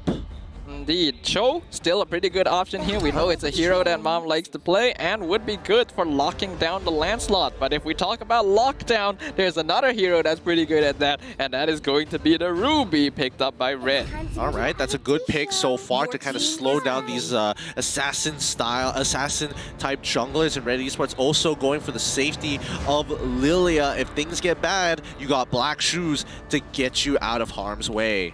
Yep, Lilia is just generally a good choice whenever you see an assassin core on the opposite side, because again, if they have to use all of their resources to bring you down low and then you just use your ultimate, then it becomes quite a waste for burst type heroes that are very reliant on CD. That is why you see Lilia being picked up as often as you see nowadays. GEEK Fam now will have a choice to make. Now obviously, with a Ruby on the opposite side, Phoveus is a very natural counter. Yeah. Your team is That's true. Do they actually want to pick it up here, though?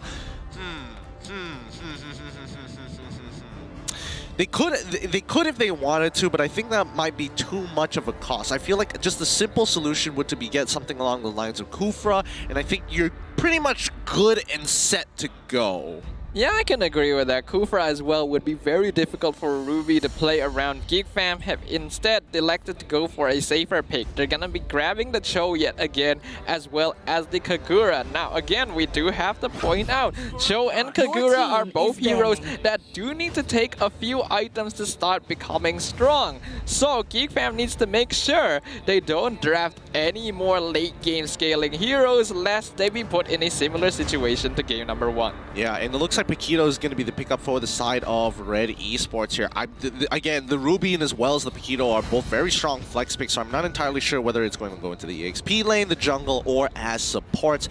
Paquito most likely not going to be a support, so they could shuffle things around. We'll have to wait for the rest of the draft to get more information. But now, we move on to the second phase. Red is going to be looking for the first ban of the second phase. Alright, I wouldn't be surprised if they did end up banning out the heroes we've mentioned, like Phoveus or Kufra, especially since they have both Ruby and Paquito now. That's just a bad decision if you let those heroes through.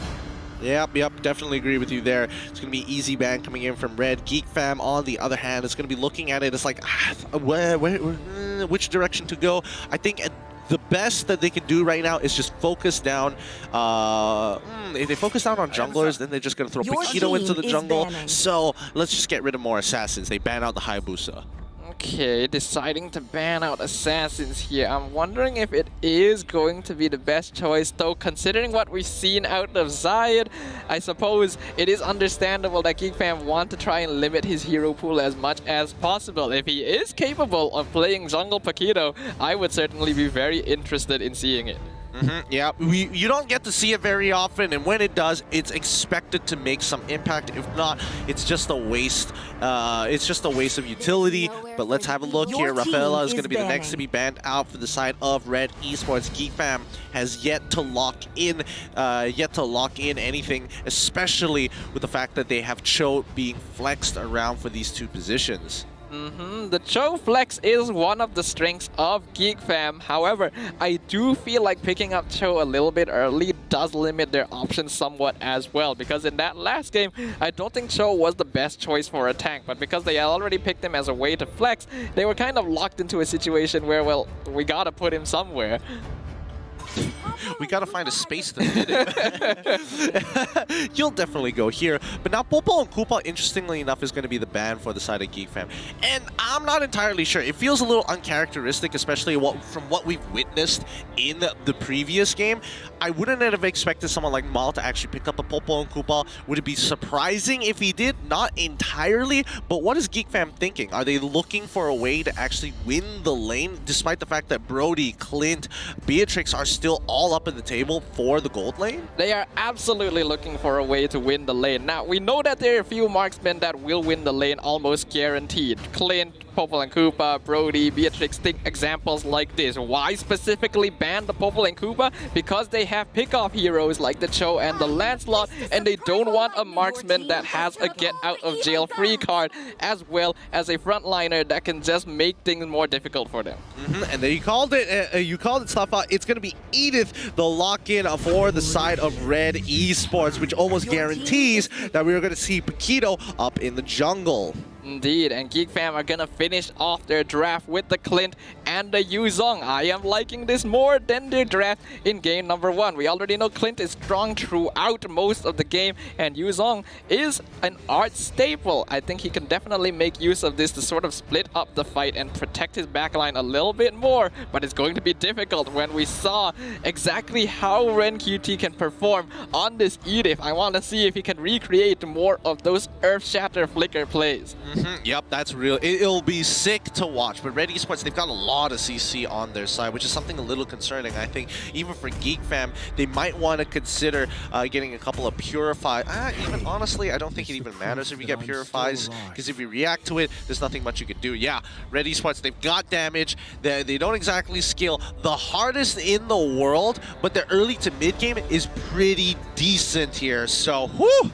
That is quite the lockdown they have for Red Esports. It really does, and I think that both these lineups are looking even more even than previously. Both teams with a solid amount of early game damage through mid to late game scaling. I'm again very curious to see whether or not Zayed can perform as well as he did on the lane with a fighter type jungler. So we'll see if he can prove that he truly does deserve the MVP once again. Game number 2, Red Esports 1 game up. Well, GEEK Fam proved they have what it takes to even it out. Oh boy, as we start rolling in, nerves are starting to descend in, especially since this is GEEK Fam's very first week and very first game of the week up against Red Esports. Let's see whether they're able to pull this one off and bring it back for the fam in GEEK Fam fashion.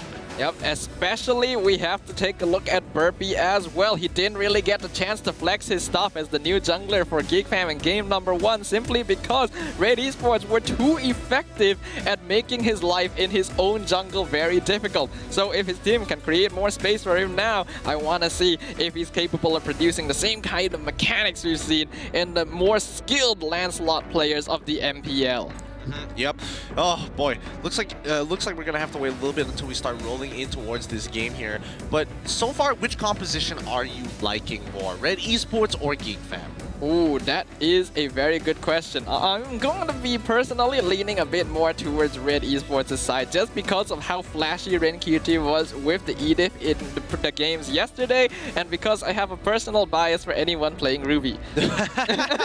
Okay, fair argument. Fair argument. I see where you're coming in from here, and I think the hard part for me is to predetermine who takes away that level 4, right? Who's gonna have full control and who's gonna be able to really capitalize on it, because some of these lane matchups are also pretty 50-50 in general, and it's really going to come down to whether the supports can actually hold on to their own or whether the side lanes are going to start bleeding. I don't think the side lanes will be able to start bleeding in towards the jungle side, so it's going to be dependent on supports and mid laners. Well, either way, we're going to be once again revisiting the Land of Dawn, game number 2 in our second best of 3 series of the day. GEEK Fam on the blue side going up against Red Esports on their signature red side.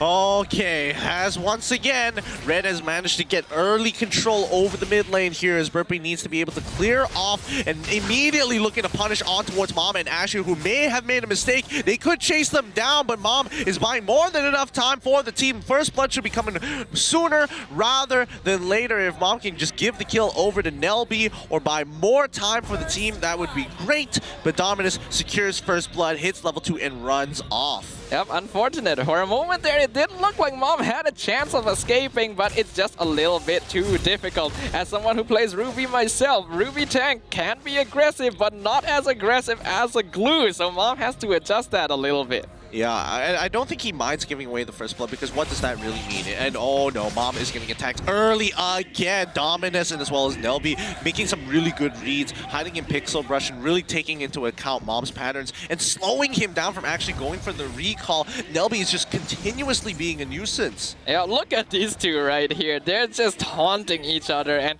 Mom, as much as he wants to keep his cool here, I can feel that this is going to be a little bit frustrating. Yeah, people who cancel recalls, it's frustrating to deal with. You just want to go back. You want to like refresh on health, and it's not like you're looking to go window shopping. And if you do, the moment you come back, you realize you're still not at base. You're like, oh. Darn it. Yep, it really is a rough time, but the turtle has officially come up. Zayed, he sees Nelby. There's the power of Paquito right there. He's level 4. He's got the orange buff, taking out half of Nelby's HP at once and getting started on the turtle. Burpee is nearby. Should be able to get the purple buff before the turtle goes down. Yep, but they also have Rank QT to say hello there. The question is whether Arts wants to get into the middle of this fight, and once they realize, oh no, he's level 4, let's back away and let GEEK FAM get on top of this first. There is no rush for us right now to get into the middle of this fight. Yep, it looks like both teams are just agreeing here to not quite begin on it, but I'm sure Burpee wants to take this. He didn't have a very fun time in the jungle last game, so I'm sure he wants to prove himself by taking the very first objective. He's getting low. He will indeed secure it. Zayed not even bothering to contest. He's on the other side of the river. Yep. Okay. Bottom side looks like the lanes are going absolutely fine. The Yuzong Arts versus Rank QT in lane is still going even. Both Dominus and Ash are going okay. It really is coming down to both Mom and as well as Nelby to really start and kick things off. Mom does rotate down towards this bottom side with the help of Zayed. They want to make this play as they invade for the Beetle, but I don't think GEEK FAM is really responding to this. Nelby is patiently waiting, knowing the dive is about to initiate. Unfortunately, Mom is on level 4 as well, so he doesn't quite have the hook yet and has to flicker out of tower range because he is dropping very low. That is unfortunately the trapping recoil keeping him in place. Dang, that's unfortunate. And now Mom, he could potentially be dove under the turret, but he does have the I'm offended. Oh, he missed! He missed the perfect burp, he missed the perfect execution, and now he has to get on out of there. Mom doesn't even need to use his I'm offended. That was very well played by Mom right there. Sidestepping not just the Phantom Execution, but the Torn Rose as well. That should have been a very easy kill for Burpee, but Mom, there's the experience there of being able to play multiple heroes. He knows exactly where he needs to be standing to avoid the attack and survive the dive attempt from GEEK FAM. Now, the rest of the team is moving on, setting up priority in 30 seconds. In about 34 seconds, that's when we're going to see the turtle come back up. And Red Esports just taking it nice and slow. They know that they can wait for GEEK FAM to make the first initial mistake because GEEK FAM needs to take this initiative before they start falling off. Lilia having the time of her absolute life. And more importantly, Syed just making sure that he can keep up in terms of levels with Burpee. Now, what I'm curious about is that Zayed has been a lot less active compared to when he's playing Ling, probably due to his lack of mobility. Nelby knows that they're in there. He absolutely knows, and he's just taunting them. Unfortunately, Red Esports not able to follow up. Very well played by Nelby there. That's very GEEK FAM fashion. Yep. GEEK FAM have priority right now, but now the battle will begin. Nelby is going to walk up to try and deny that same space. He does find the initial kick onto Zayed here, which is perfect because now they can initiate as Arts gets on top of it all. Lilia does get an initial kill onto Nelby, but two fall in the process. Some good team coordination coming in from GEEK FAM and a good play coming in from Nelby. Yep, that is an amazing pick-off. Nelby getting the way of the dragon onto Zayed of all people, and then Red Esports grouping up in panic, resulting in a perfect AoE for the Black Dragon to swoop down and take some names. Nelby loses his life in exchange, but they do secure the turtle as well as some kills onto Red Esports, putting GEEK FAM firmly 1.5k ahead.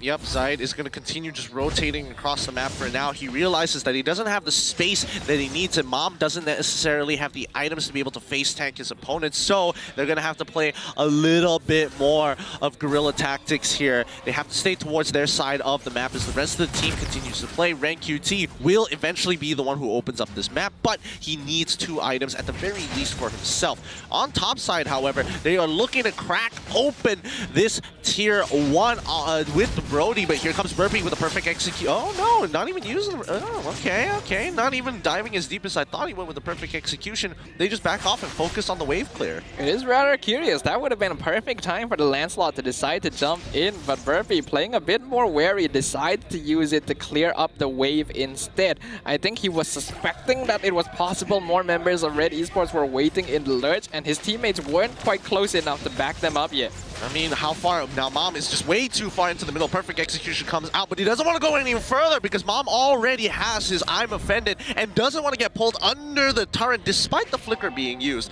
A little sad to see, but risks come with rewards if able to be done correctly. Whoa, what happened to Archer? He got chunked out quite heavily. Well, when you're dealing with both a Vakito and an Edith, it can be pretty difficult as a solo player. So they do manage to take the tier 1 tower up bot, but Ran Cutie with the flicker into the Earth Shatter gets the Yuzong, sets things up for Zayed, allows him to start doing some damage to the bottom tier 2. That's very nice. Oh, the Yin overturn! Dominus finds his pickoff onto Maul, and that is going to be the turtle for GEEK FAM. Bottom side is going to get destroyed. The tier 2 should be gone at the same time, and there we have it. It's going to be 2 towers for 1 turtle as they find the kick onto Mom to get some extra icing on the cake. Mom manages to almost get out of there, but Lilby says, no, I will make sure I cash in now. Very well played. Nelby is now much more in his element here. RED Esports doesn't quite have the tools to be able to deal with this show now that the glue has been removed from the equation. They're able to take all the towers down bot lane, but they end up with a few of their members killed, as well as losing the turtle once again over to GEEK FAM, which is now starting to grow their net worth lead even further. The cross-map play is looking very nice here. I'm not going to lie. The cross-map play from both teams, they are making some very quick decisions, but most importantly, ones that benefit the entire team. Purple Buff is going to go over to Zayed for now, but GEEK FAM, as you can see, their rotations playing closely towards the bottom side to potentially crack open the tier 1. They want to be able to scavenge enough gold pre-Lord, the pre-Lord, so that they can at least maximize their way to get in towards the mid-tier 1, but I don't think Edith is going to let that happen so easily. Nelby gonna get caught up, but he is able to escape with the Shinpo with absolutely no problem. Renkyuti manages to keep the tower alive as well, with GEEK FAM retreating once they know that more members of RED Esports are coming about. But they are doing a good job of keeping themselves in the lead. RED Esports, they do know how to play defensively. That has been their style for a while. So as long as they can hold on to the line long enough for some of their members to start scaling up, specifically Ash, they should be able to start dishing out some damage in these team fights. Speaking of the damage, Lilby is doing some good damage against Rank QT4 now. He got his Berserker's Fury, and you can definitely see the difference when a crit decides to come into play. But now Nelby trying to hold on to his own, and that's going to be Rank QT getting locked down into place. A nice engagement from Arts. It's just going to be jumping in for the knockup and petrifying before it connects. Yeah, really well played there. Once again, Dominus getting a free kill with the Yin-Yang overturn combo onto Ren Cutie of all people. That is not a hero you should expect to die in a single burst. But the Kagura is starting to look pretty scary, and with that, the rest of GEEK FAM, their stocks are now rising. Dominus looking so good. 4-0-1. He has been farming very, very hard, and this is probably going to be quite the game for him. With the current 3K lead, it's slow rolling for GEEK FAM, but neither didn't want to press their advantage too much. There again, Dominus finds the one-shot, allowing Burpee to jump in towards that backline and immediately take out Zion with the help of Nelby. A good coordinated effort for the side of GEEK FAM, giving no time for RED Esports to consolidate.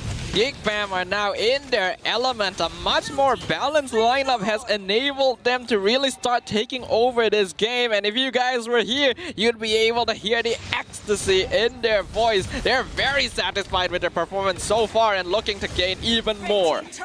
Now, Maul, he needs to be able to get his items, and he needs them now and fast. Lilby is 2 levels ahead of him as this 5K goal lead is slowly developing into 6. GEEK FAM is now putting more gasoline on this small burning fire. Hopefully, it's not too much to extinguish it, but most importantly, it needs to burn bright and it needs to burn soon. The main danger here is that GEEK FAM scale much better than RED Esports, so if they allow this to continue, they're going to be put in a very bad spot, but they do find Arts. The onwards into the Earth Shatter, right into the I'm Offended, secures the kill onto the Yu Zong. So Red Esports finally bites back with a kill of their own. And there we go. The onward is going to push Nelby out of position, but he still has the Shunpo to make sure that he is back in towards safety here. GEEK Fam have a lot of tools to deal with Red Esports so far, but as we can see, they are losing pretty much every outer turret at this point of time, and now GEEK Fam, after the Lord power play, are 6k up. If they can crack open an inhibitor, nope, they're not going to greed out for it. They're just going to let this non-luminous Lord, basic Lord, in a matter of fact, die out.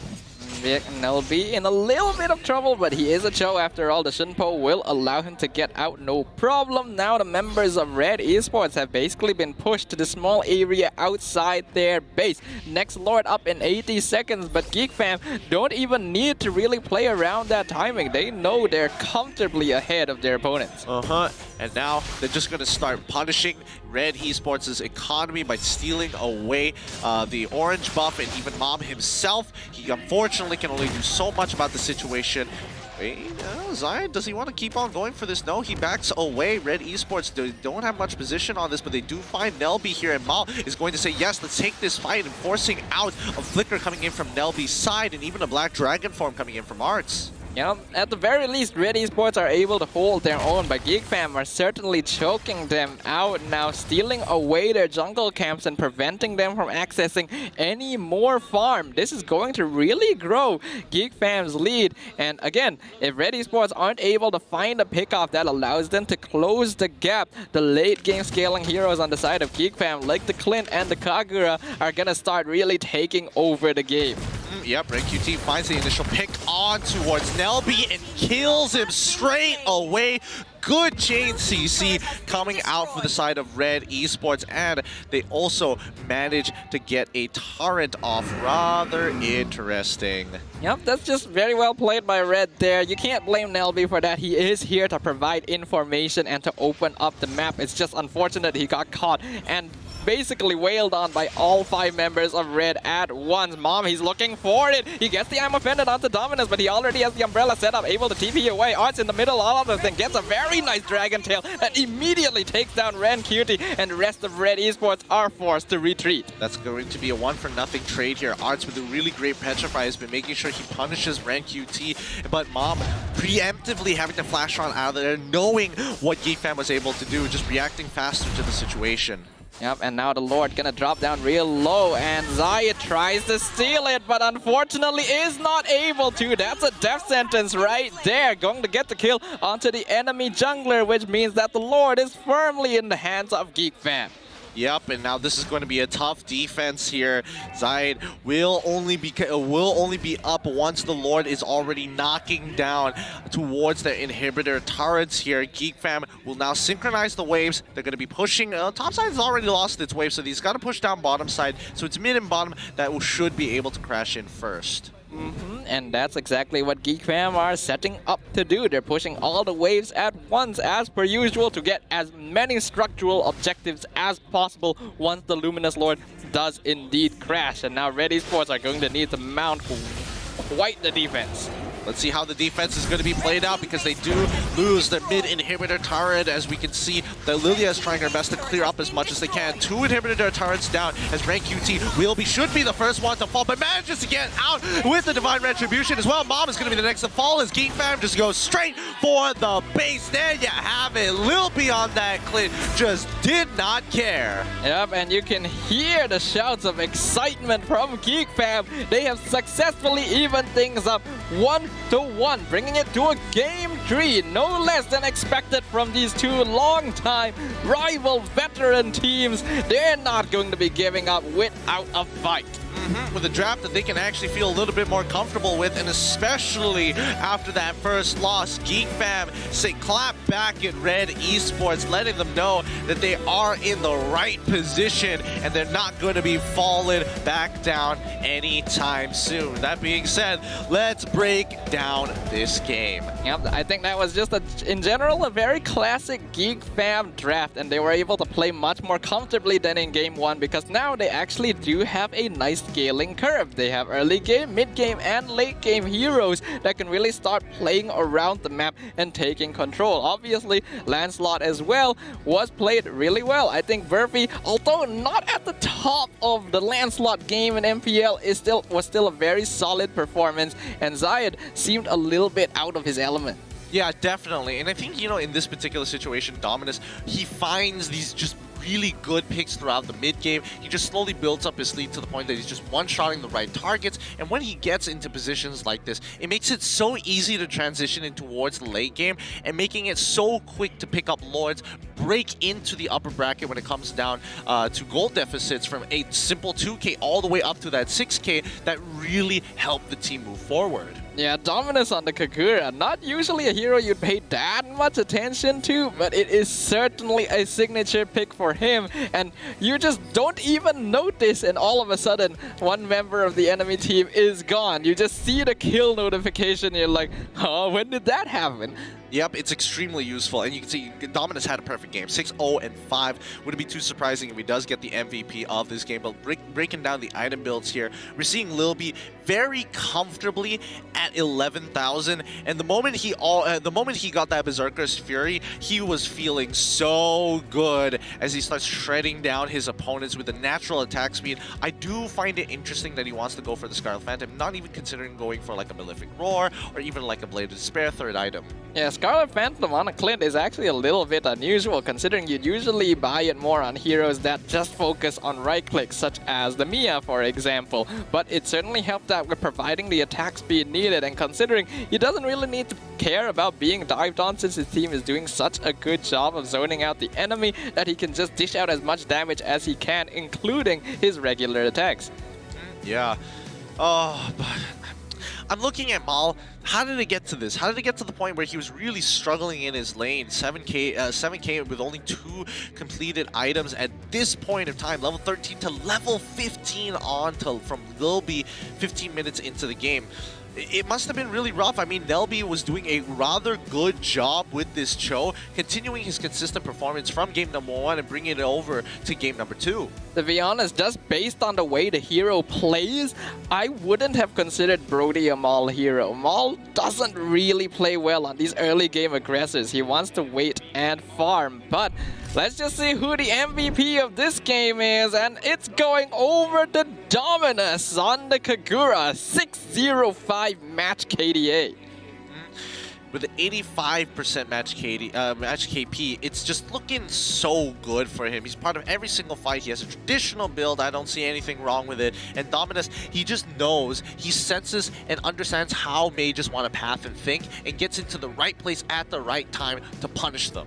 He has been in the MPL since the very beginning, so you could tell that the man's got a lot of experience under his belt. And interestingly enough, I see that he actually went for the Petrify battle spell here, which, when you really think about it, makes a lot of sense. I feel like I should try that in my pub games. Yeah, I mean, it works. I mean, because Kagura naturally has mobility. She is able to switch positions with her umbrella. She can use it to kind of close the gap. And most importantly, with the Petrify, you can actually buy yourself that little bit of extra time when someone is trying to chain CC you down to the ground to get out of there and maybe turn the tides with the Yin Yang overturn. Let's check out the highlights and recap this game just in case you guys at home are just tuning in. With the earlier stages of the game not going exactly too well from RED ESPORTS, things start to spiral out of control as Red tries to stabilize. Mom, unfortunately, was not able to help the team too much until he got his first item. Yeah, that's the unfortunate fact about playing Ruby as a roamer. The hero by itself is not actually as durable as a lot of other tanks and requires items to really start being a nuisance. Compare that to how he would be able to play Glue, and you can tell that Mom isn't quite as used to it as possible and not quite aware of how far he can go. Yeah, I mean, it's about the distance, right? It's about how you can extend that lead and, more importantly, close that gap. But overall, Red QT, I think he didn't play too bad on this Edith. It just became really difficult when he kept on getting petrified by either Dominus or even Arts. Yep, and you could tell that the early game heroes on the side of Red Esports that were drafted for the sake of creating more space for the late game scalers never really got to win their lanes. Maul didn't really seem comfortable playing on the Brody, especially when he's up against Clint. That's just a difficult lane to have to play in the first place. And then Zayed on the jungle, Paquito, I don't really know whether he just was having a bit of an off time or if he's just not used to non-assassin junglers, but that is not the kind of performance we've expected from him compared to when he's playing Link. Well, it feels like, especially here in Malaysia at the very least, people are a lot more comfortable with playing Clint over the Brody. However, I still think the Brody versus Clint is a 50-50 matchup. It's really hard to tell who wins. Sometimes it's solely based on mechanics. But with that being said, guys, both teams are exhausted. They're going to take a quick break, and so shall we. And when we come back, it's more Mobile Legends action. We'll catch you back.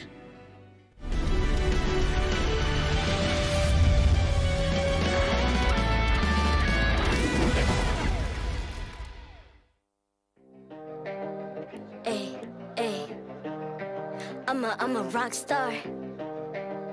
Yeah, rock star. Hey, I'm a rock star, baby. I'm a rock star. I'm a rock star. I'm a rock star. I'm a rock star. Panggil aku rock star. Ini kejohanan kita semua orang rock star. I'm a rock star, baby. I'm a rock star. I'm a rock star. I'm a rock star.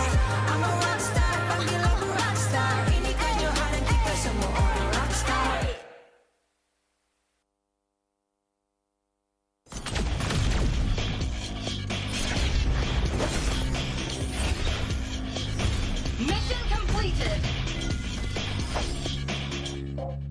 Valkyrie power reinforced with modernized gear. Not a bad idea, is it? Wherever they run, Saber will hunt them down.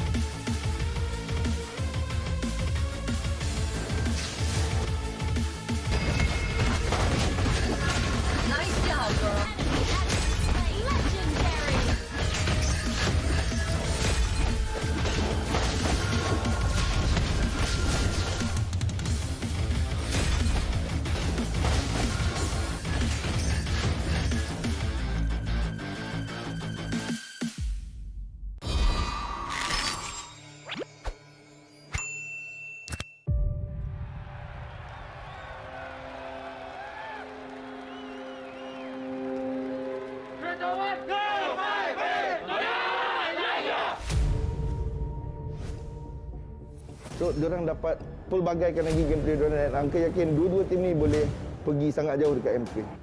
He actually pushed everyone to harder, could be more stressful. Pushes the limit of Mobile Legends in terms of meta, in terms of players' mentality, in terms of stamina. This is how you'd be a professional player. Esme OT, skill satu dia dah mati, Mak. Terus ini for apa? Malaysian meta is very taste the dopamine sort of meta. You perlu telan rasa pahit tu supaya you boleh rasa kemanisan yang akan datang. Our meta is more focusing on helping or contributing dekat marksman supaya dia boleh, orang kata istilah fat, untuk win the game. Pergi mana-mana region, any part of the world, kita orang boleh perform.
I'm a rock star.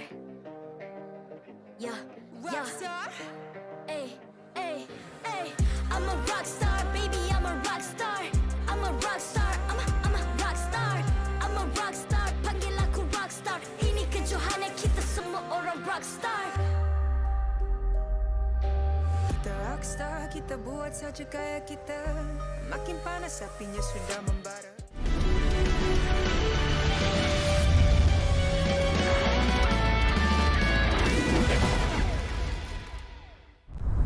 The feuds happening between many veteran MPL teams is long-standing, and these two fan favorites aren't about to let go of theirs anytime soon. Welcome back to the MPL English broadcast. My name's Stafa, once again alongside Gideon, here to bring you some intense MLBB action alongside our sponsors, of course, which we do have to highlight. Our official gaming chair, Secret Lab, our partners in esports, TikTok, esports charts, and EGG network, and of course our co-organizers ESI. Yep, so much more to be had, but right now we have to predetermine so far that RED ESPORTS and GEEK FAM are not backing down from this bout. 1-1 is the score, and only one of them is going to be walking away with the win. RED, you know, they were able to beat TODAK, and I think they can have a very good weekend if they can have that clean 2-0 in their both of their best of threes, but unfortunately enough, it has to come to this 2-1 and maybe even another 2-1.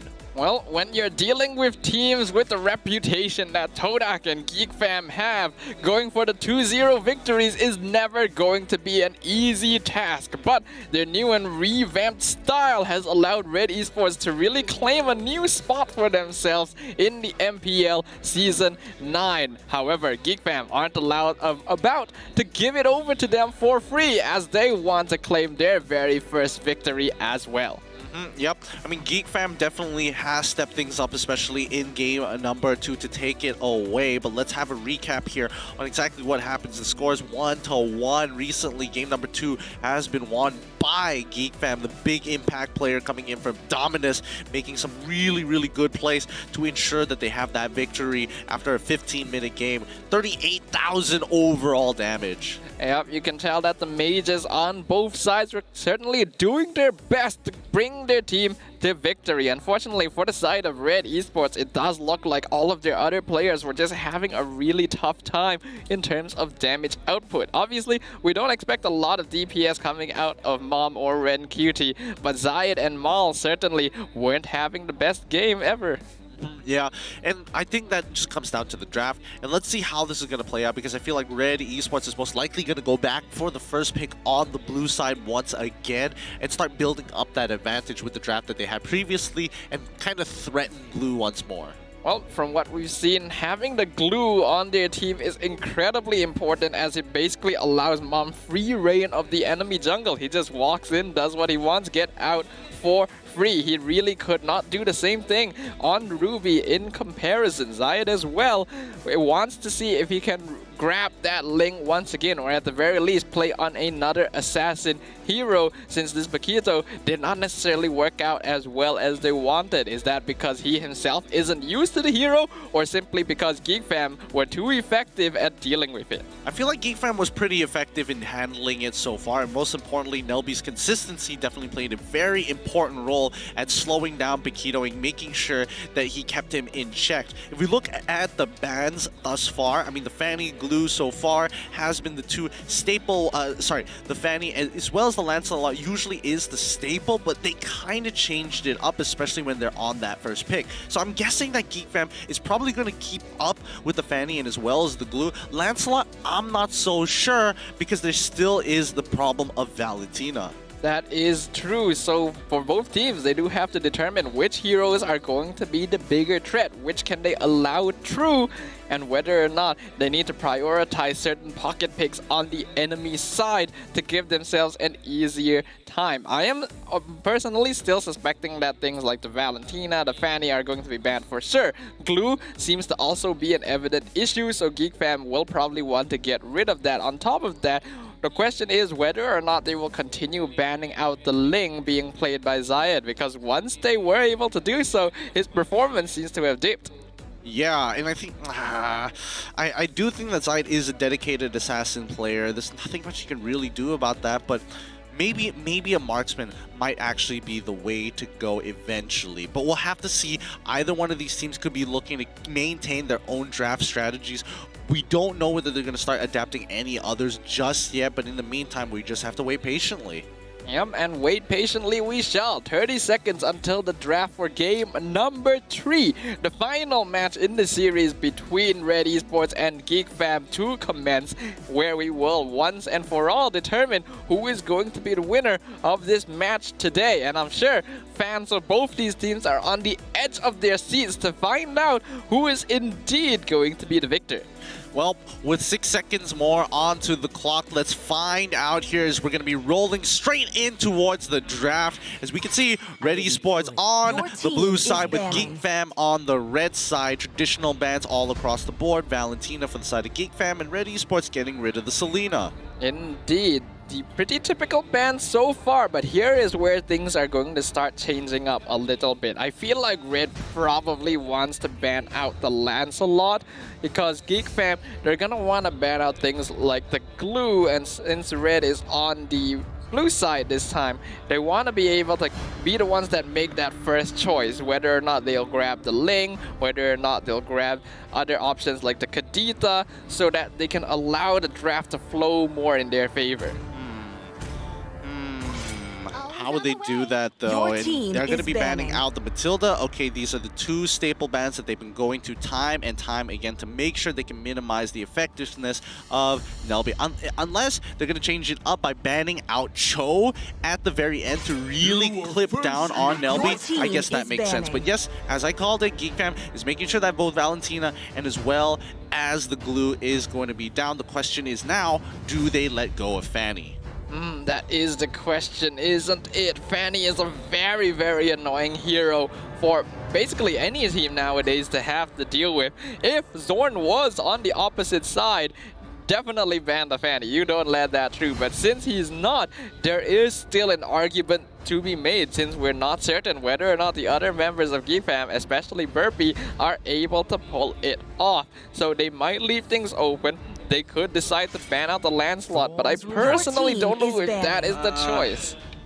Yeah, look, I mean, you called it technically, but I agree with you. I'm not entirely sure if that was the choice coming in from Red. They could have just left that open, but now begs the question. GEEK FAM, I'm guessing they're probably going to ban out Fanny. There's no reason not to at this point in time. They don't have that guarantee secure or picking it up, especially when you are on that red side. It'd be fun to see them get it, but who exactly will be playing it? Can Burpee play it? Can someone like Mom play it, or even Zayed play it for the time being? Well, I think Red Esports have given GEEK FAM a choice. Ban Ling or Fanny, and we will grab the other. Ling is the decision, because GEEK FAM know that Zayed can play it very well, but they're not certain about how well he would be able to play the Fanny. So for the very first time in Season 9, Fanny has been let through the draft. Will Red Esports decide to snatch it up? No. Yeah. Looks like they're going to be first picking Cho straight away to minimize the damage that Nelby, with his consistency, can actually perform. But the big question is, what else can he play now that 3 of his supports have been taken off the table? That is a good question, isn't it? Yeah, Rafaela is open, but I'm pretty sure, considering that before this, Nelby was purely a mage player, and now he's shown that he can play Cho, there's every possibility that he could be capable of playing other tanks as well. Oh, that is a very good point here. GEEK FAM, 15 seconds, are going to be locking in the Hayabusa and as well as the Yuzong very early on here. Very interesting for the side of GEEK FAM, who want to kind of show their identity a little bit more very early on. I like the fact that they locked in the Hayabusa at this point, because if they didn't, I think Red Esports would have snatched it up. There's not a lot of assassins left in the pool now that Ling, Lancelot, and Hayabusa have been picked. So GEEK FAM are trying to force Zayed yet again onto a fighter-style jungler, which they assume he's not very proficient at. At this point, what would I go for? What would I go for if I was in Red shoes? I think they could predetermine who the mage is going to be, and it looks like, yep, it's going to be Fanny as well as Kadita. I love it. I love it. You can see the face of he's quite happy about this. And let's see how this is going to change things up. And I feel like GEEK FAM, even GEEK FAM, we're willing to deal with it, but the question is, do they have answers to this problem? Well, either way, that means we're gonna be seeing Fanny on the land of Dawn, and there is the instant counter response. The Kaja going to be making its debut on Season 9. I was a little bit worried when Fanny got through the draft and neither team decided to grab her first in the first phase, but looks like indeed Red Esports were just saving the best for a little bit later.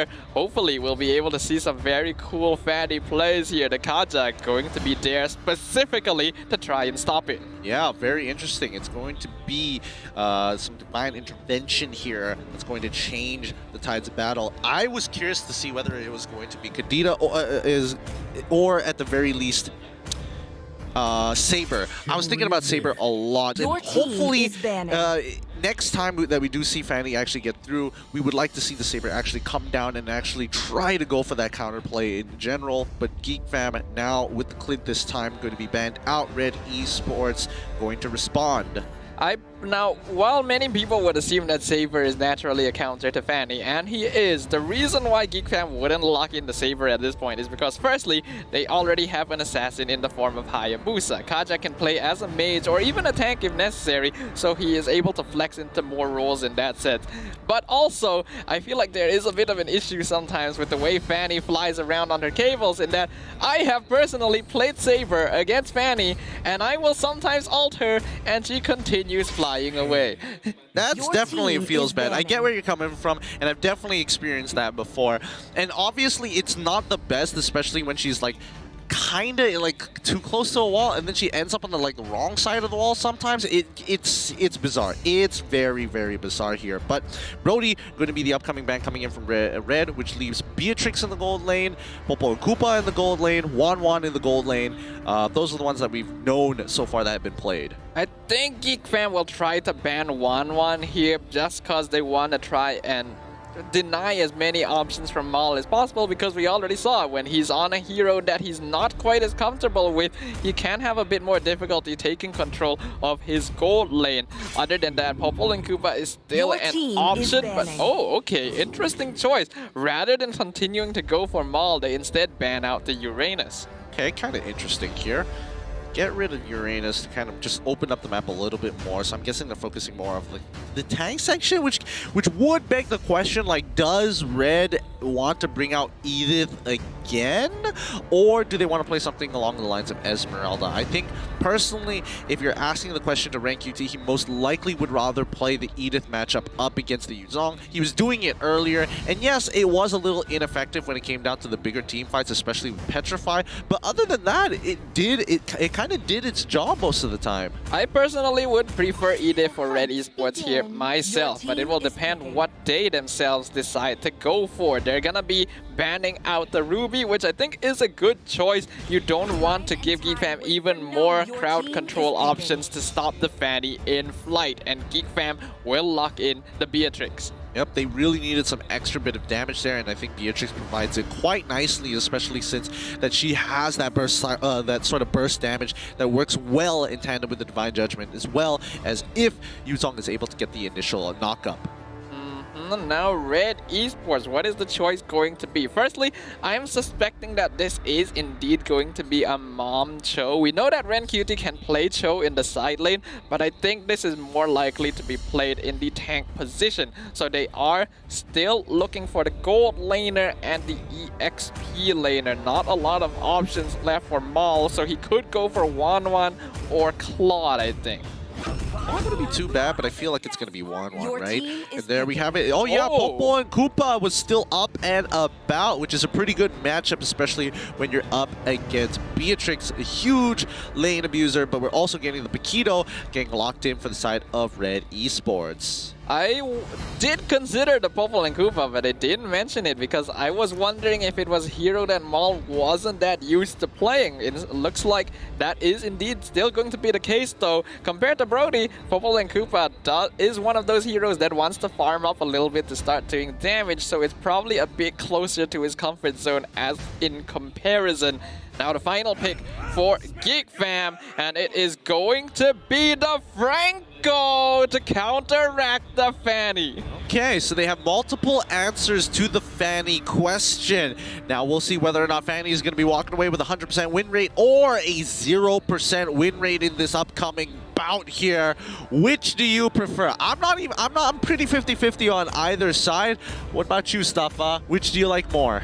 As someone who despises playing against Fanny in pubs, I think I have a bit of a bias because I do like how GEEK Fam have brought out some classic counters like Kaja and Franco to deal with it. However, it will depend on how well they play it because RED ESPORTS, their lineup is looking very scary. Yep, their lineup is looking absolutely nasty indeed. The first time we're going to be able to see Fanny in a while. Some good burst damage, some strong CC, single target CC for the side of RED ESPORTS up against a full-on teamfight composition who wants to do the exact same thing. Lock down their one turret, absolutely blow them up, and this is it. Game number 3 of the day. I get the feeling we're going to start seeing some action very, very quickly when Fanny is on the field, so hopefully Zayed will be able to show us some action deserving of this hero who is the bane of pubs everywhere, as now both teams get started and ready to start harassing the enemy jungle. Dominus, he sees what's going on here as Ash is walking right in front of Nelby and is absorbing it, sacrificing a little bit of his own EXP in the mid lane to make this work out. This is working out so well. Nelby's not able to reset this. He walks up to try and consider it, but now he's going to almost guarantee first blood. And Zayd is coming in, but they've already picked up first blood on towards Mom's side as Nelby is able to dodge around and is very, very careful of his trigonometry. Yep, that was really well played by Naomi there, but Ren Cutie not about to let Burpee get away just like that. And if you guys were here at the live venue, you could hear the screams from both teams. They are very excited for this game number 3. Yeah, this is already a very messy start to the game, but let's have a look here how they're going to continue playing this out. Dominus with the lightning bombs, making sure he's keeping his distance as Nelby continuing to be frustrating here. Burpee looking for an opportunity for a steal, but he can see that Zayd knows what he is doing. Absolutely shredding Nelby down like butter. That is the ridiculous of Fanny right now, and just absolutely destructive. As long as this hero has the purple buff, she can just do that with absolutely no care in the world. Luckily for Zayed, the Franco is not level 4 yet, so he doesn't get hit with the ultimate. We're not going to be able to do that for too much longer. Yep. Oh boy, oh boy. Currently the score 1-1 for now. Ooh, close iron hook, but no cigar for now. Turtle is already up and Burpee level 4. As we can see, Zayed is also level 4 himself as he continues to terrorize the rest of the map. You can see in the side lanes, things are looking pretty even on either side. No one really dominating the gold or the EXP lane.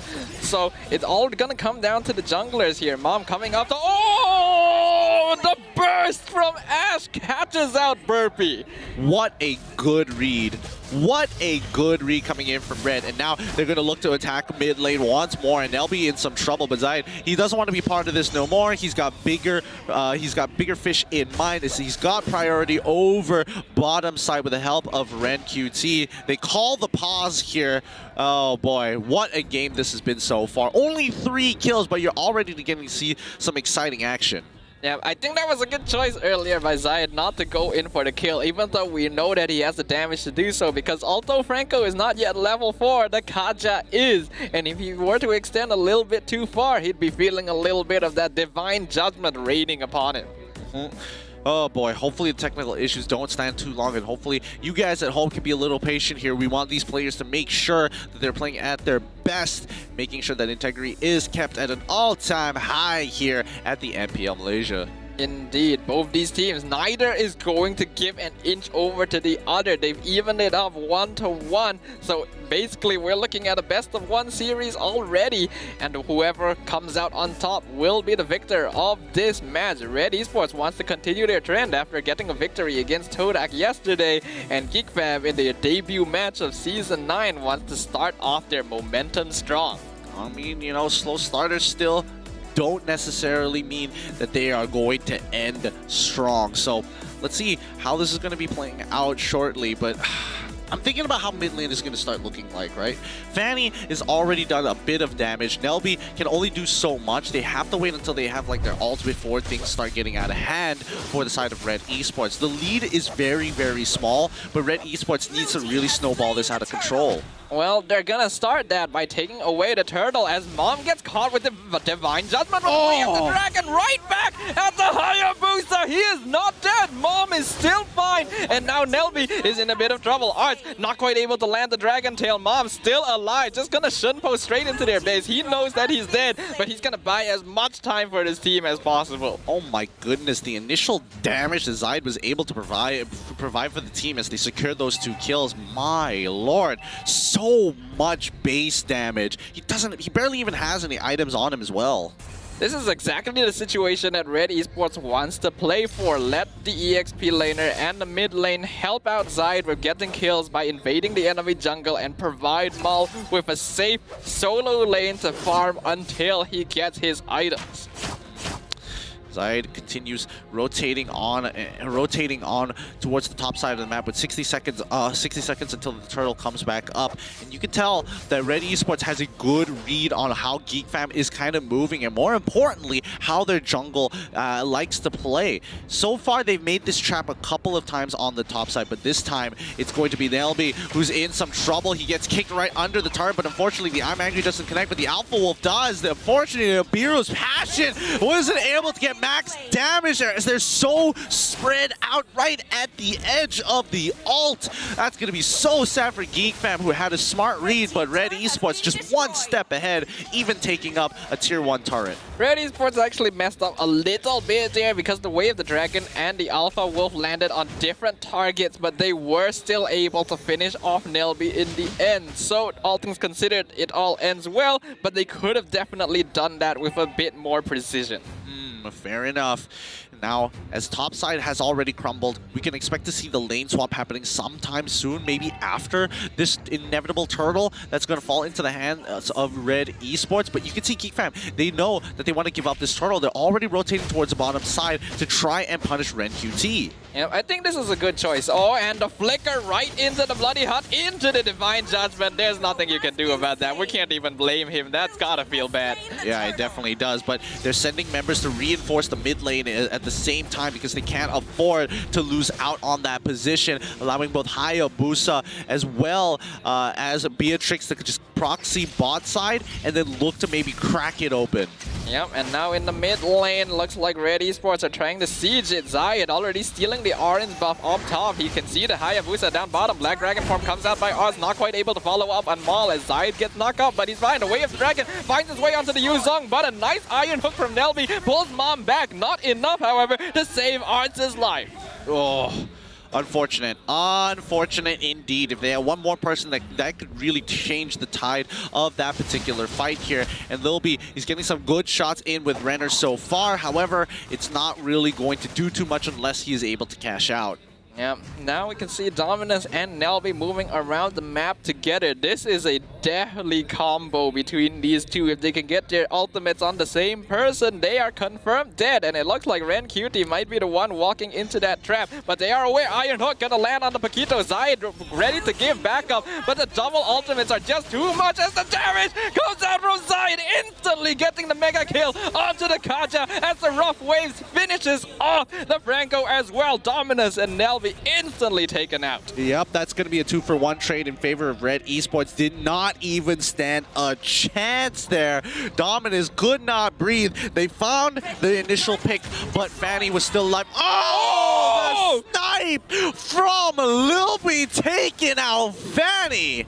Are you kidding me? That is every Beatrix player's dream right there. And guess what? Nelby gets the Iron Hook, finds him in the bush. Ash gonna get taken out. Luckily, he is able to get away with the Ocean Oddity, but doesn't escape the Black Dragon form, as Rough Waves has to be popped to allow him to escape, but it is not enough. Oh my goodness, they are finding ways time after time. However, topside, they will be losing a tier 2 up on topside as GEEK FAM are making proactive plays when it comes down to these neutral objectives. They should be able to destroy this turtle relatively quick here, but Zayed, he's just hovering around. There's no point for him to be here, especially since the members of GEEK FAM have strong lockdown. A couple of kills that allows GEEK FAM to instantly turn things around, and neither should logically have been given to them. The snipe randomly catching out the Fanny of all people, and then another Iron Hook to be able to pull out Ash allowed them to quickly regain the map control necessarily to start converting over to taking the turtle objective. And now GEEK FAM, they know that they're strong. When Nelby and Dominus are together, they can basically pick off anybody, so that is what they are doing. Yep, scores 8-6 so far with 82 seconds on the clock. So wait, hold on, Mob finds the initial kick and they get the lockdown with I'm Angry, but Arch is not in the right angle as Burpee wants to take him out. RNG isn't on his side, unfortunately, no, as he gets locked down by the I'm Angry, but here comes Dominus to actually try and save the day. Lilby gets some good damage with the Nibiru's passion, but unfortunately not enough when it comes down to the divine judgment from Dominus. Oh, guess what? Nelby gets the Iron Hook onto Maul as well. Ren trying to provide backup, but it does not matter. He's already dead. He tries to keep himself alive, but forced to use the flicker to escape the 4-man Nelby. Oh! No way! Lilby, he's warmed up now. Now he's not missing the most important shots of his life as he is cracking open mid-tier 1, and GEEK FAM now etching over the lead. GEEK FAM, they're a team that knows how to be flashy, so we're gonna be seeing an instant replay provided by McDelivery, and it is indeed instant, as in a flash the snipe lands and gets a kill. Oh, beautiful, beautiful play. But Ash, they were looking for the one shot, and here he goes. He almost guarantees it here, also using the Petrify to almost 100%. Oh! But now here comes Dominus and Nelby, who lock him down side by side. Two very powerful ultimates already down, as Red is on the chase. Nelby using the conceal very early on, gets the flicker, and that's when Red Esports calls it quit. That's really nice timing by Nelby. They're knowing that he cannot get hit with the Way of the Dragon as long as the conceal is around, but down here in the bottom lane, Zayed catches out the Hayabusa. There's nothing Burpee can do there. Nothing you can do indeed, as GEEK FAM now just rotating around, waiting for their ultimates to come back up before Red Esports. Oh, a blind hook lands on towards Mom's side as Dominus gets some good damage here. Oh boy, Red, they should be able to get this. They should be able to get this Lord with no issues whatsoever. But let's see, it's always GEEK FAM, man. Yep, but Red Esports are the ones that are indeed able to secure the Lord at last. But GEEK FAM certainly making this difficult for them. The repeated catches all over the map when it shouldn't be happening at all. Nelby with these Iron Hooks has been really accurate. Let's see how accurate. Ooh, Nelby was trying to predict it, but Mom just stood still. Nelby really thought he was going to try and juke it here, but Mal getting Berserker's Fury is going to be a very important buy, as now they would start cracking open these tier 2s, get their goal lead that they lost previously, and hopefully get a fight in their favor. I think at this point, the late game scaling for Maul is definitely starting to kick in. The Povelin Koopa is going to hurt quite a bit. If you compare it to Lilby, unless he is using Nibiru, he's going to have less consistent damage overall. Yeah, having a look at the personal net worth, yep, Maul is very far ahead, 8k gold. Oh boy, he's already got the Windtalk, Berserker's Fury, and a Blade of Despair. He's not using Weapons Master, so he wants to be able to maximize his items to net him kills and get him that extra movement speed with the killing spree. Yep, GEEK FAM now kind of relegated into their base. Oki Shadow Kill being used to clear up the wave down here at bottom side. Probably one of the few risk-free ways they have to defend the lane against the minion waves. Yep, but they still will try to go. Oh, No rough waves, but they did get the breath of the ocean as Arts is going to force this engagement on top of Red. Oh, that was so close, but Mom was able to shunpo just out of the way. Burpee manages to clear up the lane, but they still do without a Luminous Lord, just a regular Lord, crack open an inhibitor. That really was very close though, that attempted catch onto Mom. You could see that they were trying to line it up. Arts wanted to get the hit on the Black Dragon form just at the same time as the Iron Hook. And guess what? Nelby finds Mom again, but I think he is deciding not to go for the bloody hunt there. That is the Cho of all people that he ended up catching, and the rest of his team could very easily turn around on them. Yeah, oh. Slow roll. It's a slow roll. 11 to 12. Close game for both sides here. Even though Red Esports does have 3K in the bank ahead of GEEK FAM, it could be anybody's here, as this next upcoming Lord is going to be very vital for either side. With 36 more seconds in play, GEEK FAM is just going to chill in their base, play a little bit more patient, and wait for Red Esports to make a move. Yep, and I guess we'll see whether or not that happens. Dominus forced to use the flicker to escape from Mom. He knows he is at risk of being hit with the Way of the Dragon, and he cannot afford to lose any members at this point in time.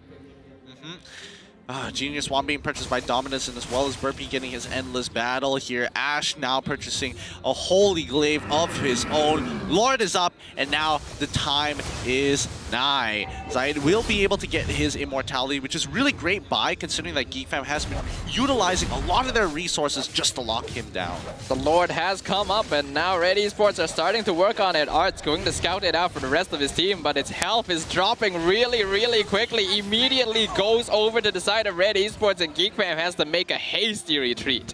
Yep, they could not get close enough, and unfortunately for them, Mom is just a little too good at this job of buying time. More than enough time for Red Esports. Yep, now GEEK FAM have been forced to play the base defense game. Luminous Lord pushing up top. I'm pretty sure Red Esports will be shoving in the other two lanes as well to get as much structural damage done as possible. I think it's still very possible for GEEK FAM to defend against this, but if they make any mistakes, this could very well be the final push from Red Esports.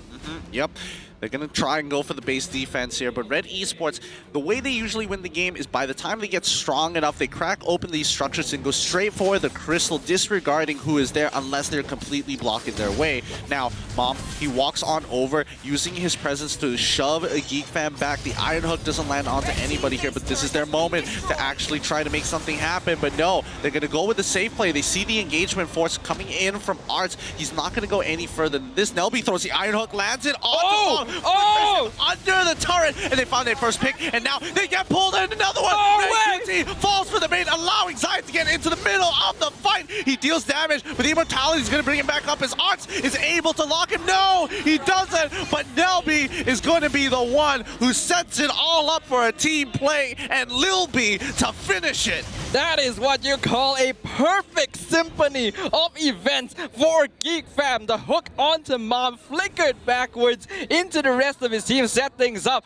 Then as the rest of Red Esports grouped up to try and protect him, the Black Dragon form set up for a double Furious Dive Dragon Tail combination. And Zayed, although he does a lot of damage, isn't going to survive, jumping into 4 members of GEEK FAM. That is the turnaround they were looking for. Yep, and now the score is pretty much even at this point with Red Esports' negligible 1K gold lead ahead of GEEK FAM. Things have really spiraled out of control, but let's not forget that Red Esports, despite not having that gold lead, they still have the turret advantage. 2 inhibitors are wide cracked open in GEEK FAM's base, and that's 2 lanes that are going to continually have to be maintained throughout the rest of this match. But at this point now, GEEK FAM have a bit of a choice to make. They have to play aggressive, even though they know their base is exposed and at risk of being backdoored, because they are a team that wants to play off pickoffs, and that's exactly what is happening.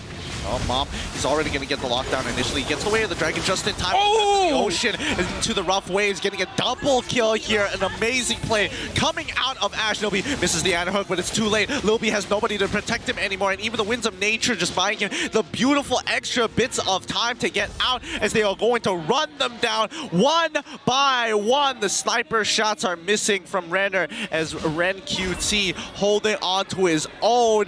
We do see a kill happening. Ash, unfortunately, unfortunately dying to the turret, but now they're looking for the end. Bennett's rage is going to come down as Lilby switches on over to Nibiru to clear it all up just in time. What a clear from Lilby, and even nets himself a kill onto Mom Zayed. Just face palms. What else can he do? Why won't GEEK FAM just stay down? This may be the most incredible back and forth we have seen, and it's only day 3 of the season.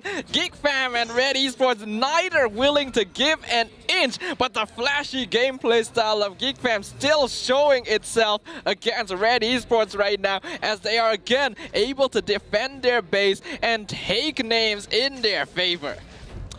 Oh boy, what a game this has been. What a game indeed. And now GEEK FAM are going to have to contest this. They need to rush this down, coin flip it, whatever you do. Just don't give it. Zayed wants to walk in, but they find the first initial Iron Hook. They get the Luminous Lord for themselves. They're going to back off straight away. They've got what they want. They've already used 3 ults. They don't need to waste any more resources on RED ESPORTS. That was actually incredibly unlucky for GEEK FAM. A nice Iron Hook onto Ren Cutie, and Nelby was ready to flicker backwards with it, but ended up getting knocked up by the Lord halfway, which meant that Ren Cutie wasn't pulled all the way to Nelby himself, allowing him some space to get away from GEEK FAM.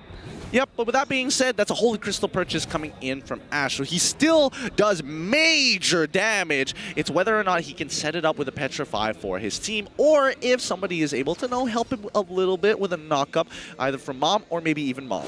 Well, the Luminous Lord is now pushing in. Iron Hook going to miss. A lot of damage coming out onto the Lord. Looks like it will fall, but they will take the inhibitor turret along with it. Furious Dive gonna land on top of Mom, but Arts gets stunned in the backline, dropping a lot of HP. Mull does hurt quite a bit as GEEK FAM will retreat. They already got what they came for and will not take any further risks. Oh boy, what a risk that was. But at the very least for GEEK FAM, they're just catching up. They have the gold lead, and now all their core members have full items stacked up. GEEK FAM just looking for the opportunity to collapse on top of RED ESPORTS. Nelby just holding on to his Iron Hook, and Mom just tantalizingly stands in front of him, knowing their position. This Iron Hook has been the saving grace of GEEK FAM since 5 minutes ago. So many opportunities where RED ESPORTS could have really pushed in and ended the game thwarted just because a member of their team was pulled out before they could notice it, and executed by the members of GEEK FAM. As long as Nelby can continue doing so, they have a straight ticket to turning this around to a comeback victory. But landing that hook isn't as easy as he has so far shown. Yep, it really isn't. It's very narrow hitboxes, and a lot of the hitboxes in this game is just not enough to pull you out of nowhere. But Red, they continue to walk as a group, and same goes for GEEK, understanding which positions to play, and more importantly, which places to stand in that are safe. Zayed, unfortunately, cannot scale as hard as he would like to, but he still does good damage against the squishier targets from the side of GEEK FAM. So he is just waiting for the right opportunities when GEEK FAM don't have their major ultimates, like the Bloody Hunt coming in from Franco, played by Nelby, or even the Divine Judgment coming in from Dominus as Kaja. What is dangerous about Zayed is his mobility. If GEEK FAM are not careful and their base is exposed, it would be very easy for the Fanny to simply just fly down one lane and end the game through a back door. And that is something that GEEK FAM wants to avoid as the Lord spawns once again. Go. RED ESPORTS now covering as much ground as they can. Ooh, Mom preemptively moving out of the way the moment he heard the sound, as Lilby is going to be using Renner to check these bushes one by one. Conceal to get some ground here. Top side is going to get cleared out by Arts. In the meantime, as Red pulls the Lord, the Luminous Lord, down towards the bottom side of the pit. Yep, and now they're playing very carefully. They know the Lord is on their side, but they're still fully at risk. Especially Nelby, they want to watch out to avoid being hooked by this Franco, so they're playing incredibly wary. They know they cannot afford to just rush down this Lord right now, because GEEK FAM are just right there, and they're looking very, very hungry to steal that objective away. Hungry or not, it's just the macro has to be there. They have to coordinate with each other, and they need to understand that as of right now, Red Esports, when it comes down to Zayed, he's got way more mobility than a lot of the members from the side of GEEK FAM, and will be able to get to the Lord first. This is incredibly tense for both these teams right now. Anything can happen, and a single mistake could cost them this entire series if they are not careful. All 5 members of Red Esports, with the exception of Zayed pushing up top lane, are around the Lord. Mom does get hooked, but the rest of the team isn't around to back it up. Yep, it's just going to be an Iron Hook gone here as Dominus is looking to try and zone away Zayed for the time being. Nelby is going to walk up to create some space, but it's going to be a 5v3 situation. They're going to go for the engagement. Lord has been given up. Kuma has gotten it, but Arts, he tries to go in, gets hit by the rough waves. The suppression to lock down the right targets, and there goes Bob for the mega kill onto GEEK FAM's side. But remember, that's Lord, and they've already got a huge stacked wave down on bottom side that's going to be crashing into the inhibitor real soon. GEEK FAM don't have a lot of time. This one wave is going to be a make it or break it. He flickers forward, gets the wrong target. Now Bennigan, he's going in to try and clear up that wave. Nibiru's passion is out. Arts is already fallen. It's too late. They must retreat, and Red Esports is going to chase them down the lane. What a hook from Nelby! Flickering backwards in towards the team here. That's going to be a 2-for-1 trade so far. For the last 3 members of Red Esports, do they have what it takes to crack open this crystal? That was an important hook by Nelby. They were 1 man down, and now they put Red Esports down to their final 3 members. They are trying to burst down the base, but luckily, I think the fact that Nelby was able to get that catch onto Ash made it impossible for Red Esports to continue that push. If they were evenly matched 4v4, they would be a lot more confident. Yep, 23 minutes, one of the longer games so far. Looks to be GEEK FAM tradition to hold that world record, but now they're going to continue pushing and holding for as long as this takes. Yep, and this is going to be a rough one. As the game goes on, their physical and mental states are going to really start wearing away. And with each Lord that comes barreling down the lane, the more frustrating it becomes if the team that has it isn't quite able to finish it off. But let's have a look at that instant replay there, where a beautiful hook by Nelby flickered back into his team, secured the defense for GEEK FAM.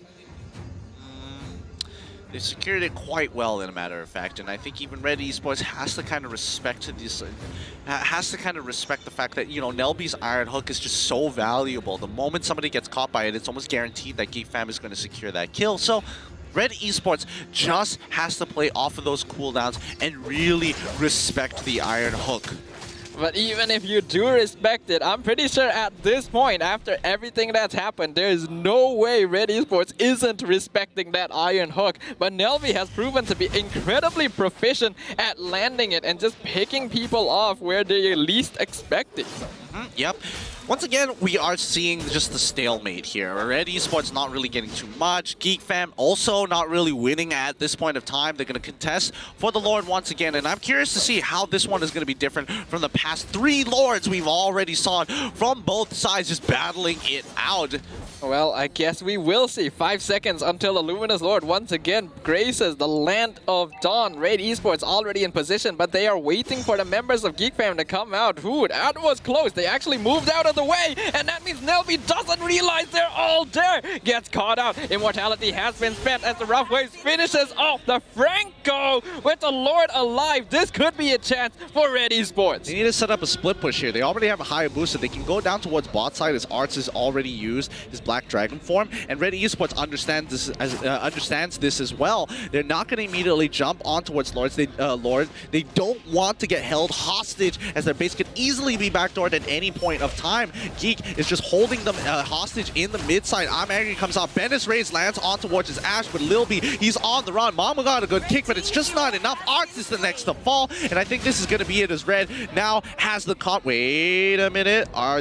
No, they need to send somebody back. Oh my goodness, they need to send somebody back. GEEK FAM, just run him down. It doesn't matter about the mid lane anymore. Burpee is already going for the call. Why aren't you stopping these recalls? I feel like that's a little bit of a miscommunication there. if Lilby and Dominus just bought some time, Burpee could have actually pushed that lane in, but that means Red Esports will be able to secure the Lord. Luckily, they were able to win that fight at mid, which allowed them to secure it, though they could have actually secured Lilby as well. The Way of the Dragon already kicked the Beatrix back towards them. It's just that Mom couldn't follow it up thanks to a nicely timed Divine Judgment from Dominus. Well, here comes the Luminous Lord once more, and I think this should be it. I say that, but it can easily be shredded here. Lilby is great, and especially when you are on a Beatrix, you're great at absolutely high ground defense. Minions don't really stand much of a chance against you, especially with two huge ults from two different guns. Well, we'll find out exactly what happens. Mom, he wants to look for a pickoff as they start shredding it down. A nice Kundo lands on all of them. Wave the Dragon kicks him back into the rough waves as Dominus is taken out. Arch rejoins the fight. Black Dragon form coming in, but the double kill going over them all as they now push in. Beatrix has been shut down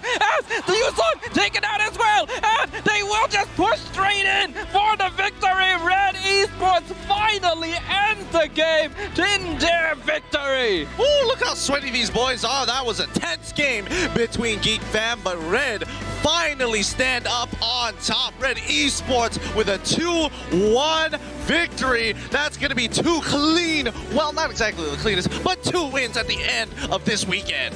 My goodness, that was exhausting. But now Red Esports are going to be feeling incredibly good for themselves. They have not only taken out TODAK, but GEEK FAM as well. Let's check out the mic check. Kadita. Cep. Aku dah cuba nak back tu. Mantap. Back slow. Boleh bunuh tu. Mantap Zaid. Zaid, sapu. Wow! Hop. Go. Slow Mina masuk dah boleh end tau. Dah boleh end. Bagi lock masuk. Jangan paksa tau. Boleh so slow man. So slow man, hit tower. Phobias tu. Hit tower. Aku tak ada ni. Bukan. Aku dah buka. Ini tembak Jal. Ini. Ramai. Gerak. Habis gerak. Gerak. Ada lu. Sial lagi. Aku dapat bagi tu. Jauh Nel. Dah ready. Aku dah buka belah atas kiri tau.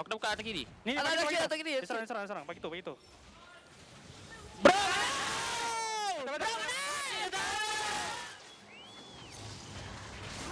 Salah dah aku. Bisik. Hati-hati. Mantap Zaid. Oh, my bad tu. Mistake aku. Relax sikit dia. Sabar. Bottom lah. Dah masuk bottom ah. Deep. Dah kena. Dah gigit. Hati-hati tarik kacau. Kacau tarik. Balik. Hati-hati tau. Zaid, belah Zaid. Banyak yang mati. Back. Zaid. Vitrik. Tahu. Itu dia perlawanan yang cukup sengit di antara GEEK FAM dan juga Red Esports. Tahniah untuk pasukan Red Esports kerana telah menangi 2-1 menentang GEEK FAM. Sekarang bersama bersama dengan Zaid. Tadi pasukan awak menang dengan GEEK FAM 2-1 tanpa zone.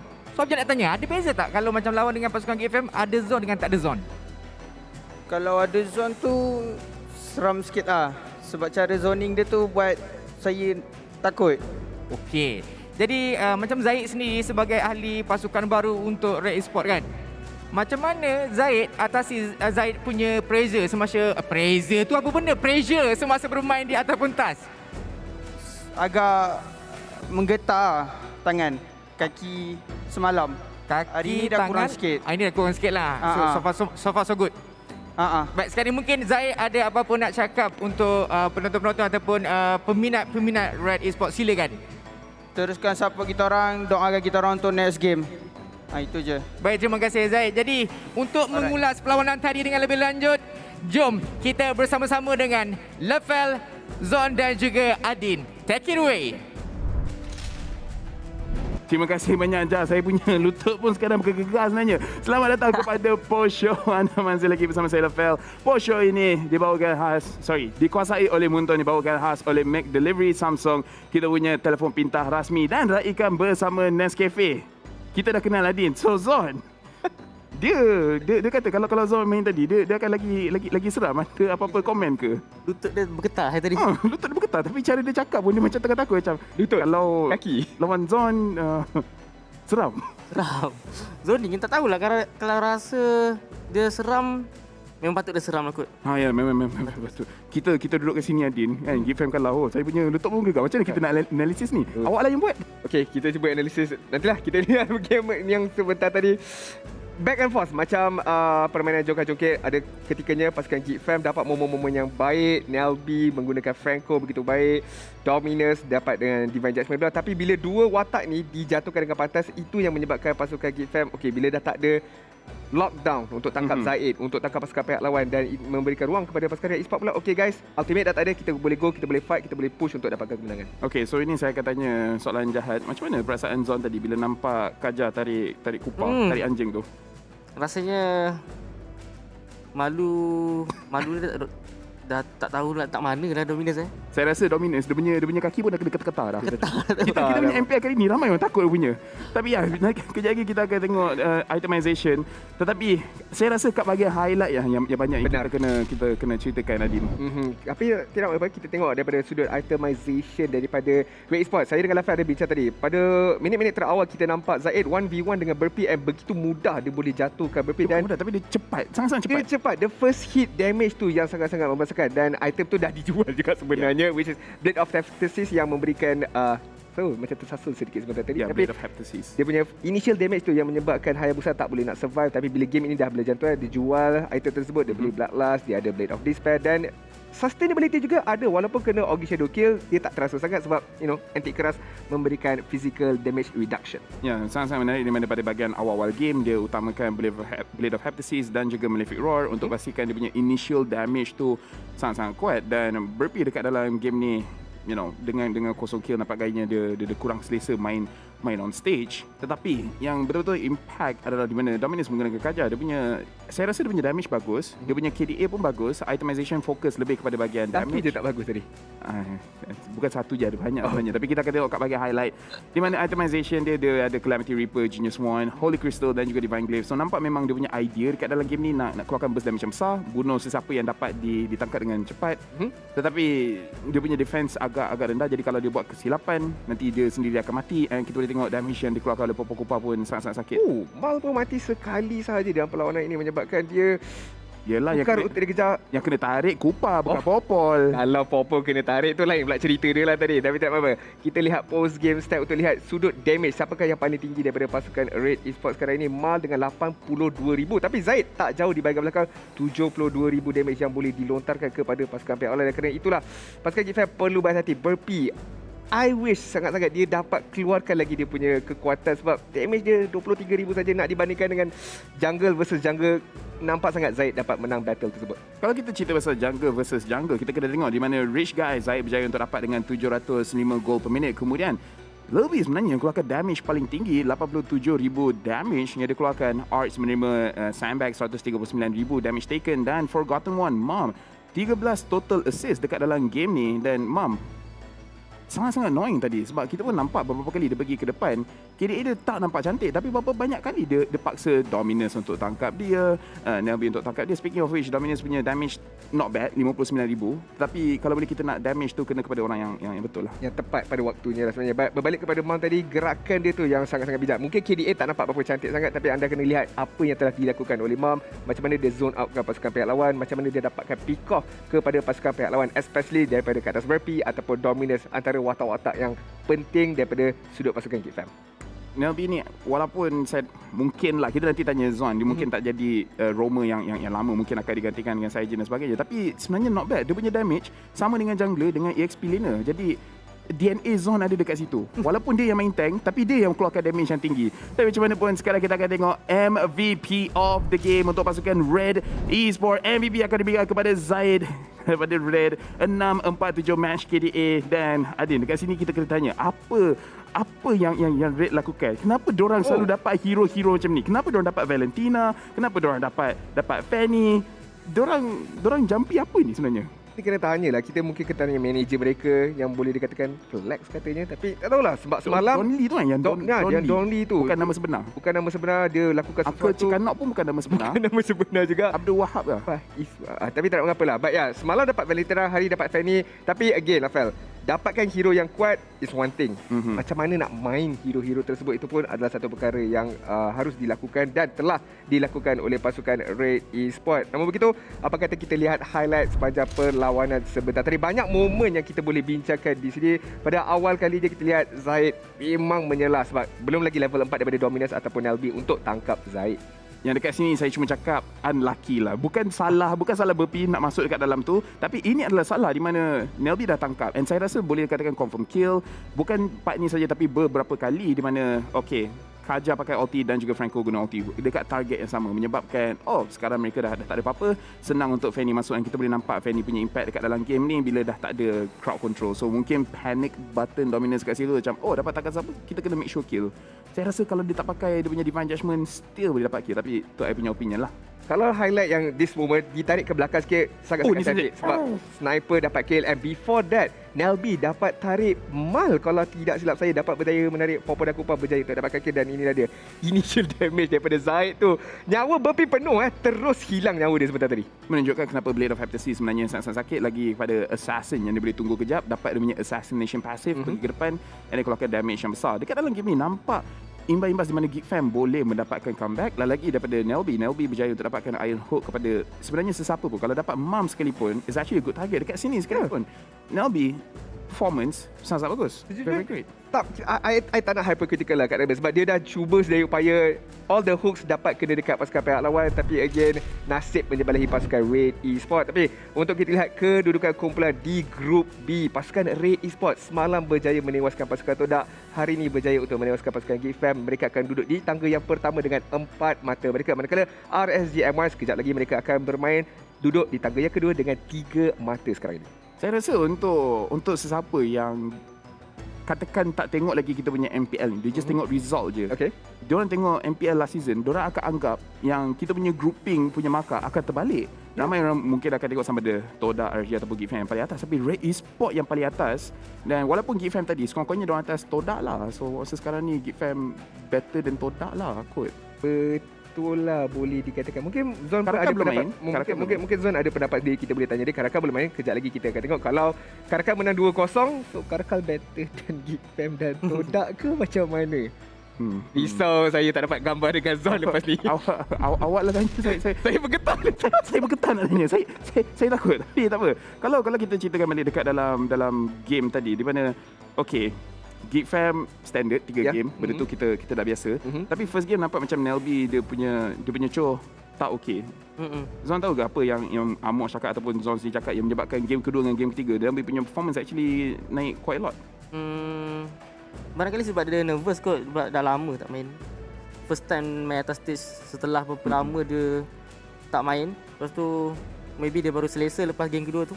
Ya, mungkin sejuk juga, kita tak tahu. Tapi ya, Nelby punya performance game 1 sampai game ketiga, 1 kurang sikit, tapi game 2 dan game ketiga much improvement dekat situ. Tetapi walaupun soalan ni sepatutnya tanya kepada Amox, Zon dekat sini, tapi mungkin still boleh dapat insight.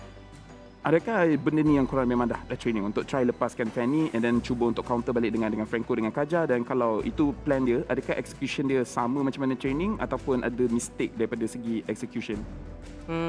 Kalau dari segi ni maybe tak expect kot yang Zaid boleh main Fanny.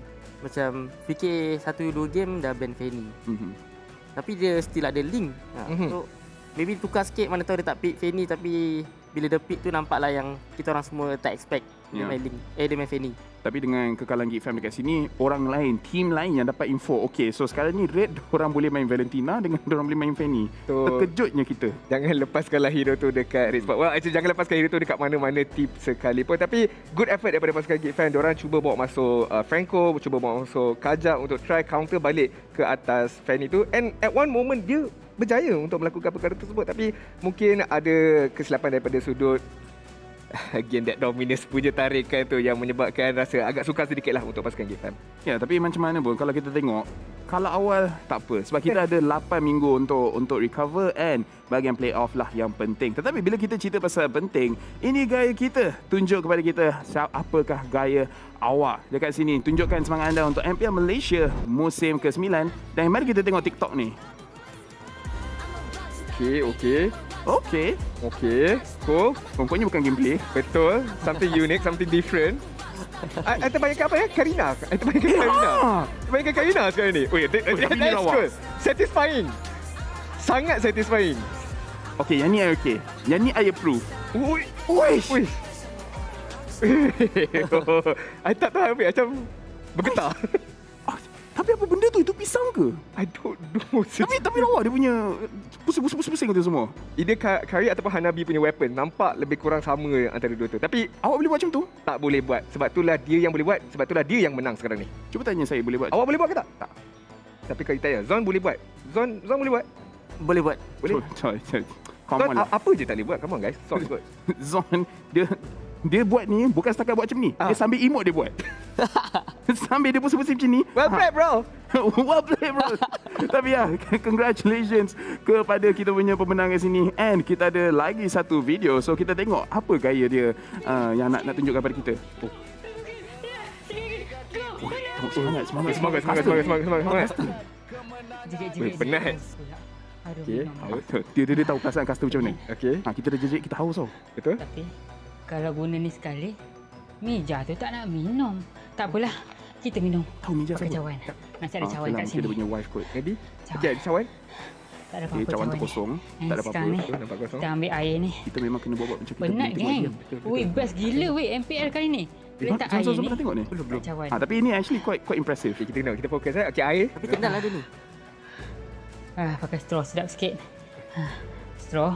Tapi kan, kalau kita buat macam ni, kita minum apa ni? Kita minum air ni. Air manis daripada pagi tadi. Fokus. Sorry guys, kita kena fokus. Apa dia ni terbalik? Kan kita pusing kan dia. Okey. Kita pusing kan dia. Baguslah. Sihat. Weh, sambil tengok MPL. Ini jumpy apa? Ini jumpy red tadi tu eh? Dia ni kita kena bawa ke MPL sebab kita punya cawan, ada je cawan tapi kosong. Tak ada air. Tak ada air. Kena ambil straw dia, pusing-pusing, baru ada air. Seram. Tapi dia ni, I pun lupa nama. Tapi ada dia punya handle kat situ. Tengok dia punya reaction yang dia menang kursi, nangis-nangis and everything. So I like you respect kepada you deserve it. And untuk semua orang lain, kalau you guys nak dapatkan diamond, nak dapatkan Crossy Secret Lab, nak dapatkan Samsung A series ataupun again diamond, pastikan anda join. Ini gaya kita upload awak punya upload TikTok dekat situ antara 14 hingga 29 April. Yang paling penting adalah nombor 1 kena letak lagu MPL Rockstar, nombor 2 kena letak hashtag ini gaya kita, kemudian nombor 3 kena tag MPL Malaysia sekali, jangan tiba-tiba tertag MPL yang lain. So good luck kepada semua orang. Inilah peluang anda untuk dapatkan diamond, gaming chair dan juga Samsung phone. So dekat sini pastikan kalau boleh something interesting macam tadi, pusing pisang. Lepas tu I tak tahu macam mana dia buat air. Kita tengok reaction Zon yang video kedua tu. Macam yang reaction air tu. Impressive ke tak? Impressive. Saya pun tak tahu mendatang air putih tiba kuning jadi putih. Straw dia sedut ke? Tak tahu. Saya rasa bagus untuk jadi dia. Kalau dia tengah makan nasi putih, dia gagau, dia ada kicap. Kan? Menarik Dia beras dia gini terus jadi nasi. Dia ada housemate tak? Saya sekarang ni tak ada housemate. Mungkin dia boleh join saya duduk rumah satu sekali kot. Untung sampai kahwin dengan dia. Betul. Untung sangat-sangat untung. Tapi sekarang ni kepada anda semua yang sedang menonton, ada berita yang baik. Kita telah capai 500 share masa. Jadi tunggu apa lagi? Ada kod dekat bahagian bawah ni. Pergi dekat m.mobilelegends.com/en/code exchange untuk mendapatkan ganjaran lumayan. Mungkin ada emote sekali. Ya, pastikan anda semua share lagi banyak sampai 1000 sebab lagi banyak share yang kita dapat, lagi banyak lucky giveaway kita akan bagikan. Tetapi selepas ni kita ada lagi satu perlawanan di antara pasukan RSG menentang dengan pasukan Caracal. So dekat sini ini pun satu match yang menarik. Pasukan Caracal, diorang punya player boleh dikatakan sebagai star players ataupun ex-RSG. Tapi nak tanya juga Zon, pernah lawan dengan pasukan Caracal sama ada jumpa dekat rank ke? Jumpa dekat rank Caracal lah. Tapi RSG pun jumpa juga. Caracal selalu jumpa dan memang kena bantai je lah. Tapi itu bila Zon main, sekarang ni Zon tak main. Betul juga tu. Tengok apa jadi. Untuk you pula Adin, you pun sini pernah nampak. Pernah jumpa, selalu jumpa kat rank juga. Bukan salah siapa. You nampak diorang main time qualifier. Okey tak? Okay, sorry. Awak cast ke qualifier? Betul, saya cast qualifier. Betul. But ya, apa yang dikatakan Rafael, All-Star punya team, banyak firepower, tapi persoalan yang saya nak ingin katakan, kalau banyak All-Star, boleh tak diorang nak gel together and work together? Itu yang akan jadi satu penanda aras untuk pasukan Caracal. Ya, kalau diorang tak boleh gel together, paling kurang pun kita harap diorang boleh pomade lah. Betul. Dia gelak, dia faham. Ya. Kenapa awak tak gelak? Saya punya level tu tak sampai Zone punya. Saya tak boleh. Disebabkan awak macam ni, saya rasa macam saya nak pergi break sekejap lagi. Tapi macam mana pun, kepada semua orang dekat rumah, kita just nak cakap terima kasih kepada kita punya sponsor sebab kita punya post show dekat sini dikuasai oleh Munton, dibawakan khas oleh McDelivery, Samsung selaku kita punya telefon pintar rasmi dan juga raikan bersama Nescafe selepas ni perlawanan antara RSG dengan ex-RSG pasukan Caracal. Bila kita tengok orang punya line up, you guys akan faham. So, pastikan anda semua jangan ke mana-mana. Kita akan bagi masa untuk players untuk prepare. Selepas ni kita akan tengok perlawanan hebat dan perlawanan terakhir untuk hari ini.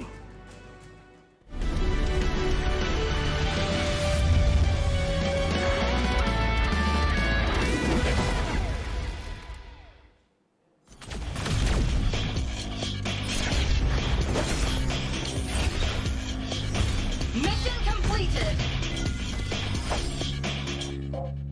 Valkyrie power reinforced with modernized gear. Not a bad idea, is it? Wherever they run, Saber will hunt them down.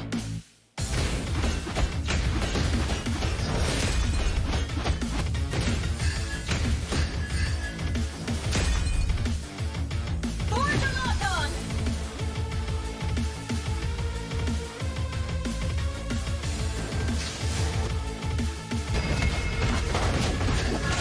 Nice job, girl. Legendary.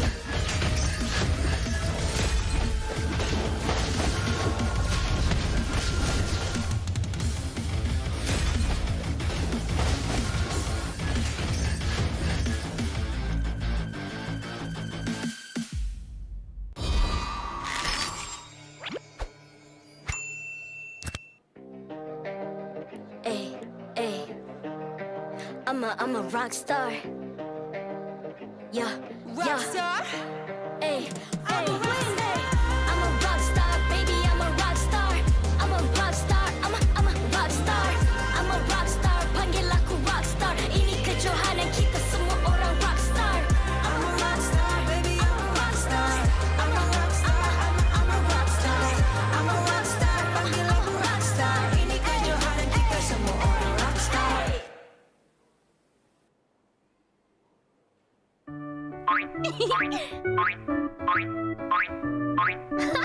You won't be beating me this time.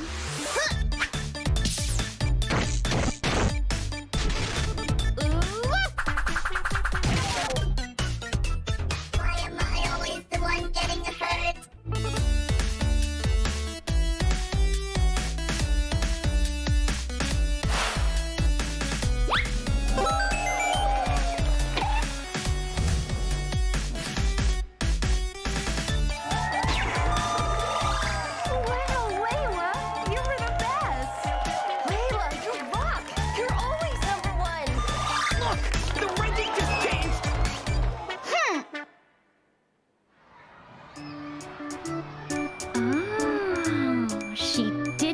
Chocolate, did she? Fanny, did you get any chocolate? I received tons.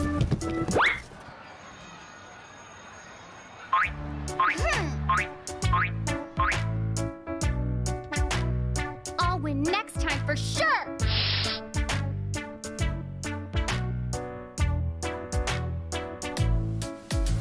This is for you, my teammate.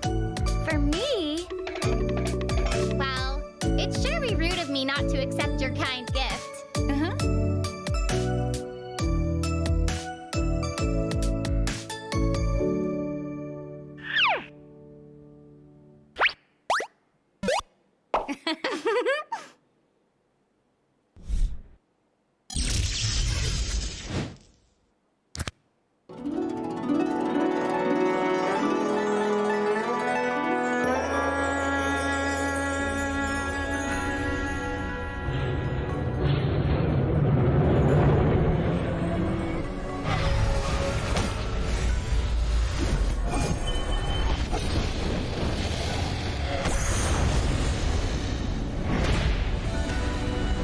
Reveal, foul creatures! Ka! Be determined! Ka! Ka! Iron may break, but never my will. Sweep the existence!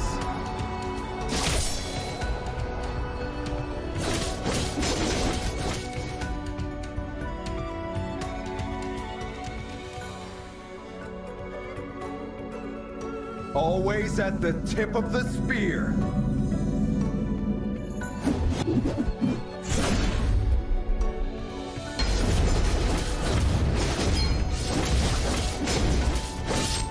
You have slain an enemy.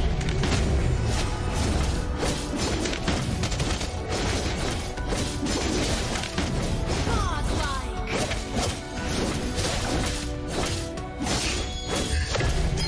Legendary.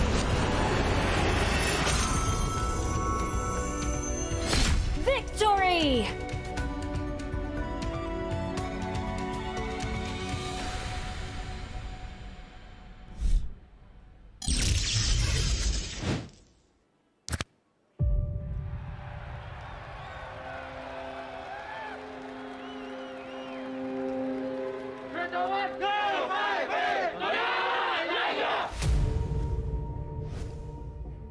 So, diorang dapat pelbagaikan lagi gameplay diorang dan Angka yakin dua-dua tim ni boleh pergi sangat jauh dekat M3. He actually pushed everyone to harder, could be more stressful. Pushes the limit of Mobile Legends in terms of meta, in terms of players' mentality, in terms of stamina. This is how you'd be a professional player. Esme OT, skill satu dia dah mati, Mak. Terus ini for apa? Malaysian meta is very taste the dopamine sort of meta. You perlu telan rasa pahit tu supaya you boleh rasa kemanisan yang akan datang. Our meta is more focusing on helping or contributing dekat marksman supaya dia boleh, orang kata istilah fat, untuk win the game. Pergi mana-mana region, any part of the world, kita orang boleh perform.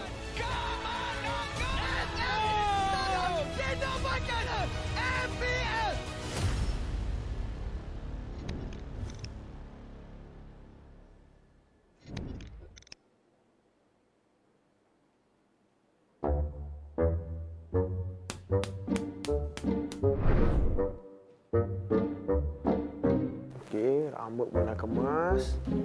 Handsome juga aku hari ni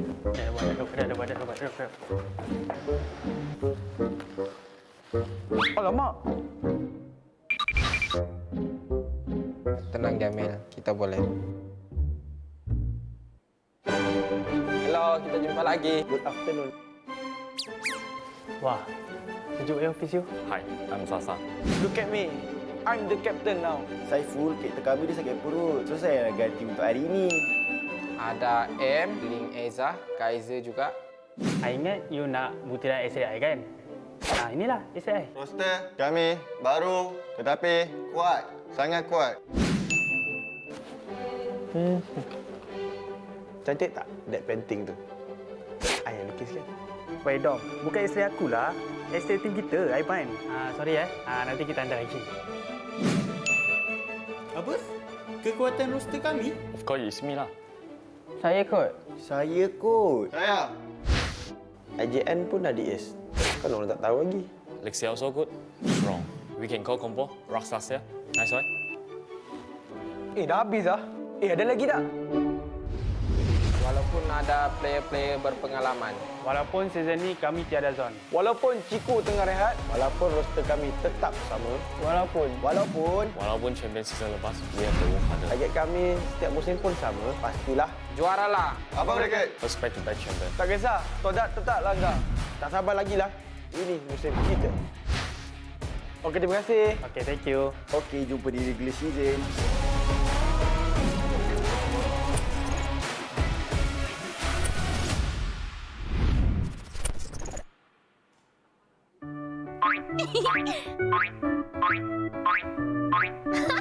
You won't be beating me this time.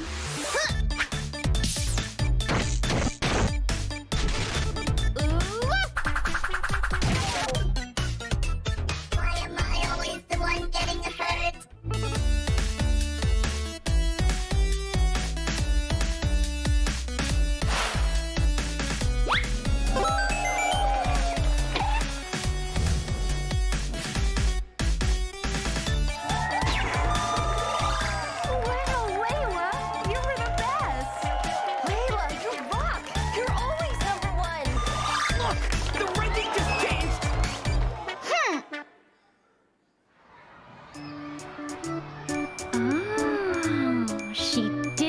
Chocolate, did she? Fanny, did you get any chocolate? I received tons.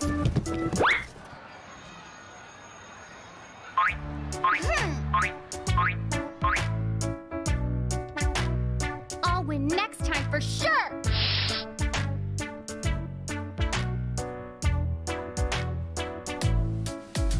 This is for you, my teammate. For me? Well, it'd sure be rude of me not to accept your kind gift.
I'm a rock star.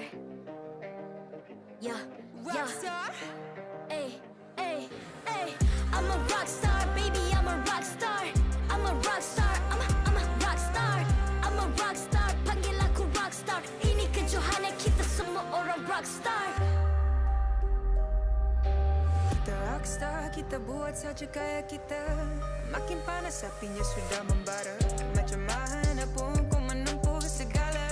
Demi negara kau buat semua bangga. Step into my world, you know I'm always in my zone. You know I got my team, no I'm never alone. Bring out my best, buat yang terbaik. Jadi juara perlahan kita naik. Aku nak push, naik-naik jadi lebih bagus. Jadi hero, ku ada skill. Berapa banyak musuh aku dah kill. Ramai cuba mencapai, cause they envy me. Tiap game aku pasti jadi MVP. Easy. I'm a rock star, baby, I'm a rock star. I'm a rock star, I'm a rock star. I'm a rock star, panggil aku rock star. Ini kerja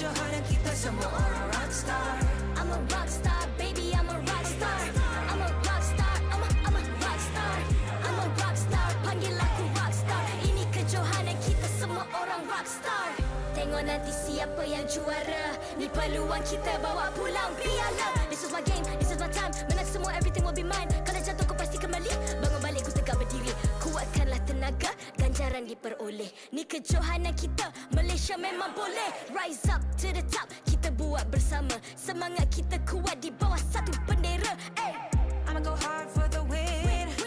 On the battlefield till the end. I'm trying to beat the greatest anyone has ever seen. Stand by, I'm coming in for the win. I'm a rock star, baby, I'm a rock star. I'm a rock star, I'm a rock star. I'm a rock star, panggil aku rock star. Ini kejohanan kita semua orang rock star. I'm a rock star, baby, I'm a rock star. I'm a rock star, I'm a rock star.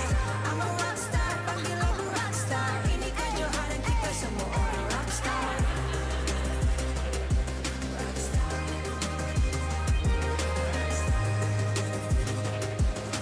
Ini kejohanan kita semua orang rock star.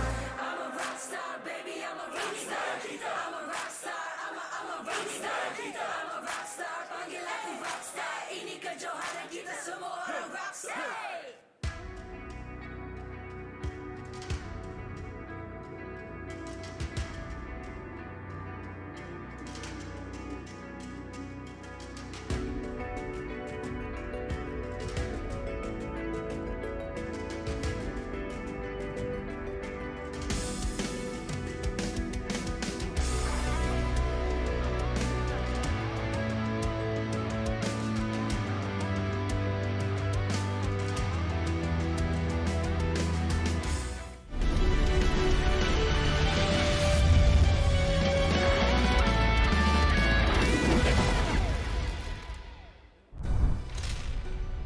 RSG lawan X RSG pasukan Karakal ini mesti perlawanan yang hebat. Menariknya semua orang dah tak sabar untuk tengok. Nama saya Level dan selamat datang kepada pre-show MPL dekat sini yang dikuasai oleh Muntan, dipersembahkan oleh McDelivery dan Samsung sebagai telefon pintar rasmi kita, dan raikan bersama Nescafe. Bersama saya masih lagi ada Adin dan juga Zorn. Tetapi sebelum kita mulakan kita punya match, sebab tadi kita dah hit 500 share milestone, just nak ingatkan kepada semua orang, pastikan anda semua share lagi banyak, sebab bila kita hit 800, bila kita hit 1000, ada lagi banyak rewards yang you guys boleh dapat, and lagi banyak lucky draw. And baru cerita, wow, cup, kita punya audience semua fast hand, kita dah sampai 800 share milestone. So dekat sini pastikan anda ambil kod kat bahagian bawah dan pergi ke m.mobile legends untuk claim hadiah masing-masing, dan dah ada 8 lucky draw winner yang akan ada pada penghujung MPL. So make sure you guys stay sampai habis untuk tengok sama ada anda menang ataupun tidak. Tetapi kembali ke dalam game ini, di mana kita akan tengok Karakal lawan dengan pasukan RSG.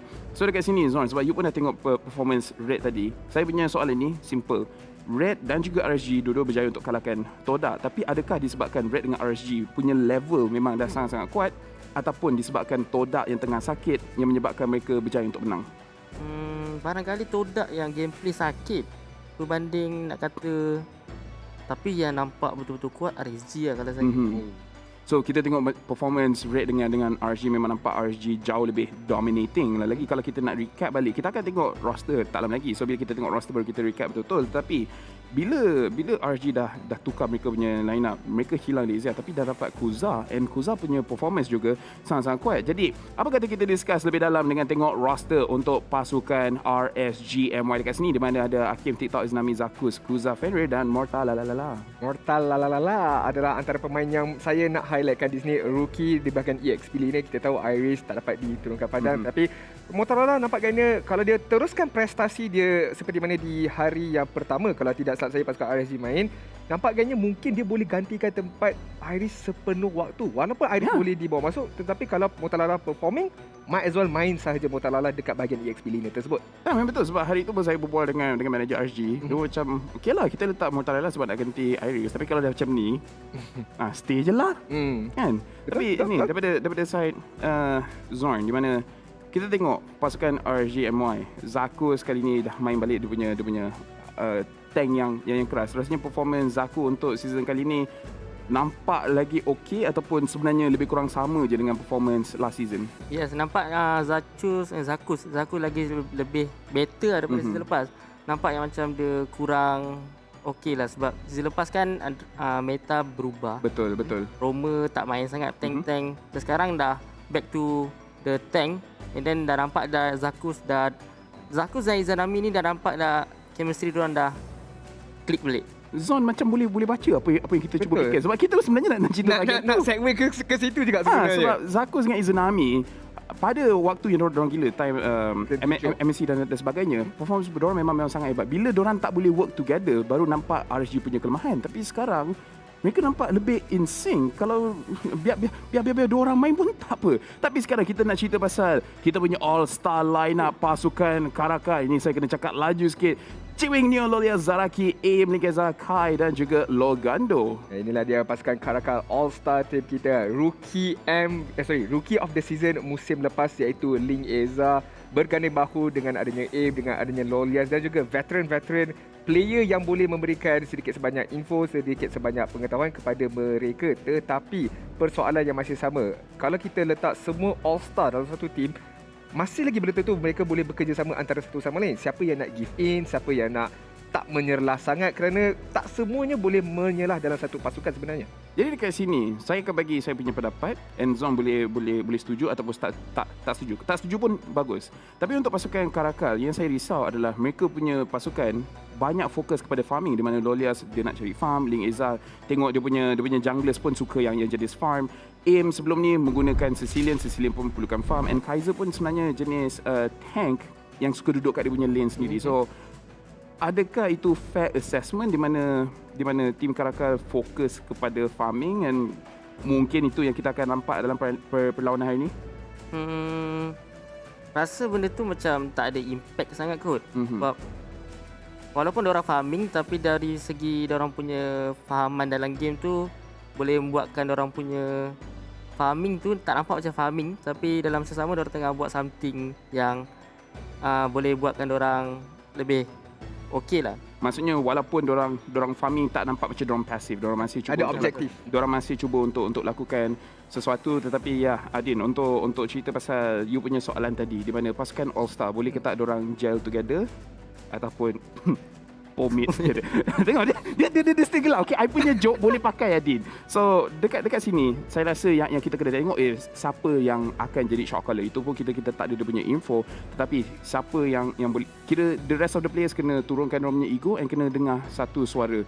Kalau diorang boleh buat macam tu, mungkin diorang punya chemistry akan nampak cantik. Ya, I think itu pun satu perkara yang Ciwing sendiri pun bersama-sama dengan Kuja pun akan cuba untuk fix the issue kalau ada masalah internally di dalam pasukan tersebut. Bukanlah masalah yang besar, tetapi kalau tak di-address, tak diselesaikan, mungkin akan affect gameplay mereka. Berhadapan dengan pasukan RSG, dengan kemasukan Kuza, mungkin tak boleh nak menggantikan Lexia sepenuhnya, tapi di minggu yang pertama ini nampak gayanya Kuza ialah dah ada pengalaman, pernah main pada musim yang lepas, so ada pengalaman yang tersendiri, dah mampu menghidupkan balik combo Izanami dengan Zakus. Itu yang saya nak saksikan.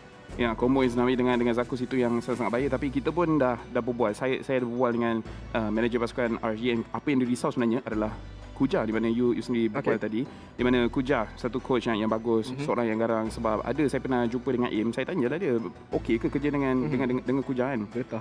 Dia punya menggeletar. dia punya kasut kena TV tau.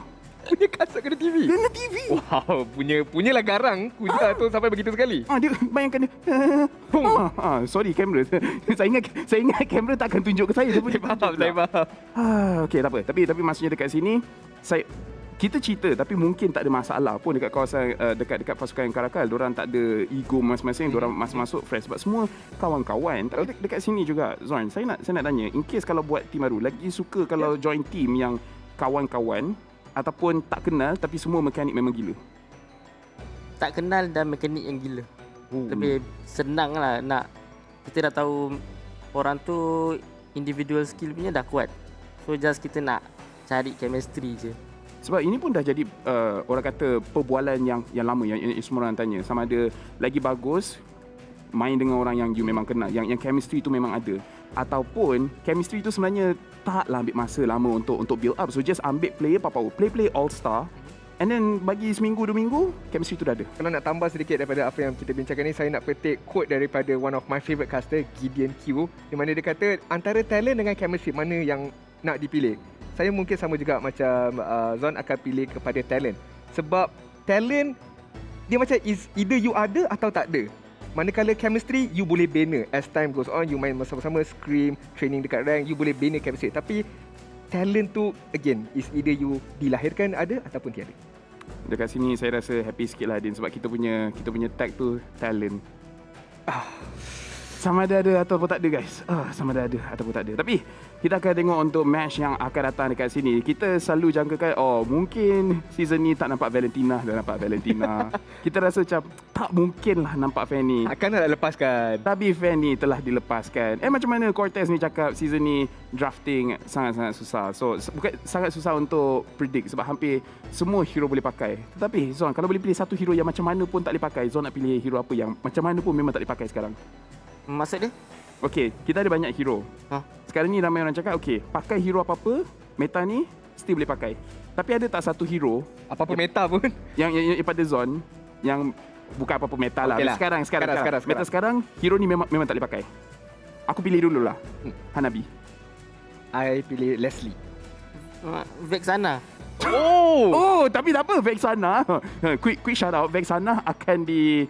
Apa dia panggil? Revamp. Revamp. Dia akan revamp. So hopefully Vexana punya revamp akan jadi bagus. Tetapi selepas ni kita akan tengok perlawanan. Untuk you guys kat rumah, sesiapa yang tengah lapar, yang nak early dinner, pastikan anda order McDonald's yang menggunakan McDelivery app. Kemudian spend lebih daripada RM50. Senang je. Makan 2 orang, 3 orang, makan satu family dah boleh lebih RM50. Lepas tu letak MPL Rewards.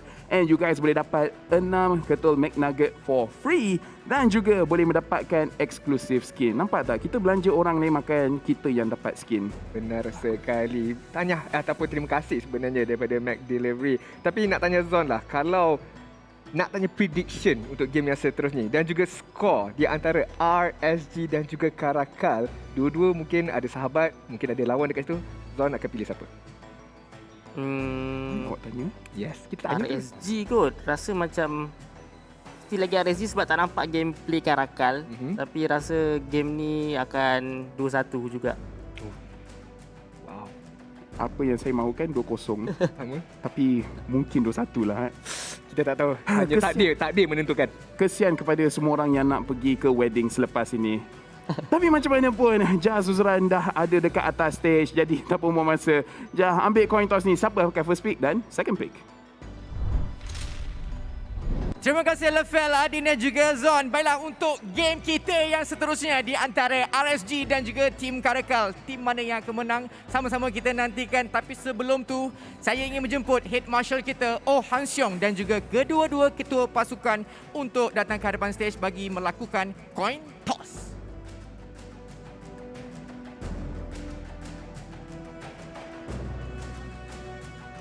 Baiklah, sekarang ini RSG memilih heads manakala Team Caracal memilih tail. Dan jom kita tengok keputusannya adalah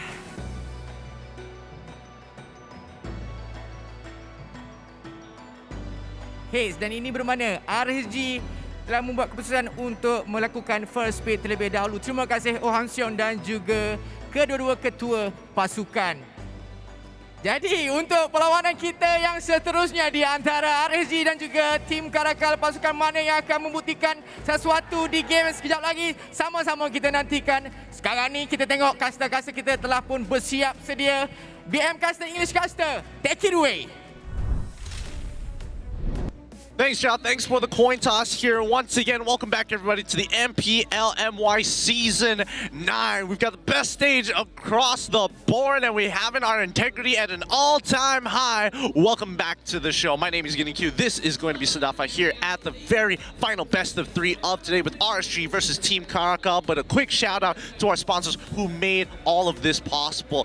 Our official gaming chair, Secret Lab, partners in esports, TikTok Live, esports charts, and as well as EGG Network, and our co-organizers ESI for making this all possible with a sick event on top of it all. Now, we got to get right into it here. With coaches like Kuja, with ex-RSG members forming into one super team with Link, Aza, and everybody else. Oh, what do you think are the odds for RSG?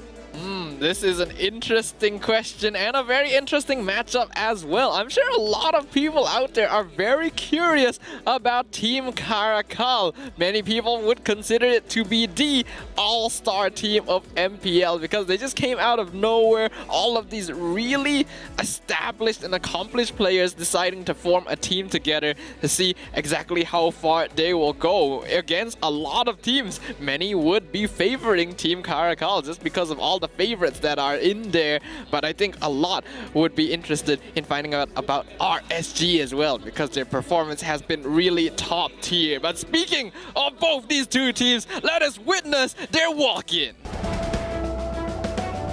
RSG MY.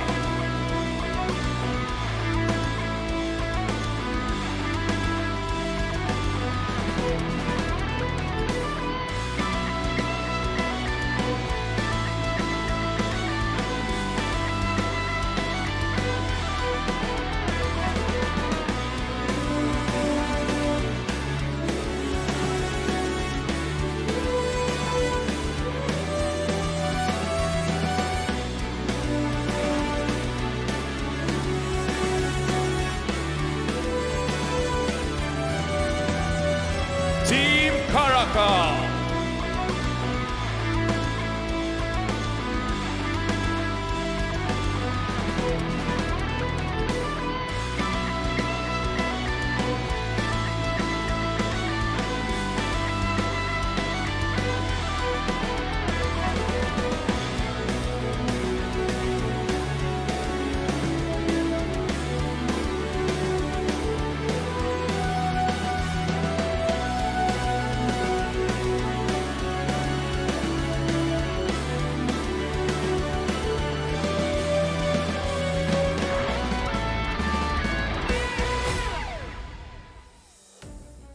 Oh my goodness, both teams are ready to go at it. Team Caracal's MPL debut game going to be up against their former ex-teammates. Very interesting to see, and most importantly, it's going to be interesting to watch. Well, fate certainly works in mysterious ways for Team Caracal. Their first ever MPL debut to be up against RSG, from which many of their lineup is originating from, is certainly a stroke of fate, but one that will not go unnoticed because both these teams have something to prove against one another. Starting off, let's have a look at RSG MY, consisting of Mortalala, Izanami, Zakus, Kuza, and TikTok. So far, TikTok is doing pretty well, but can he bring any more of those TikTok-worthy moments here? Because he's moved from the jungle down in towards the gold lane, and I mean, he's been doing all right, but we haven't seen him go above and beyond just yet. Yep, in addition to that, we also have to pay attention to the newcomer on the side of RSG MY, Mortalala, who had really showed his capabilities in the EXP lane as a playmaker for RSG MY. I don't even think we need to introduce the combination of Izanami and Zakus. They've always been solid, and as was mentioned in the pre-show, now that the tanks have come back into meta, are feeling really good. Now, with Team Caracal, with Kai, Loliel, Zaraki, Aim, and as well as Link Iza, it's time to show them what they've got here today against their former teammates, and especially with just a star-studded lineup. Loliel's a phenomenal player. Kai making sure that he can hold his own lane. Aim, time and time again, proving that he is just one of the best when he holds on towards that mid lane. Link Iza, previous rookie of the season. They know what they're doing. Yep, Caracal is made up of some really big names from across many teams in the MPL, but Loliel's Link Eza, these two are really players that you want to keep an eye on. They had really amazing debuts into the MPL each, so now that they're all working together, it's interesting to see exactly what kind of strategies they'll bring out. Speaking of junglers here, let's look at RSG MY's focus player, which is going to go over to Kuza. He had some really nasty plays the other day, and overall his micro is looking really good. His consistency more than ever. The question is about his versatility. He's strong when it comes down to assassins, but can he diversify from it? That is indeed the question, but what you don't need to question is his gameplay so far, despite in the past perhaps not being the best in terms of his results with his former team. Now that he's come on into RSG, their first showing in day 1 against TODAK was really clean, and Kuza was a really big part of that due to how mechanically he seemed to be able to demonstrate his ability to play assassins. Now, let's have a look at the focus player for Team Caracal. Their jungler, Link Aza here, with a maxed out stat in his micro, maxed out stat in his objective, and highly versatile, aggressive play. Yep, if Snowball can be personified into a player, I feel like it would be Link Aza. This is a jungler that really likes to farm, but is also not above going out of his way to gain kills in order to support his Snowball. And you know, if Link Aza gets his farm, if he gets that Snowball, he becomes an unstoppable force. His signature hero, the Alucard, not played by many people, but in his hands becomes a truly deadly blade. Absolutely, and I think, you know, Link Aza, people are going to be looking at macro and be like, no, he's definitely got some macro. I'm sorry. His entire macro gameplay is centered around himself. The more micro he has, the rest of the team will have to macro around him. He is an overall consistent player, and depending on what jungler style he gets, whether it be fighter, assassin, or even a marksman, he will give you the results. However, that does require the rest of his team to be able to play around him, creating space and following up on any engages to ensure that he gets the farm that he needs. One major concern that many might have about a lineup like Caracal was brought up during the pre-show. With so many star players coming together, will there end up being clashes between egos? I guess we will find out. What do we think about the winning chances? It looks like a majority of us are going to be leaning towards Team Caracal, with RSG only being supported by Adine at this point in time, which only means one of two things. Either we're all right and we can laugh at Adine, or Adine is going to prove us wrong time and again. It's always Adine. It's always the opposite team. Seeing this talent prediction lineup makes me very scared, because it's always when Adine is the only person predicting the other team that he gets it right. So I guess we'll find out whether or not the curse will continue, but there's certainly arguments to be made for both teams here. So let's see what you guys at home have to say.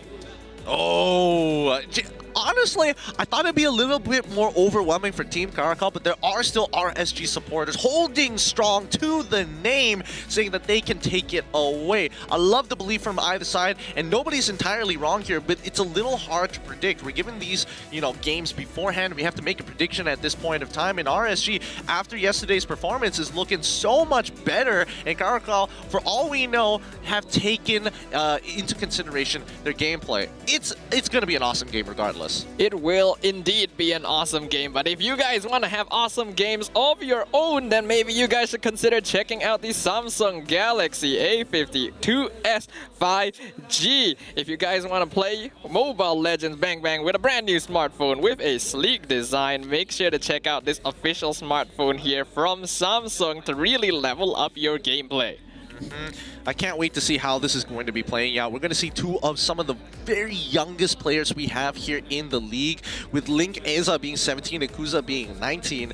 Oh boy, this is going to be one exciting game. Which jungler is it going to be better, last season's or this season's? Let's find out in the draft. With RSG on the blue side, Caracal on the red side. Glue immediately banned out, with Ling going to be the immediate ban for Team Caracal. An interesting choice to ban out Glue at this point. I wouldn't be surprised if they were facing up against RED ESPORTS, but the fact that we have not yet really seen gameplay from Team Caracal leads me to believe RSG might be aware of certain factors. Of course, we've seen all these players play before, but never together, so who knows what kind of new mechanics they might bring up. Yep, Fanny going to be the next ban coming out for the side of RSG. And curiously enough, the fact that Glue is going to get banned out, I'm really hoping that Mortalala and Loliels are going to go clash head-to-head with some really strong fighters that are looking to gain control over the lane, rather than something super boring like, I don't know, like a Uranus versus Esmeralda matchup.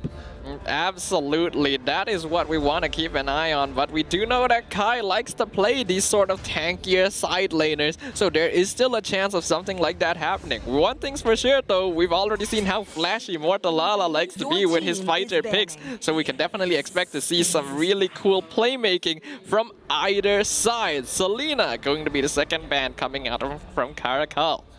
Now RSG going to have the final ban of the first phase here. I wonder who they're going to prioritize overall, because it seems pretty standard all across the board. If RSG, hopefully they don't fall into the mistake of actually banning out the Valentina rather than holding it up for themselves. The most they can do is either leaving both open or at the very least ban out the Lancelot. Yeah, I think banning out the Lancelot, is that actually a good idea here? Because I don't think it's a hero that Link as actually prioritizes that much, but I suppose RSG would rather be the ones to lock in the Valentina rather than having to choose between, so they will indeed lock down the Lancelot. Which probably means that Kuza is most likely going to get access to Hayabusa. Maybe, probably. I feel like Ling Eza has a much deeper pool, deeper hero pool, because we've seen him play Aulus, we've seen him play Granger, we've seen him play Yi Shin. He's got everything. It's more towards Kuza.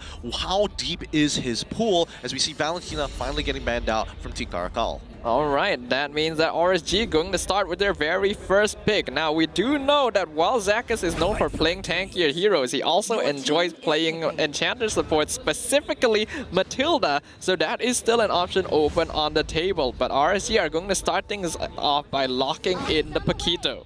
Flex pick Paquito. Caracal instantly replying by taking away the Matilda almost straight away without hesitation, limiting down the pool of Zakas for now. As Caracal, I'm interested to see how Zaraki has improved over the seasons. Previously, as he was playing in Season 7 and as well as Season 8, we didn't get to see too much of him, but when he decided to come back, really started to improve on his own gameplay. He made some pretty impressive waves with his Natalia. The question is, does he have that same kind of sharpness as he did before, or has it improved?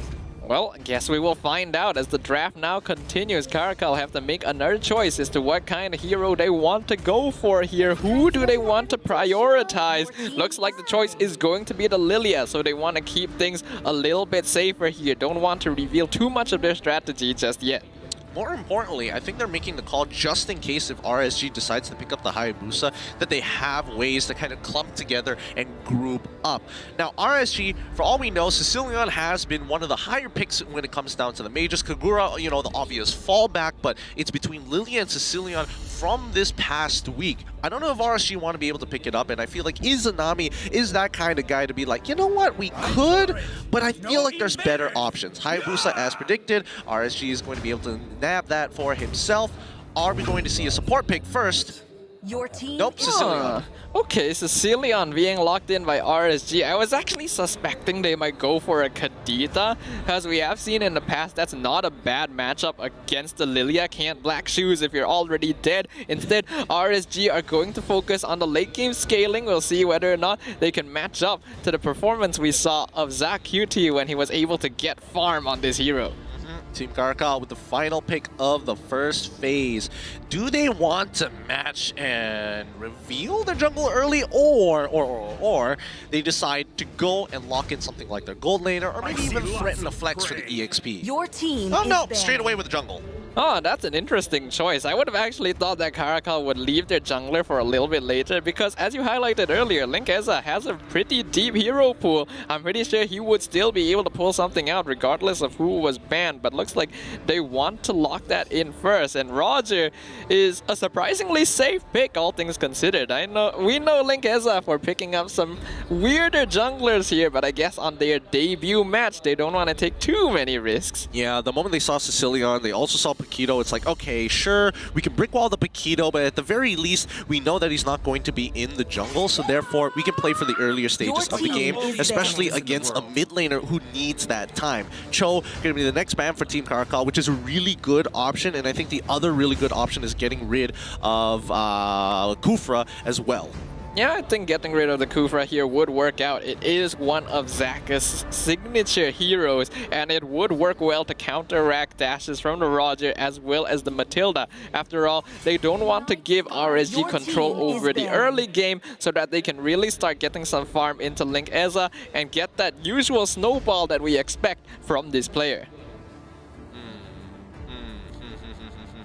Are they going to go for it? Are they going to go? Please make my predictions right. Please make my predictions right here. Get rid of the Kufra. I'm thinking if there are any other options left on the table. Nope, it looks like they went for Angela instead. Okay. Okay, it is true Zach has played Angela before in Season 8. Yep, but it's interesting enough that Caracal would decide that it's enough of a problem that they would get rid of it. And for the final ban coming out of RSG in classic Link Eza fashion, gonna get his Alucard banned out against him. So now all the bans have come out. Second phase of picks. First pick going over to Team Caracal. They are still looking for an EXP laner as well as a gold laner. There are still plenty of choices left in the pool if they want to go up against the Paquito. One classic choice that we know Kai for playing is the Barats. Kind of weird that RSG decided to get rid of the Alucard. I'm not gonna lie, I'm not exactly feeling it. Unless, I mean, this is Kuza, who is the guy, the coach for the team, for Team Caracal, and you know he comes up with some weird stuff sometimes. For all we know, it could be it could have been Loliels who picks up Roger, and all of a sudden Alucard goes into the jungle. I wouldn't be too surprised if that were to be the situation had it been different, but maybe in another dimension. As we see, Yutong going to be the pickup for Team Caracal for now, and that's the matchup that I was hoping to see. Yep, that's a pretty solid pickup. A hero that can definitely go toe-to-toe with the Paquito in lane and is a way for them to dive into the Sicilian in the back line. To counteract it, RSG are going to be drafting in the Lolita to provide a little more protection for their squishier heroes and finish it off with the Beatrix. I like it. It gives two ways to kind of generally disengage from a tough situation, especially when Izanami on that Sicilian is a little too close for comfort and can't put them in the optimal range for the bad impacts. Caracal, on the other hand, going to be locking in the Claude. Very interesting. Posing a secondary threat so that Zach is on this Lolita will have to be very careful when using his abilities. This is very interesting coming out from both these teams. These are classic picks for many of these players. They're definitely not straying off the beaten path here today. They want to make sure they go into game number 1 fighting, and that's exactly what is going to happen. I don't particularly think any of these lineups are stronger than the other. Both have solid early to mid to late game scaling options, and in the end, it's gonna come down to who's gonna play better. All right, it's time to get this show on the road here. It's RSG versus Team Caracal, the matchup that you guys at home have been waiting for so long to finish up this day in our very last best of 3. Looking at the lineups here so far, it's all about scaling. It's all about getting that added pressure. Come at me because we have strong disengage to punish our opponents. Looking over at Team Caracal, they have wombo combos of their own. They want to go in with a strong blazing duet, strong engagement for Roger to be their executioner. Welcome to the Land of Dawn. Yep, welcome indeed, ladies and gentlemen. You guys are gonna want to stick to your seats real hard because this indeed is a match that many of us have been anticipating. Which of these two teams are going to come out on top? Will it be the current new roster of RSG players or the ex-players who have split off to form a brand new team for themselves? Immediately, right off the bat, Izanami is going to be zoned off from the wave as AIM is holding him hostage. Zaraki, on the other hand, has taken a little too much damage here, but it doesn't mean that Link Eza won't be able to punish. Zakis gets the charge off, but Kuza wants to prioritize getting... Oh no, was he able to get it? Who's got the Lethal Wanderer? It looks like Kuza is the one... Wait, where is it? Okay, there we go. Yes. Kuza was the one who got it. The Lethal Wanderer kind of like took its time to get to him there. I thought for a moment maybe Izanami had it. For a moment there, I was thinking, wow, if Link Eza does actually get the perfect timing to come out for this, that would be very impressive. But it was in the end Kuza who was able to secure it, so that is going to be a small win for RSG MY, but nothing too big here in these first few moments of the game. A good 50-50 there in favor of Kuza. now, we'll see how Team Caracal is going to kind of control this map here. Zaraki is harassing Kuza as he's trying to go in, disrespecting, knowing that he's level 4, and he ends up stealing his orange buff as well, getting inside the head of Linkeza and disrespecting him. This is going to be massive. Kuza going in and stealing the buff away from Linkeza is going to slow down his farm massively when you consider that Kuza was already a level ahead before he even went in for the attempt. This is definitely not ideal for Linkeza, who wants to get farm and snowball to start participating in fights. What a good call, and this was literally off of the smallest thing in the world. He literally, Kuza won a 50-50 over Lethal Wander, and that resulted in Linkeza losing his orange buff. That is so sorry, his purple buff. That is so brutal. It really is, and now he's going to be behind Kuza for quite a while unless they are able to catch out the Hayabusa. The rest of his team does need to... Oh no, he actually reset the orange buff. That took him a little bit longer than it needed to and allows Kuza to start working on the turtle early. Linkeza's not going to go in for this. He's got no mana, and now Zaraki unfortunately is taking the brunt of that damage, but here comes Kai saying hello with the Black Dragon form. He's going to get on top. He knows that aim is nearby, but he also doesn't have the black shoes, so they're going to completely disengage as they've already shoved RSG MY off the objective, and here comes Linkeza to come back for some more. However, Kuza is saying, hey, if you want to take the turtle, that's fine, but I'm going to keep getting ahead, and that's what Hayabusa wants to do. Linkeza identifies that straight away, saying, hey, right now, we don't need the turtle. All we need to do is to stay ahead, and Kuza has the timings on the purple buff. They're going to contest it one more time. Oh, Kuza dropping real low thanks to aim, but TikTok is there! No! Zaraki didn't notice that at all, walks right into the Bennett's rage, and that is going to be first blood. No. I mean, oh, that's unfortunate. If I was in Zaraki's position, unfortunately, there's no real way to tell where TikTok was exactly, and I'm hoping Lolios communicated with the rest of his team that TikTok may not necessarily be in the lane, because if he didn't, I would be fuming.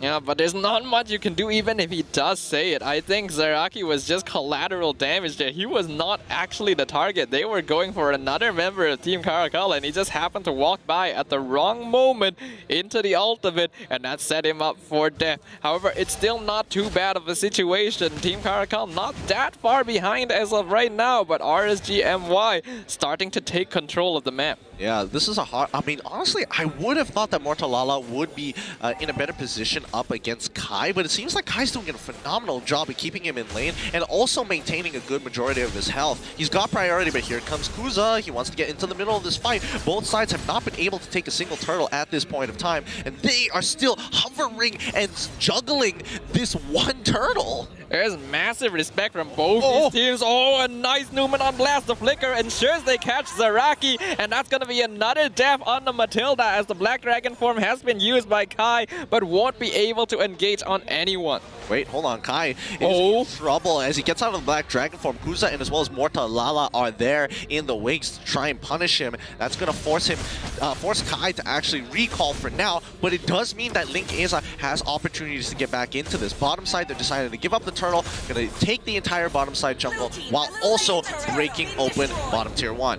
I'm really impressed at Kuza's performance so far. This is a really good understanding of where he should be in the jungle and where he can make full use of his presence. And it has put him, once again, still a full level ahead of Linkeza, who is known for being one that can really take control of the jungle himself. Absolutely. I don't know who's making the calls here, but if Kuza are making the calls, calling the shots here, I'm very impressed. This Kuza is so young, 19 years old, and he has great understanding of the jungle.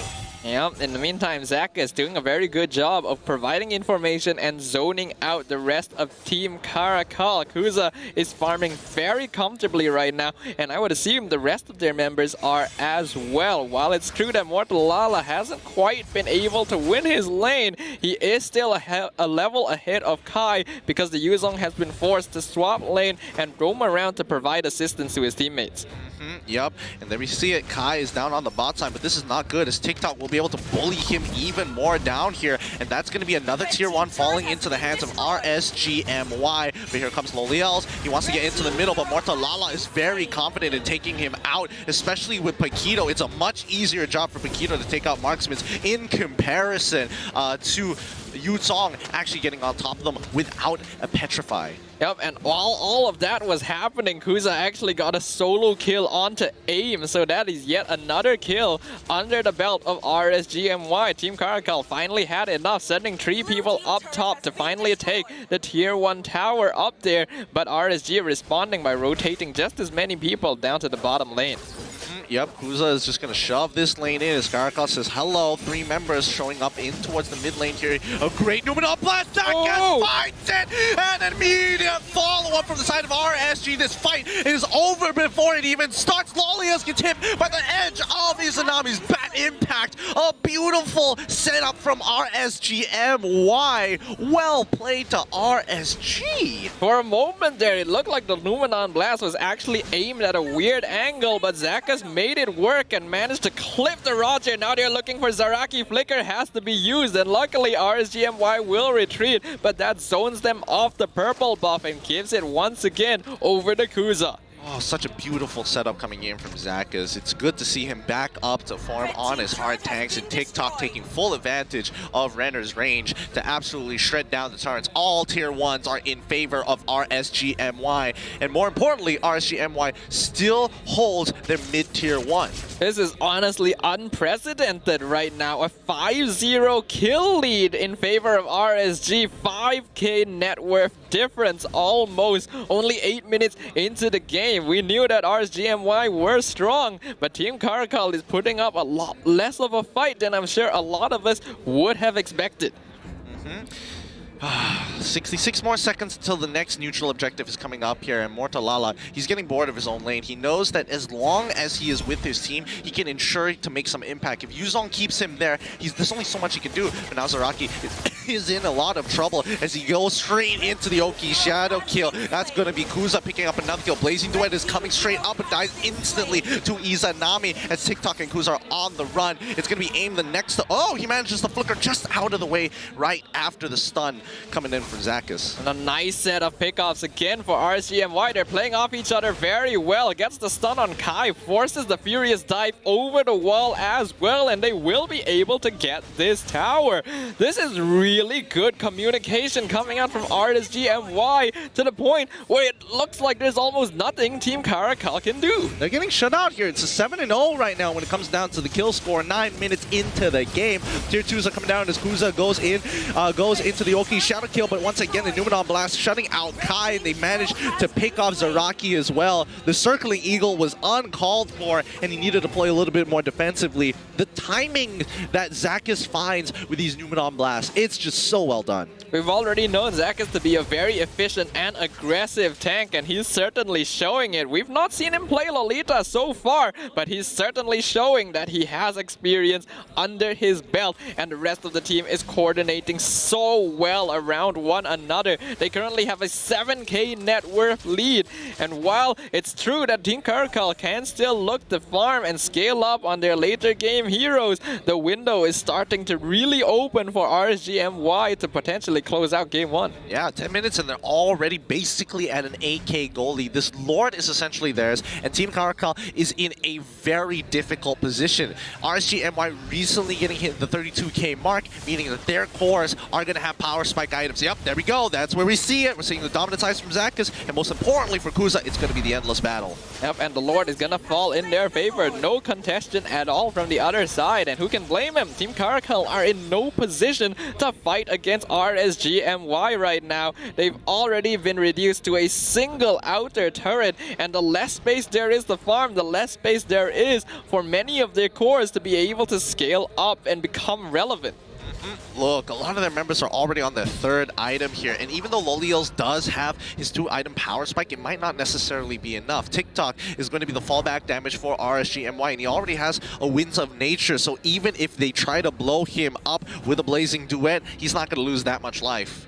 And even disregarding TikTok, there's so many targets on RSG that they have to be careful of. Lolia's kind of stuck outside the wall. There's Zaraki gonna give him a hand with clearing up the Lord. Gets back in with the combat mirror image. Zach is taking a fair bit of damage, but Mortalala is pushing up the top lane as well as the bottom lane being shoved up by Kuza. Not quite able to get inhibitor yet, but a lot of damage being done to all 3 turrets by RSG MY. Sanguine Claws secures Zaraki, and they do get the tower. They're just straight up diving in. Knockout strike onto aim. Not quite enough to follow up. Has to use the flicker to get away, and RSG instantly rotate over to take down the top inhibitor and the bottom one as well.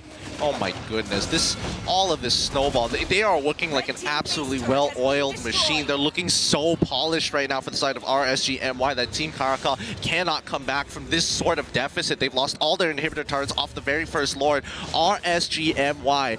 This is due to just the plays coming in from the big 2, Kuzan as well as Zakis, who've been leading this charge to an almost basically perfect game from RSG MY. This is an unbelievable situation right now. This is perhaps the most one-sided game we have seen in the entire first week of Season 9, and no one would have expected it from between these 2 teams.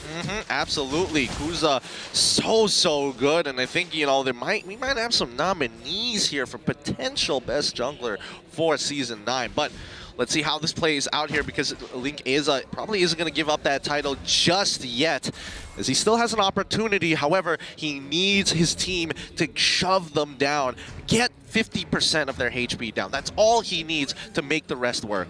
Well, it's very difficult when we're looking at what might be the greatest net worth deficit I have seen. A 12k difference in favor of RSG MY. They know they are in full control of this game, and it's not as if they don't have scaling heroes. They have the Beatrix and the Cecilion as well, so they are still fully aware and confident of their chances of taking this game in their favor. I mean, to be fair, if it was any other team, and honestly in any position in a pro play, when you see a 12k deficit at this early stage of the game with no inhibitors, only on the second Lord becoming luminous, which they don't even necessarily need, I think this would be GG. All of their members are a level higher, if not 2 levels higher than their opponents. There's not much that Team Caracal can honestly do with a almost 13k deficit, and they are confident they can just muscle their way in. Yep, it's a rough spot for Team Caracal right now, but many of these players have demonstrated the capacity to come back from behind. It's just going to be a very unlikely situation, because usually they'd have the farm to back it up. This is an unfamiliar situation for many of them. Yep, here we go.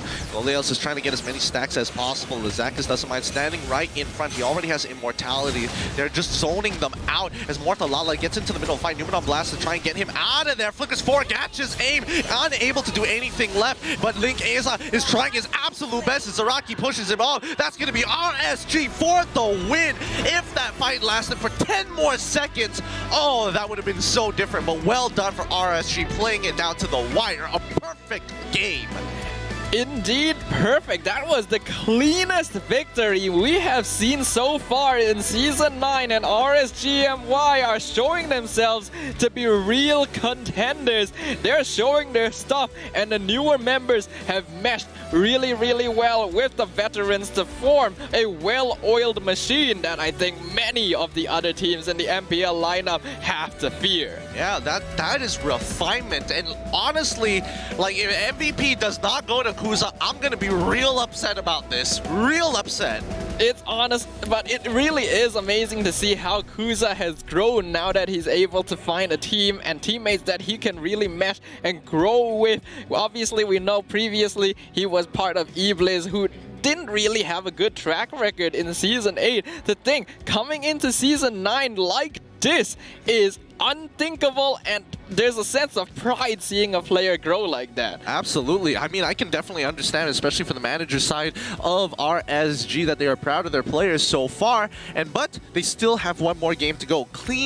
Just clean sweep it. Just 2-0 and end the week happy. Well, Team Caracal will have something to say about that. There is a reason they are called the All-Star Team. These players are not going to go down without a fight. But with the sort of coordinated and clean gameplay we've seen from RSG MY, it's going to be an uphill climb. Honestly, when you're looking at the analysis of the game, right, it really came down to two big moments that put Link Asa out of the game. Number one, losing his purple buff, and as well from the simple lead up, and it sounds really dumb, but losing a Litho Wanderer. The smallest of interactions costed him so much in the long run, but let's look here at the item builds. It is actually pretty incredible to see how a single lost Little Wanderer kind of led to them losing the entire game. But yeah, looking at the item builds here, RSG MY were so far ahead of Team Caracal. They had 10 kills to only 1 on the opposite side, and so many of them already have 3 or 4 items by the end of the game. In comparison, at most, Team Caracal had 3. Oh man, it was a roll. It was a roll. 14 minutes into the game, 3 of the members from the side of RSG MY are level 15, and Izanami didn't hit level 15 because he died. That's the only reason why he's not level 15. Zakas, he's a support. What do you expect from him? Yep, and Kuza, look at his farm, 11,000 net worth. This is perhaps some of the most efficient Hayabusa jungling we have seen. Kuza has already demonstrated previously when they won 2-0 against TODAK that he is a jungler to watch out for, and now he's truly cemented that fact. Absolutely. Just wow.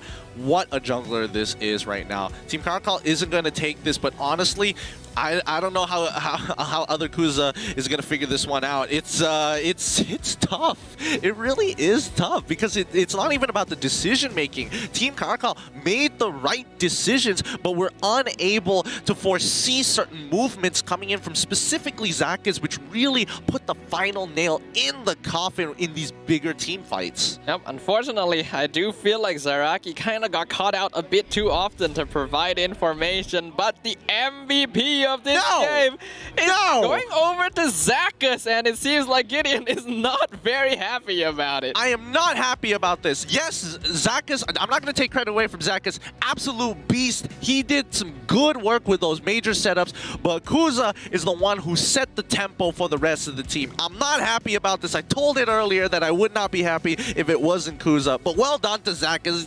Give credit where credit is due. I'm still upset.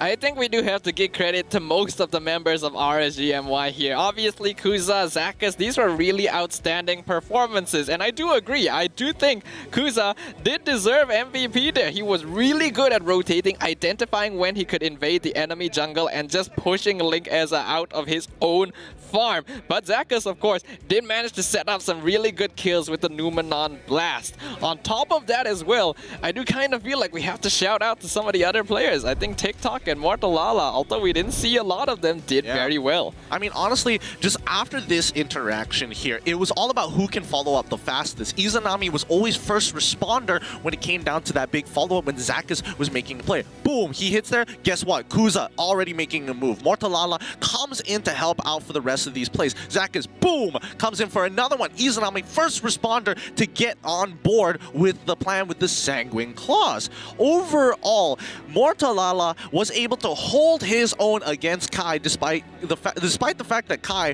was trying to put as much pressure in a losing matchup as possible. And even TikTok against Loliels, he was given a very good matchup against him with that Claude. So personally, I do think Team Caracal, if they wanted a better matchups, they had to focus on that draft. It's the small interactions that made it so easy for RSG to get that role. But at the same time, I don't necessarily think that Team Caracal had a bad draft. I feel like it could have been perfectly solid, and if the tables were turned, it was still very 50-50. I think a lot of it did actually just come down to how much better RSG MY were playing. I mean, it's small small advantages. For an example, like Beatrix into Claude. Claude is not expected to win that matchup, but Lolios did pretty okay in his own right. But had he had a better matchup, there could have been more control. That's true. The composition just needed somebody that could shred and peel for Roger to jump into that fight, and that Blazing Duet fulfills that role. Yep, and unfortunately as well, Linkeza is the type of jungler that does need his team to play around him a little bit to ensure that he does get that farm. We saw that from Zaraki, but usually you'd expect the mage to be able to contribute a little bit as well. And since they were playing with the Sicilian, that meant that AIM needed to actually take time to farm before he could join and start taking fights together with the Roger. Not to mention, they had a Claude as well, so yes, it was a little bit greedy. Yeah, it was, but what can I say about it? It was generally well played for RSG, and I think Team Caracal, there's nothing much you can really say about it. Certain things could have been done a little bit more refined, but at the end of the day, we got to be celebrating just like how we're celebrating with Nescafe. Guys, scan the QR code down below and get yourself a sweet discount on some of your favorite flavors of Nescafe, especially since if you had a long day and you're tuning in and you're like, man, I want to watch this game. I'm excited for it, but I'm a little too tired. Nescafe has got you covered. Yep, if you're already a fan of Nescafe, then make sure, use the QR code, use the promo code, get yourself a special deal on your next can of Nescafe, and it will keep you active and energized to witness what could potentially be the end of this series. Yeah, I don't know. With a minute left, I think Team Caracal has to hit the drawing board on tightening up their own gameplay, and more importantly, so giving those small advantages in towards the draft. Once they wake up from that, I think this is going to be a lot more even than what people would have expected. But just in case you just tuned in, here's the previous match recap in terms of damage dealt. RSG 1-0 against Team Caracal. We can see that the most damage done was by Kuza on the Hayabusa. He was making some really good plays across the map, participating wherever was necessary. But Lolios actually did quite a lot of damage himself. We saw during some of those fights, the Blazing Duet was actually dishing out quite a fair bit of DPS towards the members of RSG MY. I mean, yes, but how in the world does Zakas have more damage than Paquito, or more Lala on Paquito? I don't get it. Where do those numbers come from? How did he get this? Well, firstly, he hit a fair number of people with the Numenon Blast, but also his single target stun is actually a lot more painful than you would think. And we saw Zakas moving around the map a lot with Izanami. To be fair, he did have a cursed helm as well, so I suppose that's... I'm not 100% convinced about this. A little annoyed at how much damage he does, especially for a Lolita of all things. But hey, that's just the previous game here. 20 more seconds until the next draft for the upcoming game. Are there any adaptations that Caracal need to make or things to consider in the draft against RSG? I think it's time to play something that's a little more signature towards Linkeza. Again, while the Roger is a hero that he does play, there are more well-known Linkeza heroes, the Alucard, the Aulus, things that people don't really expect to bring into the jungle, but he can make work. Is this personal bias or actual thoughts here? Maybe a bit of both. A little of both. I get you there. Because the moment you say Alucard, I was like, he could have gone with Aulus there. That would have made a lot more sense. But anyways, Team Caracal is going to be on the first pick with RSG on the red side with second. Let's see how this draft is going to go. Immediately, the Assassins getting axed. Lancelot Ling, no more. Caracal recognized already that Kuza on the Ling is actually pretty scary, and Lancelot just in general is a pain to deal with. Caracal, though, being on the blue side means that they now want a chance to snatch out the Valentina for themselves, so it's going to be up to RSG MY to decide if they want to ban it. Oh, of course. No way they're giving it over to Team Caracal at this point. Now, Team Caracal, the interesting thing about this, Linkeza, he most probably knows how to play Fanny. So, is he going to let it go on purpose? Is Team Caracal going to purposefully ban out something like a Hayabusa or maybe even a Lilia? No, Matilda this time. And RSG, big questions.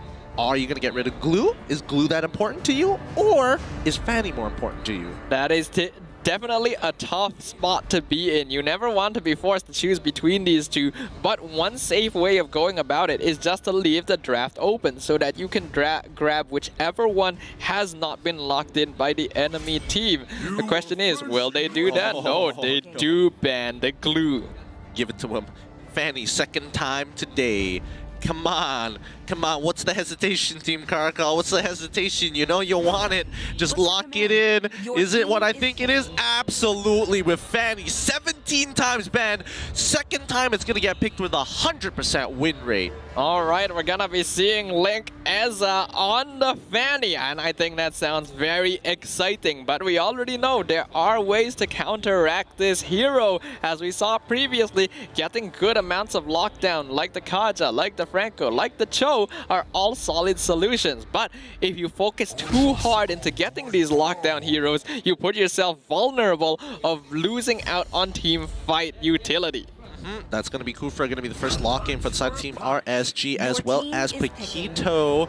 They are going to really consider having some good CC. The question is, can they land it on something as mobile as Fanny? Instantly, Kadita is going to get picked up for the side of Team Caracal, as well as the Ruby. Oh, interesting there. I think this is meant to make sure that RSG MY can't grab the Ruby for themselves, because this is a hero that would typically be an answer to have the crowd control needed to take down the Fanny. However, picking the Ruby into the Kufra is also not very ideal, because having to deal with that bouncing ball is never fun. Yeah, it's never really fun, but hey, I think at this point of time, Ruby is more of a utility-based hero, as well as being able to sustain, rather than working in tandem with Paquito, who's looking to be the executioner. But Archie, once again, we're seeing Izanami pick up onto Sicilian very, very quickly. This is a very fast draft here as we move on to the second phase. Next band is going to be Esmeralda. Alright, so that is removing that from the pool of Loliels. This was one of his signature heroes previously, so they just don't want to deal with it, especially since they have already shown that they are feeling the Paquito in the EXP lane. To respawn, Caracal now start banning out options for the gold lane, starting with the Brody. Okay, get rid of the Brody here to make sure that they can't stun down the Fanny. We're also seeing Barat getting banned out as well. Alright. Okay, I'm pretty sure they're having the time of their lives over at the BM side with Cortex casting, but let's see how Team Caracal is going to respond to this. Will they continue banning out the gold lane? Do they want to remove the Beatrix? TikTok was quite a problem with it in the last game, but even if they do, there's still plenty of options. The Popple and Koopa open in the pool. What other threats are Team Caracal looking at that RSG could bring against them? Yeah, I think Beatrix, personally, I think Beatrix is more of an issue compared to something like Popo and Koopa, because at least with Beatrix, you know, the AoE is really, really devastating once you get so deep into the enemy lines, in comparison to one person getting locked up and maybe one or two getting knocked up by the Alpha Wolf. Yeah, but having the Alpha Wolf would also be a very good solution to the Fanny, because it is a point-and-click stun as compared to many other options. And indeed, that is what RSG MY are going to lock in. There we go, Popo and Koopa here. Caracal, do you have an answer for this one? Personally, there are answers to Popo and Koopa, and one of them is really mechanically difficult to pull off, and that's Clint. Because with the trapping recoil, you are able to stop Popo from actually getting on top of you when the use of I'm Angry to mitigate the damage and not get stunned. There's also another Loliel's possibility, which is the Wan who has an inbuilt cleanse, so even if he does get locked down by the Koopa, he is still able to go in for it. Yuzong going to be the first choice coming out from Caracal, and indeed, it is going to be the Clint going up against the Popple and Koopa in the gold lane. Rather interesting. I mean, it's Paquito up again. Once again, it's Paquito up against Yuzong. Kai knows how to play the matchup. He's very comfortable with it. Doesn't really have to worry too much now. For RSG, on the other hand, they need to predetermine who is going to be the jungler. Is it going to be Paquito, or are they going to decide, you know what, we can farm heavy, we need to play for something early game, or do they have another option? Do they have a tank that's playable? Arguably, I would have thought that Barat would be the way to go, but they've already banned it for themselves. I mean, we also don't know for sure if the Paquito is going into the jungle, to which the Hayabusa is actually still open if Huza wants to play it again. And it looks like the choice. Oh, okay, it's going to be the Edith, so this is a Paquito jungle. All right, Paquito jungle. I know, the matchup Edith versus Yuzong. What's the matchup like? It should be... I personally feel like it should be Yuzong favored, unless the Edith plays it very well. Yes. Yes, because I feel like Edith is a little bit more predictable. There's a lot more versatility in terms of directional inputs you get from Yuzong. If you want to move backwards, you can. If you want to move forwards, you can. But there's a little bit of delay for a lot of the moves and a lot of the animations when you see from Edith in Phalanx form. Anyways, it's time for game number 2. Caracal want to take their revenge against RSG after a devastating game number 1. Let's get through these halls and have a look at the compositions one more time. Starting off with Team Caracal, a strong team fight composition, but most importantly, the overwhelming momentum that you can develop with that Fanny is going to be key. However, on the opposite side of the map, it's going to be RSG with a strong team fight lineup on their hands. Hopefully that's going to be enough as we enter the Land of Dawn. Game number 2. Ladies and gentlemen, currently we are looking at RSG MY as 1 game up. So Team Caracal are now fighting for a potential chance of evening things up so that they can secure victory. But will RSG MY allow that to happen? The game has begun. Looks like there's no invades happening from either side this time, playing a little bit more passively. Yep, and now I want to see how Link Aza takes advantage of the earlier sections of the game. Usually he is able to farm really quickly, but you can see with Fanny, it's a completely different story. You have one of the fastest rotations in the game, the highest early game damage ever, and even with Guza, he can recognize what fights he can and cannot win as RSG resets the Bugbear. It's very interesting that Kuza has just straight up decided that he does not want to contest the Little Wanderer at all. So that's going to give a little bit of EXP advantage over to Link Eza. Hopefully they will be able to make up that difference as the Paquito starts rotating down into the bottom side. Oh, this is good decision making. This is vertical jungling at its finest here. Link Eza looking for TikTok almost straight away, forcing him to flicker out of there. And even Link Eza, before he even flickers, knows he's going to get it for free out of TikTok. But now there is contention down on the bottom side as Kuza wants to be all the chain CC. He's gone. He's gone. They get their revenge onto Kuza as Team Caracal punishes him by the beetle. A great response by the rest of Team Caracal, recognizing that since Kuza isn't up in the top side of his jungle, he's probably looking to vertical jungle and instantly collapse on him for that first blood bounty. Okay, now the question is, how is Team Caracal going to push their advantage now? Link Eza level 4 as Kuza is only level 3. Now getting on top of his orange buff here, Link Eza decides to go and makes the choice of taking on the turtle rather than continuing his onslaught against Kuza up on the top side of the map. And this is classic Link Eza gameplay. He wants to get farm. He's only comfortable taking these fights when he knows that he is ahead of the enemy jungler, and that's exactly what has happened. He is now close to a full level ahead of Kuza, but he does have to back off after taking the turtle. So this will allow valuable time for the jungler on RSG MY to catch up. Yep, AIM is taking this time trying to control this wave against Izanami, who has to stay at a decent distance. But Zaraki and Zach is still going head-to-head, and Zaraki is very comfortable, but TikTok unfortunately loses his 1v1 against Loliels, and that's what I'm talking about. If you got the mechanical skill, you can win this oppressive matchup. Instantly, Team Caracal are rotating up top. They have their eyes on Zakas. A 4-man dive against this Kufra. He tries to jump in, doesn't get the stun. Unfortunately, misses the ultimate. And Link Eza just dives right past him. Casual flex coming in from Team Caracal. You can hear the noise they're making in the background. They are very happy after playing making a small mistake last game. They're not making any more this time, but now they're attacking Kai right under his turret, instantly picking him off. And that's Kuza as well as Morta Lala doing some good work. Zakas ends up missing his initial engagement here, but Link Eza doesn't want to go. Oh, wait, no, never mind. I take it back. He goes straight into the middle. He's already chunked 2. AIM, he gets him with a pen.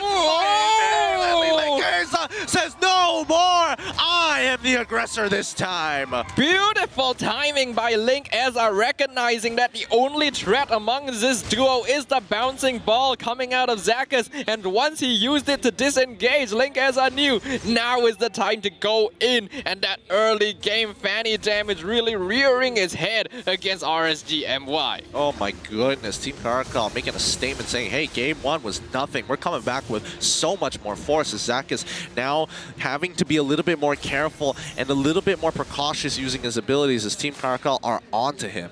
Yeah, this is not a good spot for RSG. The tables have completely turned in Team Caracal's favor, and they are showing that what happened in Game 1 was a one-time thing. They are now in a very comfortable spot, a 2k net worth advantage, but Zaka's gonna be able to find aim in the bush, but not quite able to follow up. Oh, wait, no, it's in trouble. And now Kai's in the middle of that fight. The Petrify locks down Zakas' TikTok. Unfortunately, cannot do much as Zaraki pulls him back. Mortalala is trying his best to hold on. Strong Makuza finds the initial play. What? Oh, my goodness. It's going absolutely insane as Linkenza manages to get out of the fight just in time. It's a 1 for 2 trade. It's, oh, my goodness. At least for RSG, they managed to get a couple of kills back. Yup, Linkenza gonna come out very much on top in that exchange, and now he's gonna continue growing the net worth lead. RSG MY, they are now the ones with the shoes on the other foot, and Team Caracal are gonna continue making their presence known. Yep, Mortalala very confident even though Linkenza is coming after him, but Zakas tries to turn this around. It's going to be the Breath of the Ocean knocking up an Ocean Oddity, gets knocked out of the way as Zaraki is trying to make the move away. Aim is unfortunately in an awkward spot, but manages to survive and finds the kill onto TikTok as Loliels will continue to punish. Flickers on forward and Linkenza with the follow-up. You can hear their screams in the background. There you go. They are unhappy about Game 1 and they are shouting back at RSG MY. Team Caracal turning things around and are now the ones in full control, steamrolling over their previous oppressors. This is what you call a revolution, ladies and gentlemen, and they are taking it with pride. They are going to be taking everything away from RSG MY, but the question is, can they make it? Zaraki is now going into the middle of the fight as Kai finds it. He finds 2 with the initial engage, but it's not going to be enough as they are stuck close together. Don't they find the punish? No, they don't get a single kill off of that. RSG MY defend themselves from the dive, but they don't get any kind of gold from it. That is actually very bad for RSG MY. That was an overextension by Team Caracal that should have been punished. Their heroes were brought low without even requiring much work from the side of RSG, but they elected not to go for it as they believe they are too far behind. That is the truth, but sometimes you got to take these risks if you want to bring yourself back into this game. Oh boy, it's one of those moments where your friend is just telling you, he's low, he's one hit, he's one hit, he's one hit, and you're just like, nah, I don't trust you, man. I don't believe you, man. I'm not gonna believe in that call no more. RSG MY are just not willing to take any risks right now. They know they are behind and they don't want to take 2. Oh, hold on, the knockout onto the Bubble Cooper. TikTok instantly bursted down, killing spree thanks to the rough waves, and Team Caracal continue to celebrate with every inch they take. What the heck? I thought aim for sure was hit by Zakas there in that initial engagement, but I guess he was like half a pixel off. Oh! Oh! Wow, Loliel's just gonna disrespect him as the Ocean, Breath of the Ocean on top of Mortalala. He's trying to get on out of there, but no, Zaraki is gonna keep him in place, forcing out that flicker, but Linkenza, he's gonna back away. He sees the bouncing ball. He's like, nope, I'm not gonna fall for that trap. That's actually really smart there. Typically, you would see a Fanny instantly go in for that sort of kill. It's basically free, but very wisely identifying the danger of the bouncing ball. If he had flown in, he might have actually been locked down under the tower. So, good discipline from Linkenza. He may be screaming his guts out on stage, but as you can see in his gameplay, an absolute cool-headed savage.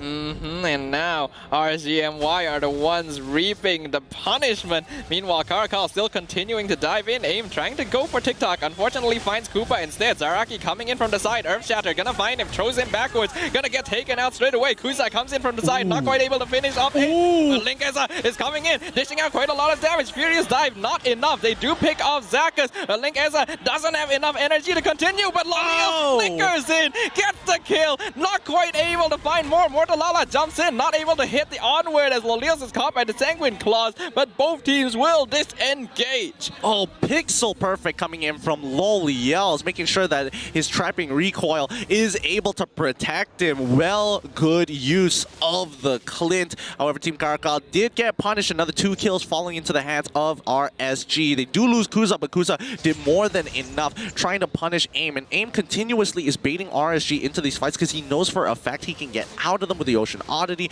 and more importantly with the rough waves, it just buys him that extra bit of time to allow Team Caracal to send in the reinforcements. Team Caracal right now just has a really strong team fight presence, even though their team lineup doesn't really have that much AoE. It's still enough because their heroes are individually very strong right now thanks to the gold advantage they have, and individually have ways of escaping from dangerous situations, whereas RSG MY do very much need to fight together as a team. Yep, as Team Caracal maintains that side, maintains their continuous pressure. You can see that Kuza doesn't want to fall off against Link Aza. He's going in towards the enemy jungle. He's making sure he is split pushing. He's gaining pressure across the map to pull attention to himself. But Team Caracal will not bite onto these baits. They are going to continue putting the most important heroes up on the chopping block, and that is going to be Izanami as well as TikTok. Considering Team Caracal's movements, Kuza could have actually stayed in the bottom lane a little bit longer to continue pushing. Unfortunately, he doesn't have the global vision that we have, and thus was afraid of the fact that members of Team Caracal might be coming down to pick him off. And they certainly cannot afford to lose any members right now when the Lord is about to push up the top lane. Yep, Team Caracal doing some very good moves here. They are whittling down and chopping down the mid wave. They're going to be clearing up that bot wave really, really quick as well, trying to sync up the waves together. Although they may have cleared up the mid wave a little too quickly, but no, Zaraki 5-2 and immediately punishing them all into the middle of the fight. Izanami is trying his best to try and get as many kills as possible, but Link Aza cuts him down right from his feet. There goes his knees, and Team Caracal are going to be knocking on the door of RSG MY, bringing this game 1-1. Yep, there's nothing that Zakas can do. Team Caracal take the victory with pride. They are feeling ecstatic about the current situation. After a one-sided game in favor of RSG MY, Team Caracal just stand up and say, we can do it too. Oh my goodness, that's some mobile legends that you want to watch coming in from the MPL MY. This is what we love to offer. Fast games coming out from one side to the other. Only statements need to be made. My goodness, clean gameplay overall. It's almost incredible to imagine that these were two different teams, two different victories, but it just goes to show these teams are here to fight. They're here to make a statement, and no matter how evenly matched they may seem, the moment a single thing goes wrong, they're ready to snap at their heels. It really is nasty. That was a brutal game, and it all came down to what the draft was, and TikTok did not have a fun game this time. Now, it's so incredible as well, considering that Popol and Koopa is one of the safer marksmen that you can draft. It's just Team Caracal consistently diving into the backline. Unfortunately here, Kuza wasn't quite able to play at the same level of performance we came to expect of him. Perhaps it's the Paquito jungle effect yet again, but who knows? Either way, really well played to Team Caracal. Again, this game came down to a couple of small advantages being earned by Team Caracal. Number one, the solo kill from a Clint. Lolios mechanically is just an absolute beast in lane and was able to get that solo kill against TikTok, which put him a level down throughout the next 6 minutes of the game. And from then on, it's just an ever-overwhelming snowball just rolling down upon you. The players on the side of Team Caracal are all-stars for a reason. As long as they can get those ideal lane matchups where they are favored, they will absolutely dominate the game. And of course, who can forget Link Eza on the fanny, just dashing around causing chaos. Yeah, they played well. Like, Zaraki understood his role. AIM decided to be a little bit of a bait to allow Zaraki and Kai to look for these bigger counter engagements to bait out spells out of RSG to allow Lolios and Link Aza to become God King executioners and started mowing them down. Yep, unfortunately in this case, I think RSG MY just lacked a little bit of that early game damage, because the only one that's able to really output that damage in the early game is Kuza. Obviously, you're not going to expect much from the tankier heroes like Kufra as well as the Edith, and the Cecilia on the Popol and Kufa will need time to get up and running. So they just need to choke out Kuza and prevent him from farming in the jungle. And they did exactly that. Our MVP now coming in is going over to Link. You can hear the shouts in the back of the room. They are happy about this. With a match GPN of 784, it was quick games for 5-0 and 4. Match KD8 with a 53% match KP. Yep, there's a reason this hero is banned so often, being picked twice and 100% win rate in the hands of two different players. Fanny is just such a nuisance on the land of Dawn. Her mobility, her damage, and the ease of access to it through just having the purple buff make her a true contender for the most obnoxious heroes on the land of Dawn. Oh, absolutely destructive. Let's look at the highlights just in case you missed out a banger of a match there. Instant read down on towards the bottom side was such a good move from Team Caracal that RSG didn't think ahead to actually take into account here. Most importantly, the priorities of trying to protect TikTok did end up costing them, as Team Caracal already had a very eventual lead pushed from the mid lane. Yep, and Team Caracal recognized as well that their team would be stronger towards the first few minutes of the game, especially upon hitting level 4. So once that point happened, they just instantly moved in and continuously choked out the members of RSG MY, not allowing their scaling heroes to come online. Oh boy, I mean, if this game dragged on a little bit longer, I think even Izanami would have been able to do something a little bit more, but it's just the limitations of the hero and just the great team coordination coming out from Team Caracal of their mechanically talented players. I mean, look at that! The timing of when they waited for Zakas to not be in position or have the bouncing ball was superb. Yep, and then you could see in the backline as well, Linkeza just jumps in, takes care of Izanami, and jumps out without caring about the tower aggro at all. That's perhaps the easiest crystal takedown we have seen, simply because no one was left alive to stop it.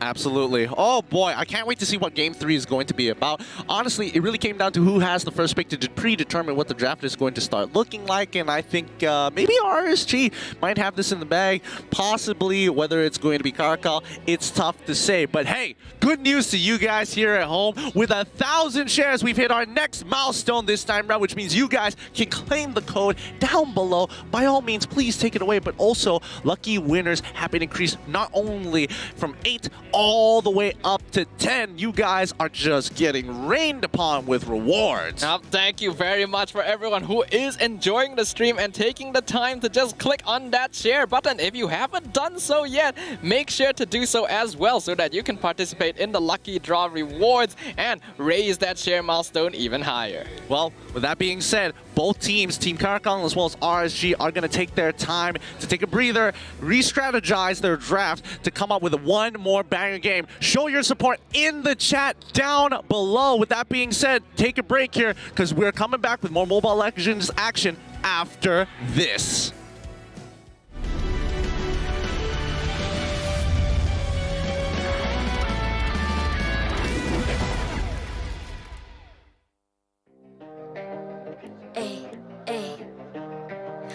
I'm a rock star. Yeah, rock star. Ay, I'm a rock star, baby. I'm a rock star. I'm a rock star. I'm a rock star. I'm a rock star. Panggil aku rock star. Ini kejohanan kita semua orang rock star. I'm a rock star, baby. I'm a rock star. I'm a rock star. I'm a rock star.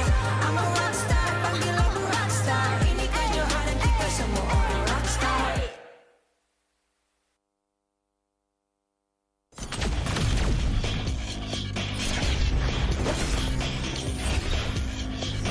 Mission completed.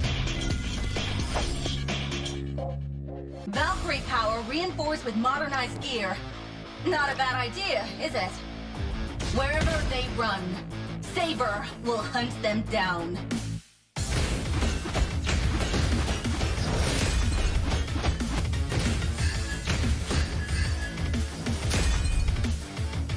Forge a lock on!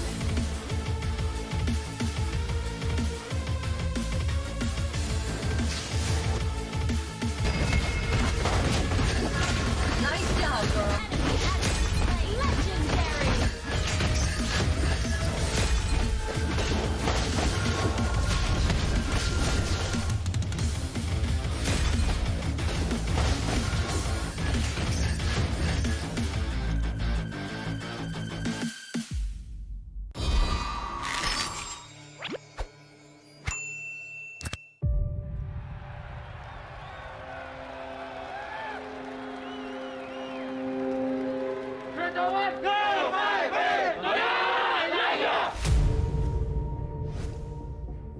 So, diorang dapat pelbagaikan lagi gameplay diorang dan Angka yakin dua-dua tim ni boleh pergi sangat jauh dekat MPL. He actually pushed everyone to harder, could be more stressful. Pushes the limit of Mobile Legends in terms of meta, in terms of players' mentality, in terms of stamina. This is how you be a professional player. Esme OT, skill satu dia dah mati, mah. Terus ini for apa? Malaysian meta is very chase the dopamine sort of meta. You perlu telan rasa pahit tu supaya you boleh rasa kemanisan yang akan datang. Our meta is more focusing on helping or contributing dekat marksman supaya dia boleh, orang kata istilah fat, untuk win the game. Pergi mana-mana region, any part of the world, kita orang boleh perform.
I'm a rock star. Yeah, rock star. Ay, ay, ay. I'm a rock star, baby. I'm a rock star. I'm a rock star. I'm a rock star.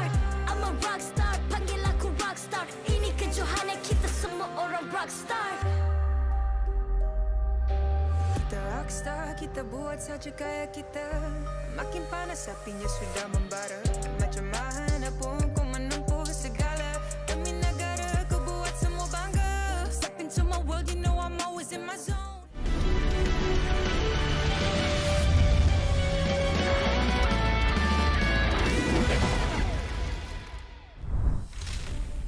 Both these teams have demonstrated the capability of completely taking over the game against their opponents, but with two such evenly matched teams bringing it yet again to a Game 3.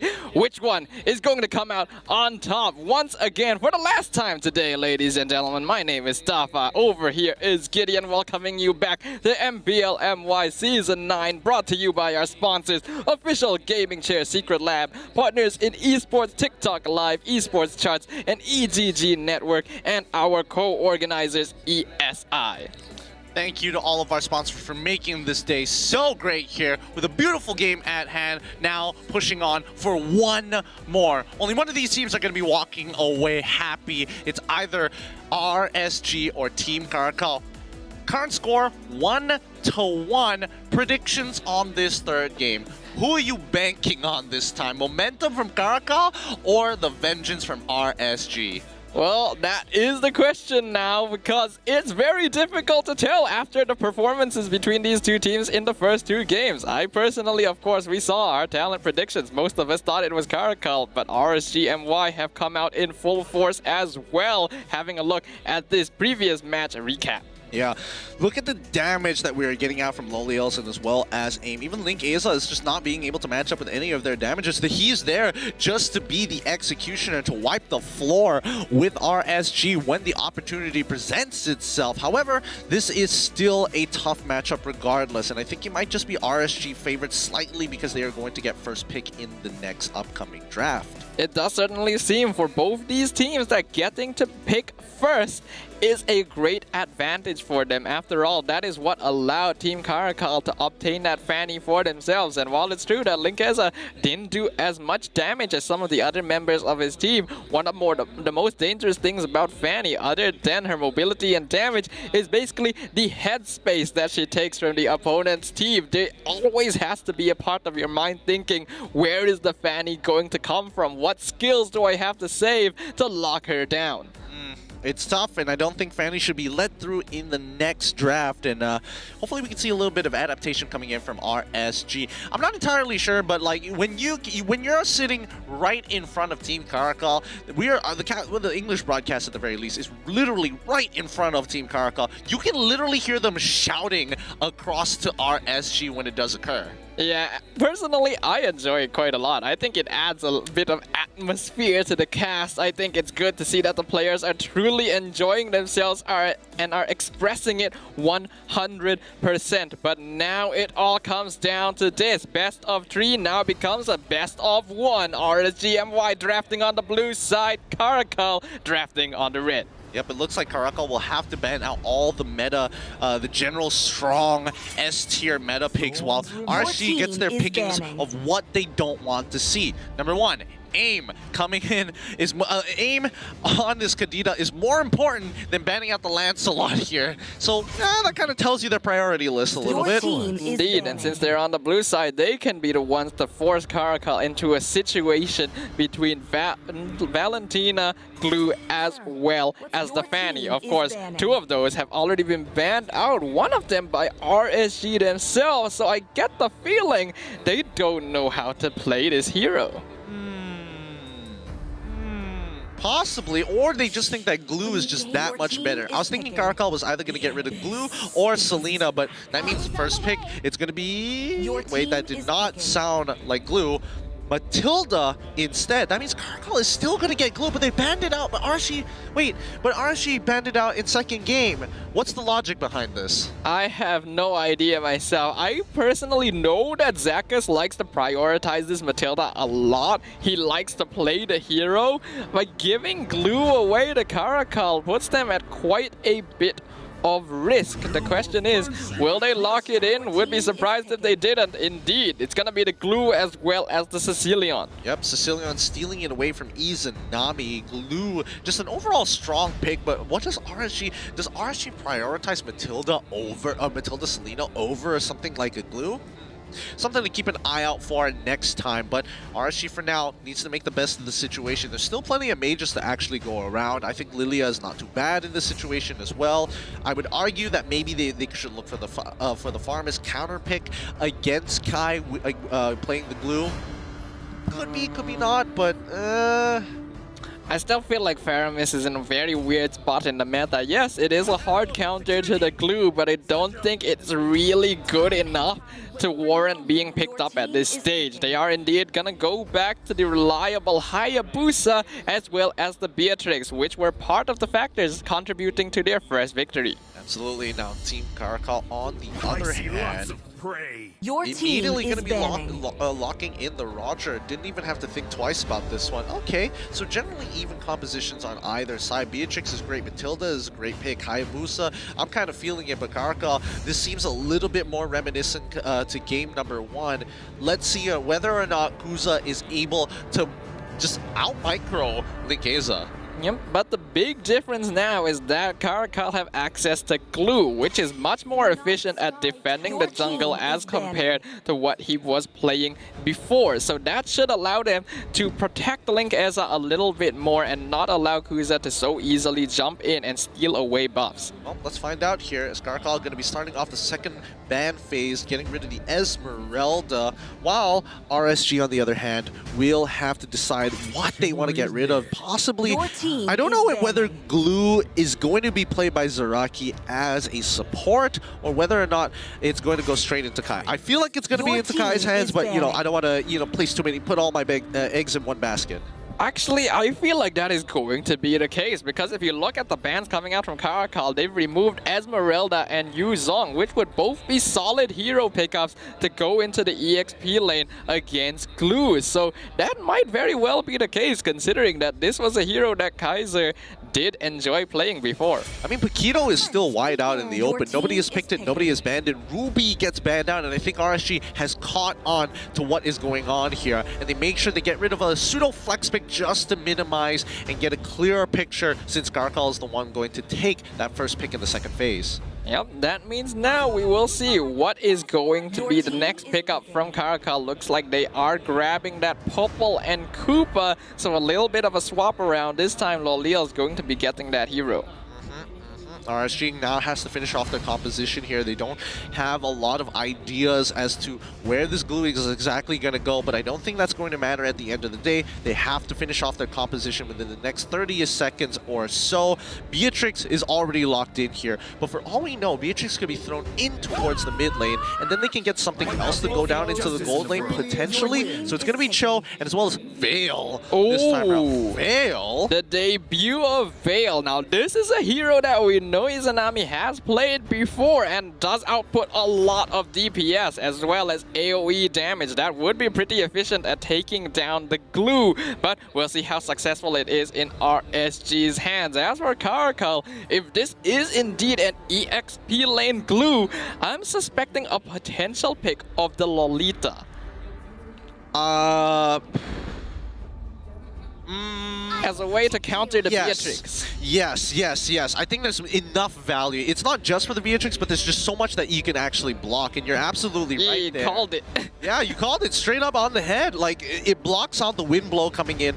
It blocks out the wind blow coming in from Veil. It also blocks the Soul Bloom coming out from Matilda as well, and a majority of the weapons coming out from Beatrix. So this is going to be one interesting matchup here, as RSG, I think, are kind of at the disadvantage against Caracal. Yep, this is going to be an interesting one, especially Mortalala playing on the Cho in the side lane. I am wondering if that is going to be a tank Cho or a damage Cho. But overall, Team Caracal have the more durable lineup with the Lolita and the Glue, whereas RSG MY have the more damage-based lineup with Hayabusa and the Beatrix. We will find out which one comes out on top. It all comes down to this, the third game in our final series of the day, RSG MY. Lots of damage. We're gonna see Kuza once again on his signature Hayabusa, as well as the Beatrix and Veil to back up in terms of damage. But RSG MY, they've got the Guardian's Bulwark there to block it up. The split to cause chaos. Will it prove to be sufficient? Let's find out here in our final game of today. It's going to be RSG on the blue side up against Team Caracal on the red. Let's see who's going to be walking away with the 2-1 as the game has begun. All right, so from the emblems, we can see that Mortalala is indeed going for a tank Cho, so it's not going to be full damage. So smart.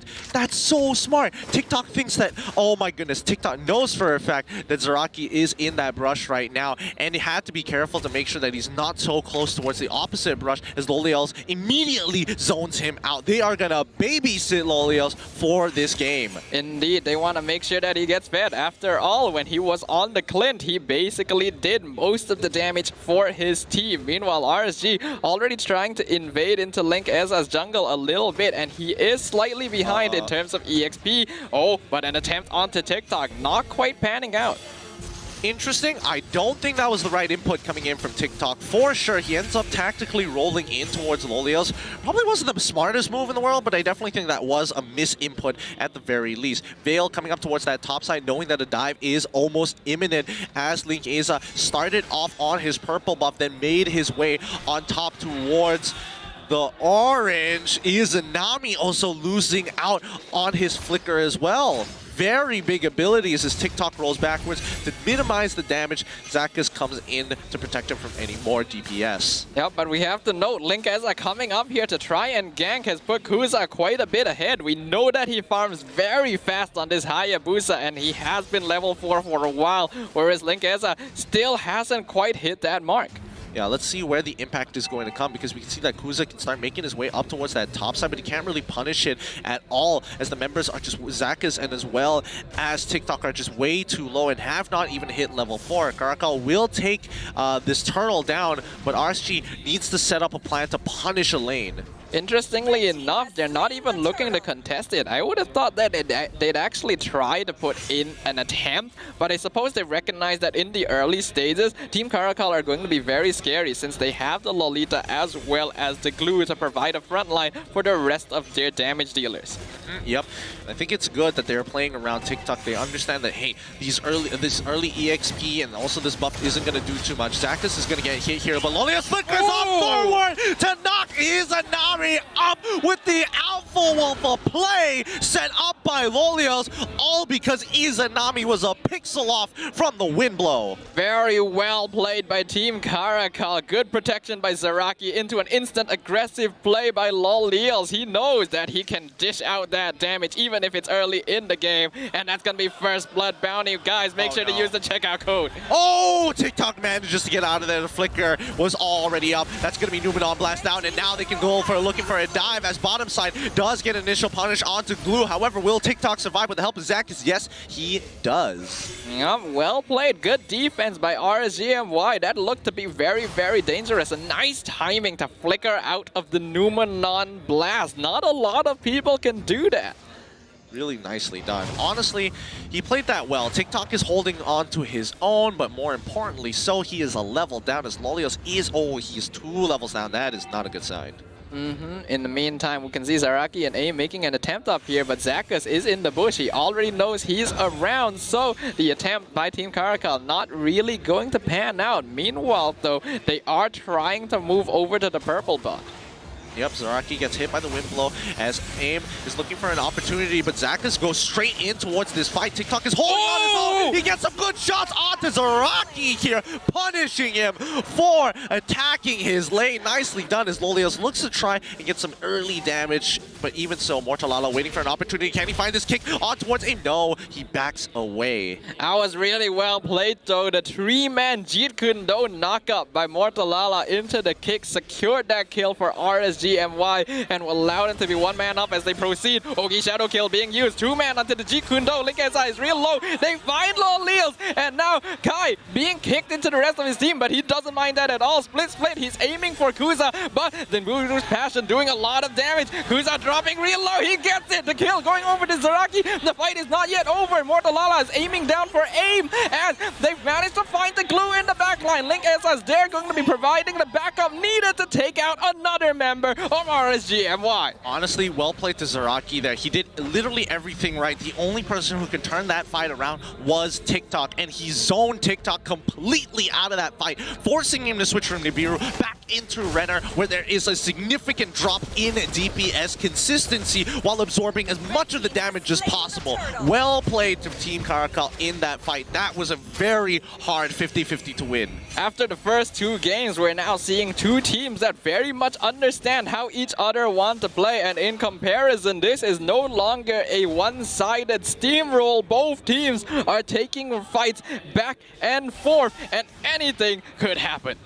Yep, Kai's trying to clear up the lane as quickly as possible as Izanami has switched his focus from top side to bottom. They sacrifice it here as they have high ground defense, but TikTok is getting zoned out once again by Zaraki. They're going to be losing a tier 2 in response. That is the counter of Lolita against the Beatrix. Unfortunately, when all of your attacks can get through the shield, it can be rough to play against it. The bottom side gank not working out for RSG as well. Very good choice by Kai to decide to go for the split instead of retreating, which would have gotten him caught in the windstorm. Mortalala taking all the damage here, getting locked into the ground. Numenor blast as well, even flickering forward for it. Was that worth it? I'm not sure as they go in. Oki Shadow Kill is being used. Zakas walks forward. Nibiru's Passion is mitigated. Nobody Everybody really got hurt. Zakis has to run, and he manages to survive. Team Caracal so healthy as they use the conceal. Windblow comes out. They lose a tier 1, and Team Caracal will not stop the aggression. 40 more seconds until the turtle comes up, and that's when Caracal calls it quits. I honestly cannot believe there were no casualties in that fight. There was a 3-man sanguine clause by AIM.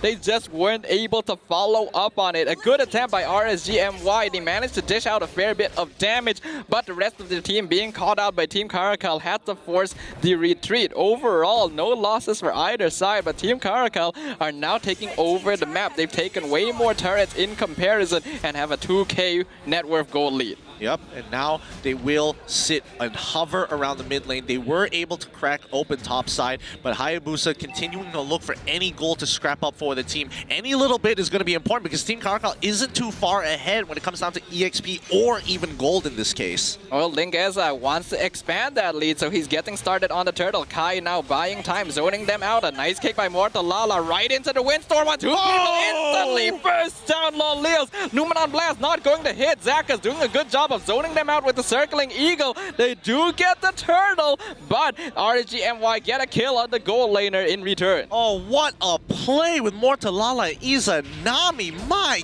goodness, that was such a genius play. Mortalala even expanding his own flicker to make sure it secures that kill on towards Popo and Koopa. Loliels is probably fuming after that one. Yep, but no one can blame him. It's always really rough when you are the target of the Way of the Dragon right into the Veil ultimate. There's not much you can do to escape from that. And if RSGMY can play around that combo, they'll be able to get very easy pickoffs. Well, here we go. RSG once again going to be attacking Zaraki here as they're struggling for control. Right now they're down. They're currently down 3 turrets against them. RSG needs to get some structural gold back.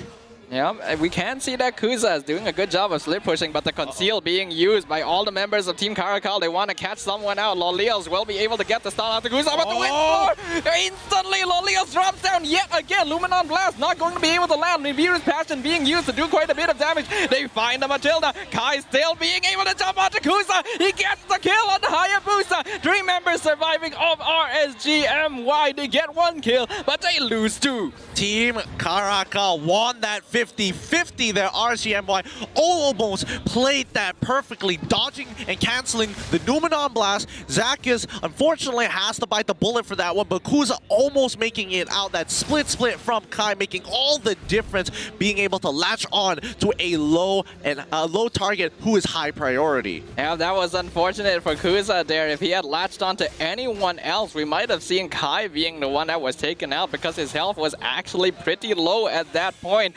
Unfortunately, the Hayabusa became the target and ended up winning the fight over for Team Caracal. Now, the Lord is officially on the field, and both teams are very interested in securing it. Yep, I mean, this first initial Lord usually isn't highly prioritized, but especially when they're in this stalemate, they need to start developing this lead. 3 turtles under the belt of Team Caracal, and even Loliel's able to get a Malefic Roar. That's going to be some significant damage for those who are building up that armor.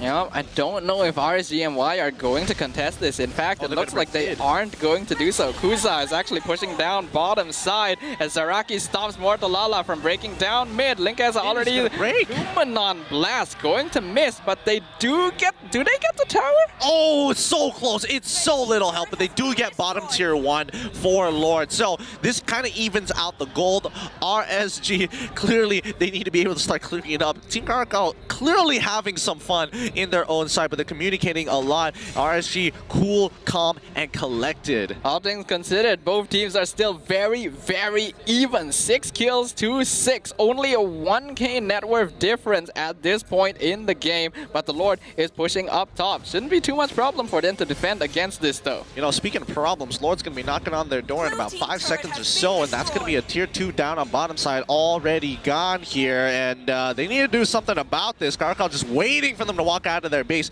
TikTok has some good high ground defense. Let's see it put to use here. Sanguine Claw doesn't exactly connect. Newton on blast. Zaraki, he wants it, but Mortalala gets the cancel. He gets hit by the I'm Angry, but the inhibitor turret is going down so fast as Zaraki blocks all the shots. TikTok has no clear shot. Wind blow. Oh, the combo with the wind blade. They find an opening, and now they're taking and biting on their prey. RSG is looking to crack open Team Caracal as Lolios is already down. The Zaraki knows that he's dead, but he's making a run for it. They sacrificed 2 members when RSG could have taken all of them. That was a massive turnaround right there. Beautifully played by Izanami, getting all of those members of Team Caracal in the windstorm. If he hadn't managed that, they would have been in a really tough spot, but things have just turned around and they've maintained their net worth difference. Now RSG are the ones who can start extending their pressure over the map since the many members of Team Caracal were taken out.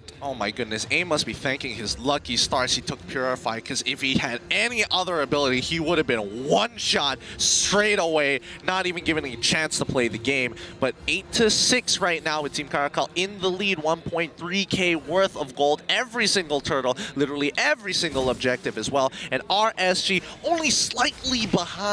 Mortalala going on to Zaraki, gets the stun back in return. Kai looking for a point of entry, gets the split. He's going to be able to jump on top of Izanami. They want to get this Veil. Kai flickers forward. Mortalala gets dragged back by the guiding winds. He is absolutely fine. Meanwhile, Kuza will be able to escape with the quad shadow, but gets locked down by the alpha wall. Ogi's shadow kill has to be used for him to escape. Loliel's actually taking quite a bit of DPS, but the stun will secure the kill onto the Hayabusa. Meanwhile, Zack is jumping in the backline. Link is jumping into the front. Flicker with the Luminol Blast going to miss, but it doesn't matter because the shutdown. Triple kill going over the Link as he secures multiple members of RSG MY. Zakas and TikTok, the only survivors, as now Team Caracal push straight into the base. Triple kill going over to them. TikTok and Zakas have to try and defend, but will it be enough? All 5 members of Team Caracal just pushing into the base. They don't care. They're going for the victory, and they achieve it. Well done. GG, well played for Team Caracal in an extensive match against RSG. That could have been anybody's game. Well done to both teams. They should be proud of that performance. My goodness, I imagine that both teams and all of us watching are feeling absolutely exhausted after that game. But let's see what the players think in their very own mic check. Ujung bottom. Ini ada orang depan ni. Ni guys. Ni. Jaga belakang, loleh belakang. Tengok Yujon ni, Yujon. Loleh, talas kidul. Nice. Boleh ke ni? Boleh. Aku cover depan, santai. Dah flick. Atas dulu, kita main satu. Bawa. Hati-hati. Tengok aku. Bawa bottom dah pecah. Biar aku hidup. Aku ada Kim, steady kau. Jaga dia moret. Wow. Dapat. Wow. Pakai tono retri. Boleh datang atas, Miguel. Wow. Makan dia berpau. No boleh.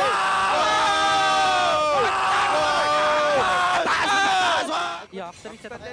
Aku ke bawah. Ada bel. Jom. Woi, mati woi. Wow. Terkau. Sedih dah baru. Makan tu. Kasih tahu. Masih ada satu. Naik dia game. Mari. Mil. Wow. Aku balik lo. Tolong cel. Woi, bel bas aku. Aku dapat. Tuh. 5-11 Matrix 5-11. Jangan naik. Bolen. Go. Bottom, Matrix. Stun Matrix. Itu dia perlawanan yang cukup sengit di antara RSG dan juga Team Caracal. Tahniah untuk pasukan Team Caracal. Sekarang Abeja bersama dengan Link Eza. Halo. Okey Link Eza, untuk match yang kedua tadi, Fanny tak di-ban. Patut ke tidak? Patutnya di ban Fanny sebab semua orang dah ban kan. Tapi ini diorang tak ban, kita ambil peluang lah. Betul. Jadi untuk soalan kedua untuk Link Eza, untuk game yang pertama tadi, apa yang jadi sebenarnya? Cuba cerita sikit. Apa? Game yang pertama tadi, apa yang telah terjadi sebenarnya? Game keberapa? Yang pertama tadi tu. Oh, yang game pertama tu terlampau semangat. Lepas tu kita orang salah spell. Oh, salah spell. Jadi game tu tak tahu apa jadilah. Okey, tak apa. Lupakan yang itu. Baik, jadi untuk Link Eza sendiri, mungkin ada apa-apa nak diucapkan kepada penonton ataupun pasukan GEEK FAM yang tim Karakal akan berjumpa pada minggu hadapan. Silakan. Nak ucap terima kasih kerana masih percaya pada kami lah. Walaupun dah kalah pertama game. Terima kasih semua. Baik, sama-sama. Jadi untuk ulasan lebih lanjut, untuk perlawanan di antara RSG dan juga tim Karakal, jom kita bersama dengan Lafel dan juga Adin. Take it away.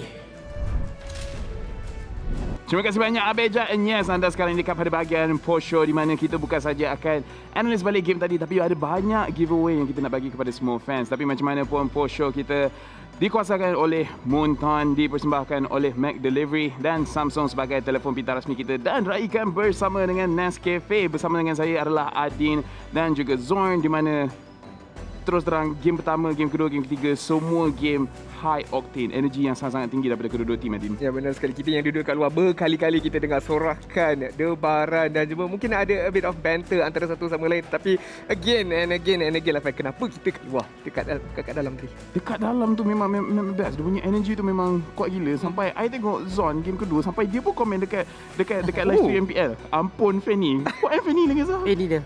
Gila. Tapi sekarang ni rasanya Zon, bila you dah tengok, you rasa macam Fanny pun dah memang patut semua orang ban ke? Sebab macam sesiapa yang dapat macam kuat semacam je. Buat masa sekarang macam semua orang dah reti main Fanny. Macam dulu kita tahu yang Fanny ni game ni mesti tak boleh pakai. Itulah. Sekarang semua orang dah start pakai, sur patut ban. Saya pun terkejut tadi masa time break, kita main rank, Adin pun boleh main Fanny. Saya terkejut, dia main Fanny, roam, petrify, sprint. Awak pakai sprint. Oh, saya salah spell. Macam game pertama ni. Macam Karakal tadi. Saya pun belum pernah dengar lagi. Oh, kita orang kalah tadi, kita salah spell. Jadi kita terus tak tahu apa yang terjadi. Tapi untuk kita tahu apa yang terjadi pada game ketiga tadi, apa kata Adin cerita pasal itemization untuk kedua-dua tim ni? Okey, kita lihat daripada pasukan RSG MY terlebih dahulu. Di fasa early game, kita nampak ada gerakan yang baik seperti game pertama, cuba untuk perlahankan farming daripada Link Eza, daripada Kuza cuba untuk pergi ke hadapan. Tetapi bezanya di sini, pemilihan hero. Zakus mengambil Matilda. Bagi pendapat peribadi saya lebih gemar lihat Zakus main hero seperti Chow, seperti Kufra yang boleh lakukan setup dengan lebih baik, dengan lebih mudah. Akan tetapi bila ada Matilda, setup dia tak nampak begitu efektif. Andai kata nak dibandingkan kalau dia main hero-hero yang berbeza sedikit. Ya, dan kalau kita tengok daripada segi spell juga, sebab tadi Link Eza pun dah cerita pasal spell, interesting juga di mana kat sini Glue dia menggunakan Petrify. Kebiasaannya kita nampak Glue pakai flicker, senang untuk dia flick ke depan untuk pastikan dia dapatlah tangkap sesiapa kan. Tapi kat sini dengan ada Petrify, ada extra crowd control kat situ, dan nampak gayanya macam dia lebih dia confident lah. Walaupun tanpa flicker dia masih boleh buat sesuatu kat dalam game ni. Kemudian kalau kita tengok daripada segi itemization, Izanami dan juga Aim dua-dua menggunakan scaling punya mage, di mana late game dua-dua mage ni akan jadi sangat kuat.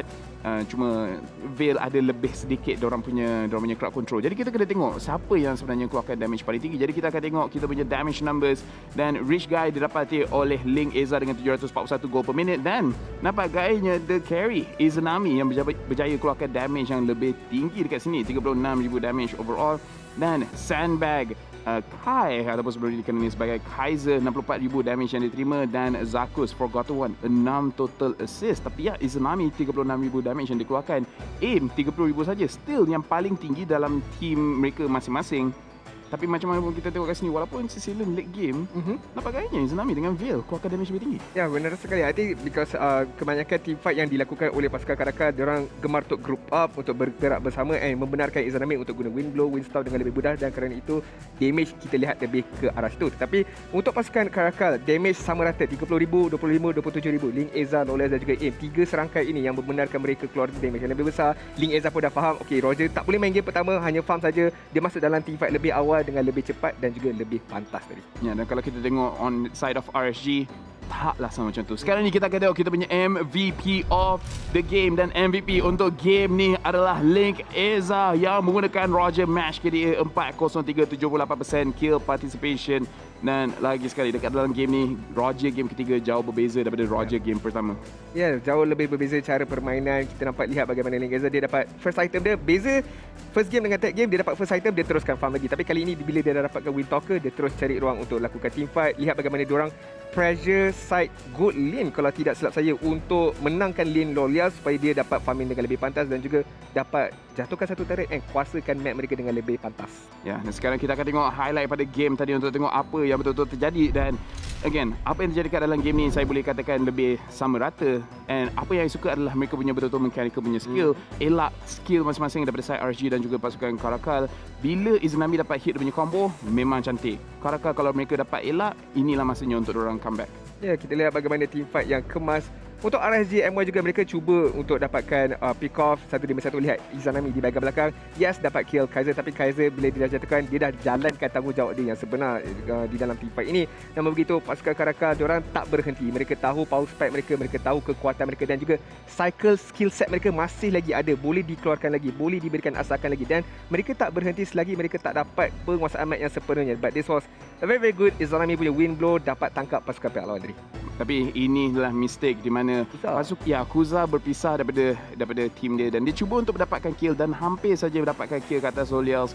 Dekat situ di mana kita boleh nampak Matilda juga pergi kepada bahagian belakang, tak berjaya. Dan bila tak ada orang nak menjaga Veil, Ling Izzah tanpa sebarang masalah berjaya untuk kill dan akhir sekali tim Caracal berjaya untuk endkan game. Sekarang ni kita akan tengok standings, kita tengok kat manakah tim Caracal berdiri. Dan masa sekarang ini kita tengok untuk grup B Red Esports di atas sekali.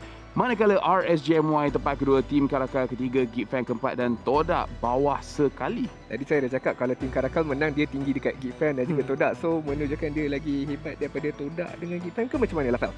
Congratulations kepada pasukan Red Esports di mana Red Esports saya rasa ramai orang tak menjangkakan tapi mereka dekat atas sekali. So paling power lah? So Red Esports paling power sekarang ni? Ya, betul. Alah, donasi dapat Penny. Itulah dapat Fanny, dapat Valentina. Tak ada aku rasa. Tapi bila kita cakap kat sini, game pertama Caracal diorang kalah sebab diorang apa nama dia? Salah spell. So dekat sini Zon, saya nak tanya sebab kita punya audience bila diorang tengok apa-apa e-sport punya tournament, diorang ada perception yang bila player semua jerit kuat-kuat, cakap kuat-kuat, ini semua kacau mental. Betul ke kacau mental? Ke rasanya macam kita tengah main, tim sebelah jerit kuat-kuat pun macam biasa je? Dia depends pada orang kot. Rasanya kalau orang tu terasa terganggu disebabkan jeritan enemy sebelah sana, maybe effect kot dalam game. Okay, untuk senang kita tanya dalam tim GEEK FAM sendiri, kalau lawan dengan sesiapa, kalau tim sebelah jerit kuat-kuat, korang affected ke pada korang macam biasa? Dia rasa terbakar. Rasa terbakar. Lepas tu rasa macam nak jerit juga. Tapi memang setiap kali kalau GEEK FAM main, diorang punya jerit memang memang kuat sangat. So bila GEEK FAM dapat bermain, and kalau tiket jual, make sure korang beli sebab again intense energy daripada kesemua tim dekat sini. And kita berdasarkan game tadi, Adin, kita kind of like make fun. Tapi buat sekarang memang nampak macam untuk grup B, Red Esports adakan Red Esports yang paling kuat sebenar-benarnya. Untuk minggu yang pertama, prestasi yang baik untuk memulakan perlawanan. Tapi kita kena tengok week yang akan datang, boleh ke tidak beliau daripada pasukan Red Esports teruskan prestasi yang mereka. Dan Zaid mungkin kena besarkan sikit hero pool, tambahkan lagi fighter di dalam skill set beliau sendiri lah. Ya, terima kasih banyak. Tetapi sekarang adalah segmen di mana disebabkan you guys tunggu sampai penghujung, ada banyak yang kita nak berikan kepada semua kita punya audience. Tapi first kita akan tengok jadual pada minggu hadapan. Ini adalah jadual pada hari Friday apa? Jumaat. Susah nak cakap bahasa Melayu ni. Hari Jumaat kita akan tengok GEEK FAM lawan dengan Caracal. First match pada hari Jumaat. Kemudian kita akan nampak SUHAZ Esports lawan dengan MLBB. So Zon, apa pendapat you about schedule hari Jumaat ni? Agak menarik lah. Kita boleh tengok ya yang GEEK. Adakah GEEK betul lemah daripada Caracal? Pedas. Bukan yang saya cakap. Dia cakap bukan kita. Tapi akan jadi persoalan juga. Pastikan korang tengok pada hari Jumaat. Sebab saya tengok kat komen juga, ada yang tanya, adakah Nelby akan kekal main dekat pada bahagian roamer ataupun adakah Sayajin yang akan bermain? Kita tengok macam mana Amox akan handle. Tapi kita ada soalan lain untuk kita punya audience, di mana hero manakah yang digunakan oleh TODAK yang mendapat MVP pada kemenangan pertama mereka di M3 Group Stage. Kalau anda tahu jawapan dia, kita ada A. Lancelot, B. Kagura, C. Nathan. Scan QR code dan jawapan dia adalah dia punya kod. You guys boleh dapatkan hadiah. Dekat sini, I dah tahu dah jawapan. Tapi Adin, kalau you kena teka. Yang mendapatkan MVP kemenangan pertama, saya rasa macam C. Nathan. Salah. Zon agak-agak. Dia bukan Nathan sebab dia jawab Nathan salah. Lepas tu Kagura pun bukan. Jadi Zon agak-agak siapa? A. Lancelot. Betul. Wow. Kenapa dia boleh betul, awak boleh salah? Saya salah spell lah tadi. Nak buat macam mana? Betul. Salah spell ni memang Efek.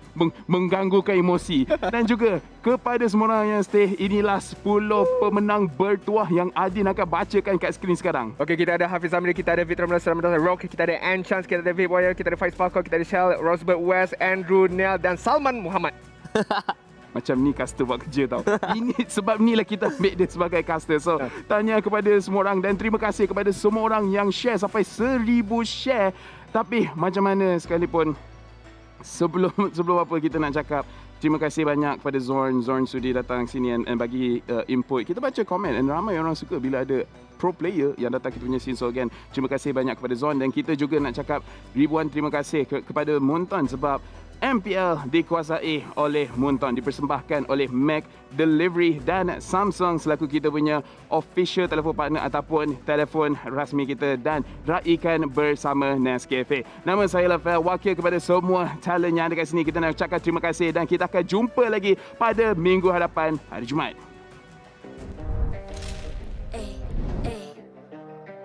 I'm a rock star. Yeah, rock star. Ay, I'm a rock star, baby, I'm a rock star. I'm a rock star, I'm a rock star. I'm a rock star, panggil aku rock star. Ini kejohanan kita semua orang rock star. Kita rockstar, kita buat saja gaya kita. Makin panas apinya sudah membara. Macam mana pun ku menempuh segala. Demi negara ku buat semua bangga. Step into my world, you know I'm always in my zone. You know I got my team, no I'm never alone. Bring out my best, buat yang terbaik. Jadi juara perlahan kita naik. Get on my way, aku nak push, naik jadi lebih bagus. Jadi hero, ku ada skill. Berapa banyak musuh aku dah kill. Ramai cuba mencabar, cause they envy me. Tiap game aku pasti jadi MVP. Easy. I'm a rockstar, baby, I'm a rockstar. I'm a rockstar, I'm a rockstar. I'm a rockstar, panggil aku rockstar. Ini kejohanan kita semua orang rockstar. I'm a rockstar, baby, I'm a rockstar. I'm a rockstar, I'm a rockstar. I'm a rockstar, panggil aku rockstar. Ini kejohanan kita semua orang rockstar. Tengok nanti siapa yang juara. Ni peluang kita bawa bulan.